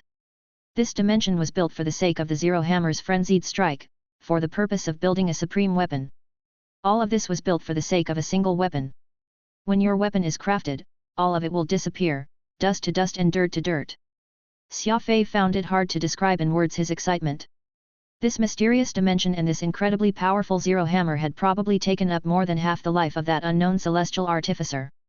A master celestial artificer had lived his entire life seeking to build a weapon, but now, that opportunity was Xia Fei's. Just this thought left Xia Fei feeling incredibly excited. Taking one last glance at this vast hidden dimension, Oro sternly said, "If not for that strange attack of yours, we would have never gotten the chance to witness the activation of a celestial zero hammer. Let alone you, even I haven't seen one before. Please don't turn off your spatial ring. I must witness what sort of awesome sight the activation of a celestial zero hammer creates. The only ones ever able to witness this scene are the celestial artificers. Xia Fei, this time, I'm the one benefiting from your presence." Xia Fei said nothing. Not even a great demon overlord like Oro had seen the activation of a celestial zero hammer before. Besides excitement, Xia Fei also felt plenty of anxiety. In front of him were two solid alloy handrails. In the middle was a red button and a green button. Oro explained, "Remember this, green is activation, you can only press the red one once you have your weapon. If you press it too early, you'll be sent out before you can get the final product. In addition, the vibrations will be very, very bad, because the celestial zero hammer will use this entire dimension as its energy starter. The scale of the energy is equivalent to 10,000 grade 4 origin crystals. No matter how difficult things get, you can't let go, or else you'll be tossed into a chaotic space." Xia Fei was stunned. Utterly stunned. Activating the celestial zero hammer required using the dimension as energy. The equivalent of 10,000 grade 4 crystals. This was such an enormous amount of energy that Xia Fei was momentarily unable to calculate it. What a formidable celestial artificer! What a wondrous zero hammer! Suppressing his excitement, he stored Oro's ice coffin in his ring, but he did not close the ring so that Oro could also bear witness to the wondrous sight of the celestial zero hammer activating. The liquid war armor Silver Desert activated, and Xia Fei cautiously moved Furball under the protection of the armor. Once all this was done, Xia Fei let out a breath. One hand grabbed a handrail while the other hand lightly pressed that green button. Pa! With a crisp click, the celestial zero hammer activated. Green lightning began to orbit the giant hammer, making it appear as if it truly were the hammer of the thunder god. On the giant anvil beneath the hammer was the blood crystal and the pink-white egg, which was the offspring of the Empress Spider and the Pastel King Ice Spider. Everything was ready. Once the hammer swung down, a divine weapon would be created. The electricity surrounding the hammer grew stronger and stronger, becoming so bright that it was difficult to look at. After 10 some minutes of waiting, the light finally reached maximum brightness, and the hammer flew up in the air. Whoosh! As this heavy hammer flew higher and higher, Xia Fei could not help but grow afraid. If this sort of giant hammer smashed down, the impact would be impossible to describe with words. The damage would undoubtedly be devastating. At a height of 10,000 meters above the surface, the zero hammer finally stopped. Suddenly, the hammer began to accelerate toward the anvil on the ground. It let out such a keening and savage howl that it could burst eardrums. Suddenly, lightning flashed, thunder rumbled, and dark clouds gathered. Not even the end of the world could compare to this. Rumble! The zero hammer plunged in a straight line. No, this was not a plunge but a smash, instead. As if some giant being had gripped the hammer and then swung it on the ground, its momentum was enough to tear apart the skies. A hurricane ripped through the hidden dimension, and Xia Fei held tightly onto the handrails, not daring to be careless. With such a powerful strike, there was no telling if this dimension really might be smashed down into a pulp. Just when the zero hammer was about to land, the egg left behind by the Empress Spider and the Pastel Ice King Spider began to move. The earth shuddered, and the pink-white egg trembled with it. Xia Fei stared at the egg in shock. Had the imminent threat caused this strange demonic beast to hatch early? If the monster in the egg hatched and managed to escape before the zero hammer came down, all of Xia Fei's efforts would be for naught. Without a powerful exotic beast to serve as a primer, the celestial zero hammer would never be able to forge a supreme divine weapon. On one hand, Xia Fei was worried that the demonic beast would run and ruin his plan to forge a divine weapon. On the other hand, Xia Fei was very curious to see what this demonic beast would look like. The offspring of two powerful ice spiders would be very strong, right? As he was randomly thinking, cracks began to appear on the pink-white shell. Bang! The demonic beast pushed its head through the shell and shot Xia Fei a sinister gaze. It was still so small, but its eyes were already so sharp that Xia Fei felt like the death god was peering at him. His body shivered. Awoo! At this moment, Furball howled. The demonic beast's eyes had left Xia Fei dizzy, but Furball's challenging howl pulled Xia Fei back. Truly the holy beast Shatterstar. Though this demonic beast was powerful, its gaze so sharp, Furball's frenzied roar scared it straight. It immediately drew its head back into its shell. Xia Fei was instantly brought to his senses by Furball's heart-rending roar, and that demonic beast cowered in its shell out of fear and did not run away. At that moment, the giant zero hammer fell. Rumble! There was a giant rush of air, and Xia Fei was blown off his feet as if he were standing behind a jet engine. As the gale roared, a dazzling fire ignited. A sea of gorgeous golden sparks engulfed the dimension. Xia Fei tightly gripped the handrails, the silver desert armor protecting him. The situation was truly too terrifying. Even Furball, that heartless fellow, had stopped moving, curling up into a ball and nervously clinging onto Xia Fei. The dimension began to become strange and twisted, the mountains ascended to the sky as the sky descended to his feet. Xia Fei's eyes widened in disbelief. The dimension had become numerous shards which were being stuffed into the zero hammer like pieces of cloth. This was the energy source for the zero hammer. It was like a black hole, absorbing this entire dimension in order to perform the law infusion. Suddenly, black smoke emerged from the bottom of the hammer. Even space was being drawn into the zero hammer, yet this black smoke was drifting away. It did not make sense at all. What's going on? Xia Fei, did you forget something? Is there something weird being mixed in? Oro urgently called, his voice brimming with confusion. Xia Fei was startled. He truly had forgotten something. The blood crystal had been modified by him using the law of primal chaos. The original blood crystal was only able to suck human blood, now, it could suck the blood of anyone, be it an ancient dragon or the master of the universe. This abnormal black smoke gushing out, could it be the work of the law of primal chaos? Xia Fei was rather shocked. The law of primal chaos's disruptive force was heaven-defying, and if it caused some twist in the crafting process, Xia Fei would not even know how to cry. After all, it was his law of primal chaos that caused this development. The situation continued to worsen, the hidden dimension seemingly arriving at its doomsday, lightning flashing and thunder rumbling as a deafening howl resounded in his ears. Xia Fei had to use 120% of his strength to hold onto the handrails and ensure his survival in this chaotic dimension.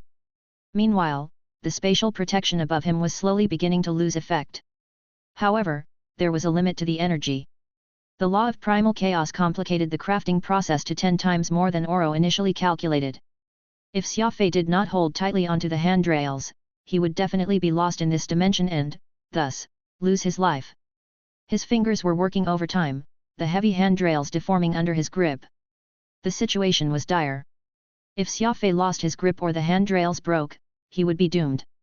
A normal person might have been unable to continue, but Xia Fei was not afraid, for he had one of the 30 immemorial mystical armaments, Peacock Blue. Whoosh!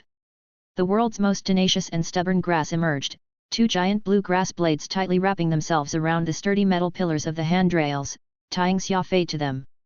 No matter the storm, I will stand tall. Let alone the destruction of this dimension, with Peacock Blue's tenacity, he could withstand a disaster which was 10 times worse without a problem. This was the power of Peacock Blue. The crafting process took much longer than Oro anticipated. This was because Xia Fei had accidentally mixed in the law of primal chaos, the unstable element of subversive power. Xia Fei spent 2 hours within this chaotic dimension. 2 Beast Kings offspring of the demon race, a nameless celestial artificer's zero hammer, the blood crystal of the assassin sect, the high-ranking law which had torn this hidden dimension to shreds, and finally, the reversal energy of the law of primal chaos. These 5 elements merging together had created a calamity. What form would the weapon reborn in this calamity take? What abilities would it have? The terrifying chaos finally subsided. Thud! A weapon slid out from a hidden tunnel. Xia Fei quickly grabbed it. Chapter 574, Ruins. Through the forging, the blood crystal had been transformed. As it slid out of the passage and into Xia Fei's hand, the situation grew worse and worse. Xia Fei had no time to carefully examine the changes to the blood crystal. Flipping his wrist, he stored the dagger in his spatial ring and then smashed the red button. Whoosh!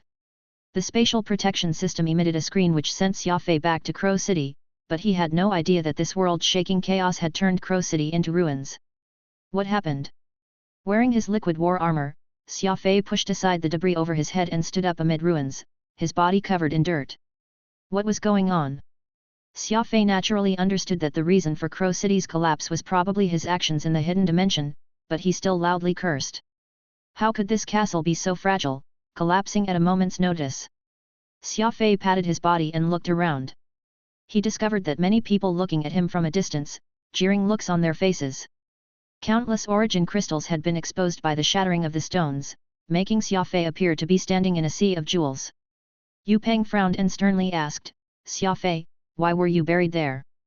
His meaning was obvious. Xia Fei was a law adept and a speed ability user, but he had failed to escape something as minor as a collapsing castle. This was far too humiliating. Looking around, Xia Fei realized that everyone else besides him was spotless. At the moment the castle collapsed, all of them had managed to escape swiftly no matter what they were doing. Pursing his lips, Xia Fei put on a dejected expression and mumbled, I was so focused on cultivation that I didn't notice. Standing in a corner, Yu Xiaobei put a hand on his head and sighed. This is the person participating in the Dragon Ascension Conclave with me? Heavens! He even managed to get buried in a collapsing castle. Xia Fei could not care less about Yu Xiaobei's ridicule of him. He was the one who caused the castle's collapse, and in the future, there would be no more Crow City, no Fiend's Bloodcree. Everything in that hidden dimension was now Xia Fei's. This harvest was enough to neutralize all the mocking he received completely. He stroked his finger across his ring, anxious to see the blood crystal's current form. His right hand was still aching. At the moment Xia Fei grabbed the blood crystal, the edge cut open his liquid war armor, leaving behind a shallow cut on Xia Fei's hand. One cut could slice open the silver desert? The blood crystal had clearly become much sharper. However, Xia Fei had to be cautious. Having been tempered by the celestial zero hammer, the blood crystal could probably squeeze its way into the ranks of the divine weapons. Showing off a divine weapon in front of everyone was not a wise decision. Deaf to the mocking of others, Xia Fei patted the dust off his body and walked out of the ruins. His face was dejected, but his heart was rejoicing. Xia Fei, you seem to have changed, Phantom muttered. How did I change? Not too long ago, you would always send yourself to a prison cell to hang around for a while, but as your rank increased, you don't end up in jail as often, instead, you're now starting to break them, leaving ruins wherever you go, Phantom mystifyingly said. Xia Fei was somewhat startled. Phantom's words actually had some sense to them. In the insectoid territory, he had brought ruins to the Tower of Night and the Holy Realm. In Blood Candle Kingdom, he ended up destroying the two towers. In the Eternal Ice Plains, he had left naught but devastation. Now, Crow City was in utter shambles. This holy land for cultivation, which had served the Yu clan for millions of years, ended just like that. Pursing his lips, Xia Fei said, it wasn't on purpose. What does it have to do with me if those places want to collapse? Everyone stared dumbly at the ruins, waiting for the Yu family's patriarch to come over and take care of the matter. All of them were speculating on why this clan's cultivation ground had suddenly collapsed. Can Crow City be rebuilt? Xia Fei asked. Yu Peng shook his head, his face racked by grief. As the steward, he had the greatest blame for the collapse of the castle. It's not that simple. Crow City's construction is exquisite, so even if we build it in exactly the same way, the cultivation effect will be greatly reduced. This is a major blow to the clan this time. Xia Fei nodded, appearing very heartbroken, but deep down, he did not actually care. In any case, he had the most important object, so the collapse of Crow City would not hinder him that much. Yu Xiaobei took out a spatial compass and began to set the coordinates so that he could leave. As an elite of the clan, the most talented individual of the younger generation, Yu Xiaobei was one of the few who knew the coordinates of Crow City and could enter and leave whenever he pleased. Yu Peng sternly asked, Xiaobei, where are you going? Until the investigation is done, no one is permitted to leave. Wait for the patriarch to arrive. Yu Xiaobei gave Yu Peng a scornful glance. The custodian of Crow City had a weaker cultivation than Yu Xiaobei, so he could not help but shrink back a little. The castle is your responsibility. Don't think about pushing the blame onto others. The Dragon Ascension Conclave begins the day after tomorrow. You want to keep me around? Your words hold no weight, nor can you bear that responsibility. The brazen and proud Yu Xiaobei spoke callously, his words jabbing at Yu Peng's heart. Whoosh! The spatial passage opened, and Yu Xiaobei raised his leg to leave. Xia Fei frowned and stretched out a hand to stop him. "Brother Xiaobei, let's leave together," Xia Fei lightly said. Yu Xiaobei found this rather laughable. "What makes you worthy to travel with me?" Yu Peng said nothing, but the expression on his face turned even nastier. It was one thing for Yu Xiaobei not to show him any respect. After all, he was the number one genius of the clan, but for Xia Fei to also show disrespect for him made him very angry. Smiling, Xia Fei said, "You're right. The day after tomorrow is the Dragon Ascension Conclave. I don't have the time to waste here." Yu Xiaobei's brows furrowed. "You've already advanced to Law Sovereign? So fast?" Xia Fei casually said, "I accidentally managed to reach level 2. Accidentally? Accidentally again?" Everyone began to sweat. The last time, Xia Fei said that he had accidentally successfully cultivated the law of energy purification, which had truly astonished the entire clan. Now, only 10 some days later, he had jumped 2 ranks and reached level 2 Law Sovereign, and it was also accidentally. How could he be so careless? There was an awkward silence. Everyone present was an experienced person, and they all understood how difficult it was to go from Law Adept to Law Sovereign. They looked at Xia Fei's relaxed appearance and then at themselves. Many of them began to think. They had put their lives on the line to try and advance, but Xia Fei had done it accidentally. This was the gap. The saying went that comparison could be the death of one, and this was what it meant. Yu Xiaobei heartily laughed, his eyes flashing. "Interesting. Truly interesting. You're truly too careless." The 3 stars escorting the moon was an incredibly rare phenomenon, and after it passed, Crow City returned to its usual overcast state. However, this time, the city had been turned into ruins, the swamp seemingly even more desolate. Family patriarch Yu Zhang had already left, and so did all the warriors cultivating previously here. Only Yu Peng remained. He stood at the edge of the swamp, gazing at the flocks of crows, seemingly waiting for someone. Whoosh! A spatial passage opened, and a person walked out behind Yu Peng. The fog was heavy, obscuring his appearance. "What did the old man say?" the newcomer asked. "All he did was sigh. Once I clean up those crystals, Crow City will become history, and the Yu family will no longer possess any Crow City," Yu Peng lightly said. As its custodian, Yu Peng unexpectedly felt no sense of loss over Crow City's collapse. On the contrary, he appeared rather smug. "Who did it? I don't know, but Xia Fei is the most suspicious." "Him again? That boy is quite an excellent troublemaker. With him around, our plan will go much more smoothly." The man in the fog chuckled. "That's true. Xia Fei is the perfect troublemaker. Even better is that the old man is already rather fed up with Xia Fei. Their relationship is beginning to fracture." "Oh? Why is that?" On Xia Fei's first day in Crow City, he killed Han Yuebi in front of the old man. The old man was furious, and thus a crack formed. Now that Crow City has been ruined and Xia Fei is the most suspicious, though the old man didn't say anything, I can tell that he's growing wary of him. From this, we can see that the crack is getting deeper and deeper. If not for Xia Fei accompanying Yu Xiaobei to the Dragon Ascension Conclave, the old man might even personally interrogate him, but he has to restrain himself for now, for the sake of the general picture. The man in the fog loudly laughed, seemingly very happy.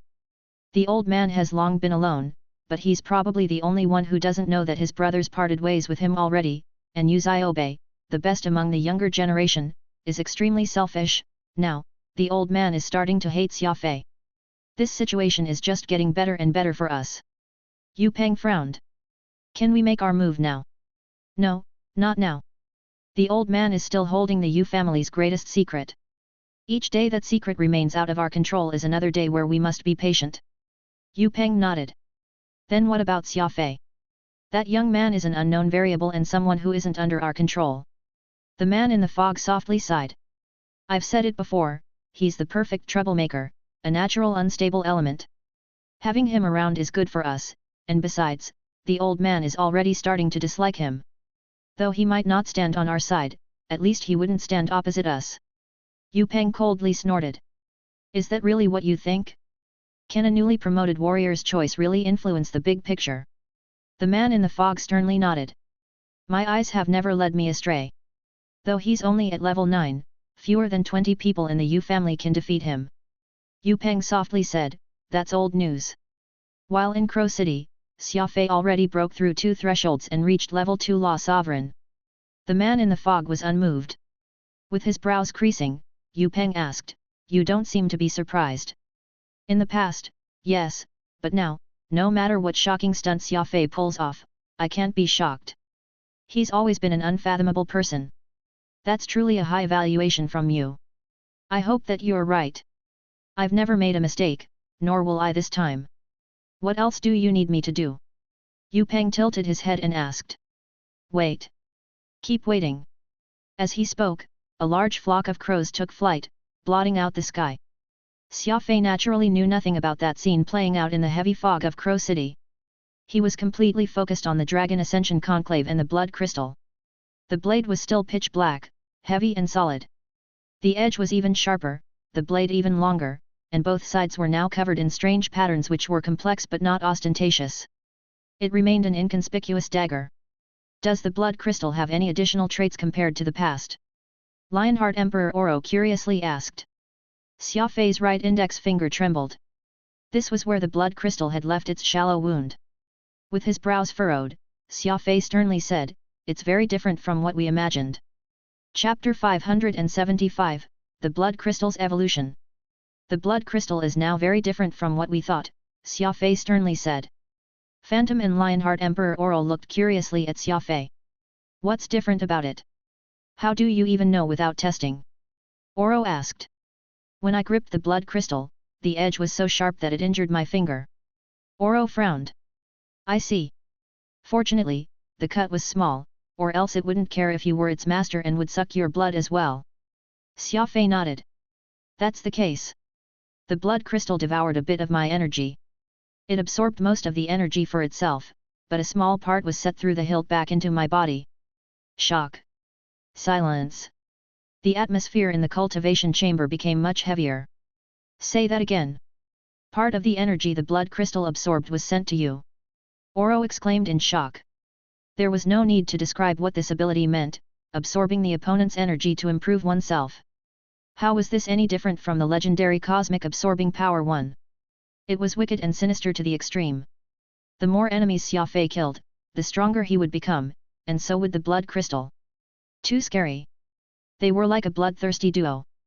The blood crystal, which had originated from the assassin sect, after going through the tempering of the law of primal chaos, a demonic beast, and the celestial zero hammer, had finally revealed an astonishing savagery. This bloodthirsty dagger had already surpassed the category of weapons and become a unique existence in the universe. Oro was stunned for a good few minutes, after which, he sternly said, "I thought that the celestial zero hammer would forge a divine weapon for you, but I was wrong. This is no divine weapon but a demonic one, instead." The mood was heavy. Nobody could say what the blood crystal's ability to strengthen its owner and itself would bring for Xia Fei. It might be success, but it could also be destruction. After all, this ability was far too bizarre, different from any other weapon. "Do you remember that offspring of the Empress Spider and the Pastel King Ice Spider?" Oro raised his head and asked. "I do. Those were terrifying eyes which paralyzed me, but that life form didn't look like any kind of spider," Xia Fei said. Oro nodded. "It truly didn't. Its parents had only Beast King bloodlines, but that little monster's bloodline was on the Divine Beast level." "A Divine Beast?" Xia Fei was stunned. He had seen Divine Beasts before. The 2 silly birds raised by the gods of black and white belonged to that category. Not only were they human-like, they could speak and even control space. Logically, Divine Beasts were on the same level as Holy Beasts like Furball, but Holy Beasts had unique characters and tended to be loners. Besides that, their few numbers made them much more valued. Divine Beasts were like the elders of big sects, dignified and powerful. Holy Beasts were comparable to peerless wandering swordsmen. The former were revered by the common people, while the latter had songs and stories written about them. They were both experts, but the higher paths they sought were different. This was why those 2 silly birds had been so respectful to Furball, for Furball himself was a legend. Heavens! The blood crystal used a divine beast as a primer. Xia Fei muttered. He had never expected something like this. A divine beast bloodline isn't the same thing as a divine beast. It only means that that little fellow had the potential to become a divine beast, but his parents didn't have that potential and ended their lives as beast kings. On this point, there's still a difference between a divine beast bloodline and a true divine beast. The cause behind this situation might have been a gene mutation. You must surely also know that the universe originally had no intelligent life forms, only some simple single-celled organisms. It was only after hundreds of millions of years and innumerable gene mutations that higher forms of life finally began to emerge. In this divine weapon crafting, too many unknown factors ultimately led your blood crystal to become a bizarre demonic weapon. Xia Fei said nothing. He suddenly saw an opportunity before him. If he did the same thing several more times, he might be able to obtain even more shocking divine weapons that were different from any other kind. The monster's gene mutations were also very important, but Xia Fei felt that the blood crystal owed its current form mostly to the law of primal chaos. It was precisely because of the subversive and disruptive force that had been added into the celestial Zero Hammer's forging process which allowed Xia Fei to now possess a unique demonic weapon. Alas, while Xia Fei still had the law of primal chaos, there were not that many celestial Zero Hammers available for him to use. This thought made Xia Fei bitterly chuckle. "What are you laughing about?" Oro asked. Xia Fei put away the blood crystal and sternly answered, "It's nothing. We're setting off the day after tomorrow, so let's focus on cultivation for now. As the saying goes, sharpening the spear before battle may not make it very sharp, but it'll shine at least. Who knows what that Dragon Ascension conclave will be like?" As the skies brightened, Xia Fei got up early, and after eating breakfast and packing his things, he set off for the spatial gate. From a distance, he saw Patriarch Yu Zhang, Chief Custodian Yu Jin, Chief Instructor Yu Luxuan, and Yu Hua sending off Yu Xiaobei. Yu Xiaobei was in the clan's direct line of descendants, and he had many servants, maids, and other followers with him. Xia Fei was all by himself and appeared rather lonely. Turning his head and glancing at Xia Fei, Yu Xiaobei strode away. He proudly departed with a look of supreme confidence. It was now Xia Fei's turn, and each person told him to be attentive. For some reason, Patriarch Yu Zhang was somewhat more distant to him, but Xia Fei did not care that much. Once they finished speaking, they all dispersed, only Yu Hua stayed behind. "No one can go with you to the Dragon Ascension Conclave. If you encounter any problem, you'll have to deal with it yourself. This is the Dragon Ascension Conclave. Don't you feel nervous at all?" Yu Hua asked with a smile. Xia Fei shook his head. "What's there to be nervous about? Could it be more stimulating than an actual battlefield?" Yu Hua patted Xia Fei on the shoulder. "This is one of the most important events in the lore realm. I myself didn't get the right to participate in it back then. The last time the Yu family had someone who could attend the Dragon Ascension Conclave was back when the Patriarch was still in his prime. You'll understand once you get there. In brief, take care, and I'll wait for the good news. If you're admitted into Dragon Ascension Martial Hall, your future prospects will be limitless." Xia Fei nodded, saying with a smile, "I still haven't thanked you for passing on to me the secret to getting past the threshold. If not for you, I probably wouldn't have met the requirements for participation so soon." Xia Fei spoke sincerely. He did not have any friends in the circle, and Yu Hua was one of the few people who had treated him well. Though Yu Hua was a complicated character, Xia Fei did not care that much. No one in this universe was simple, excluding children and idiots. Humans had always been complicated and special high-level life forms. Yu Hua casually said, "A method still requires a person to execute it. Those people lacking in quality may be unable to get past the threshold even with the method. It also depends on one's perception. Besides, I didn't do it just for you but rather for the entire Yu family. You have to realize that it's been several hundred years since the clan was able to get anyone into Dragon Ascension Martial Hall." Xia Fei was taken aback. The Patriarch didn't get in, either. Yu Hua sighed. "No, he only obtained the right to participate. The Yu family can't compare to the 9 great clans, and getting into Dragon Ascension is even harder than ascending to the heavens." Xia Fei was in disbelief. The vast Yu family had 1 million people, yet no one in several hundred years had been able to get into Dragon Ascension Martial Hall, or even get the right to participate in the Dragon Ascension Conclave. Were these requirements not too strict? After saying farewell to Yu Hua, Xia Fei stepped into the spatial gate. The more mysterious the Dragon Ascension Conclave was, the more interested in it Xia Fei became. What would the Lore Realm's #1 Martial Hall look like?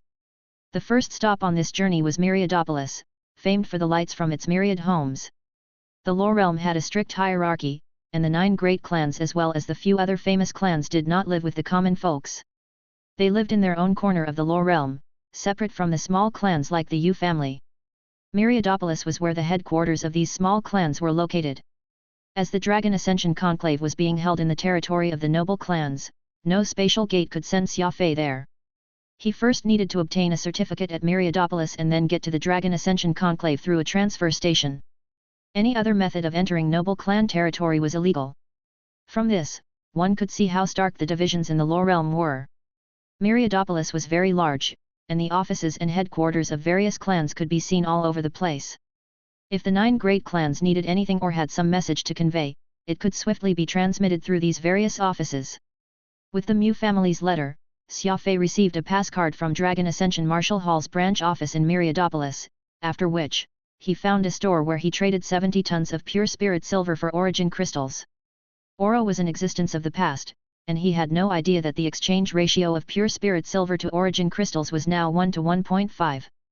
Xia Fei gritted his teeth and decided to just exchange all the pure spirit silver for grade 4 origin crystals. This was 1,050 crystals in all, and with his remaining crystals, Xia Fei had total assets of 1,106 grade 4 crystals and 12,300 grade 3 crystals, a rather significant fortune. There were numerous people grouped around the spatial gate leading to the White Horse constellation. Today was the important day when the participants of the Dragon Ascension Conclave would arrive, and security in Myriadopolis was tight. The figures of law adepts could be seen everywhere, with those in black representing the martial headquarters of Myriadopolis and those warriors in red representing the members of the Law Enforcement Board. Though it was difficult to participate in the Dragon Ascension Conclave, there were so many clans in the circle that if each family sent one person on average, there would still be tens of thousands of participants. The flow of the crowd was slow, with the average rate of 1 person allowed passage per minute. Xia Fei had several hundred people in front of him, so it would probably be several hours until it was his turn. Xia Fei frowned as he joined the slowly advancing crowd. "Big brother Xia Fei," a woman called his name. Xia Fei turned his head and saw Mu Fuping. Miss Fuping was dressed very simply today, wearing a fighting uniform and an exquisite pair of combat boots, seemingly about to go onto the battlefield. "Miss Mu." Xia Fei returned the greeting. This young miss was quite troublesome, and Xia Fei was unwilling to get too involved with her. "I knew that you'd break into Law Sovereign before the Dragon Ascension Conclave, so I came early in the morning." Xia Fei creased his brows. "You were waiting for me?" Mu Fuping firmly nodded. Her younger sister Mu Qingping was with her, as well as 2 warriors whom Xia Fei did not recognize. The only person who was not scowling at him was Mu Fuping, and they could not be blamed for it. After all, Xia Fei had offended Mu Nanshan. "Big brother Xia Fei, let's go." "To where?" "To the Dragon Ascension Conclave." "Isn't that why you came?" Xia Fei replied, "The only path is in front of me. Can't you see I'm waiting in line?" Mu Fuping's face reddened. "If you're with me, you won't need to wait in line." Not accepting a no, she dragged him to a spatial gate leading to the White Horse constellation. The moment she revealed her identity, the warriors guarding the gate immediately opened a path through the crowd for Mu Fuping. Under the envious gazes of the crowd, Xia Fei hardened his resolve and went through the gate with her.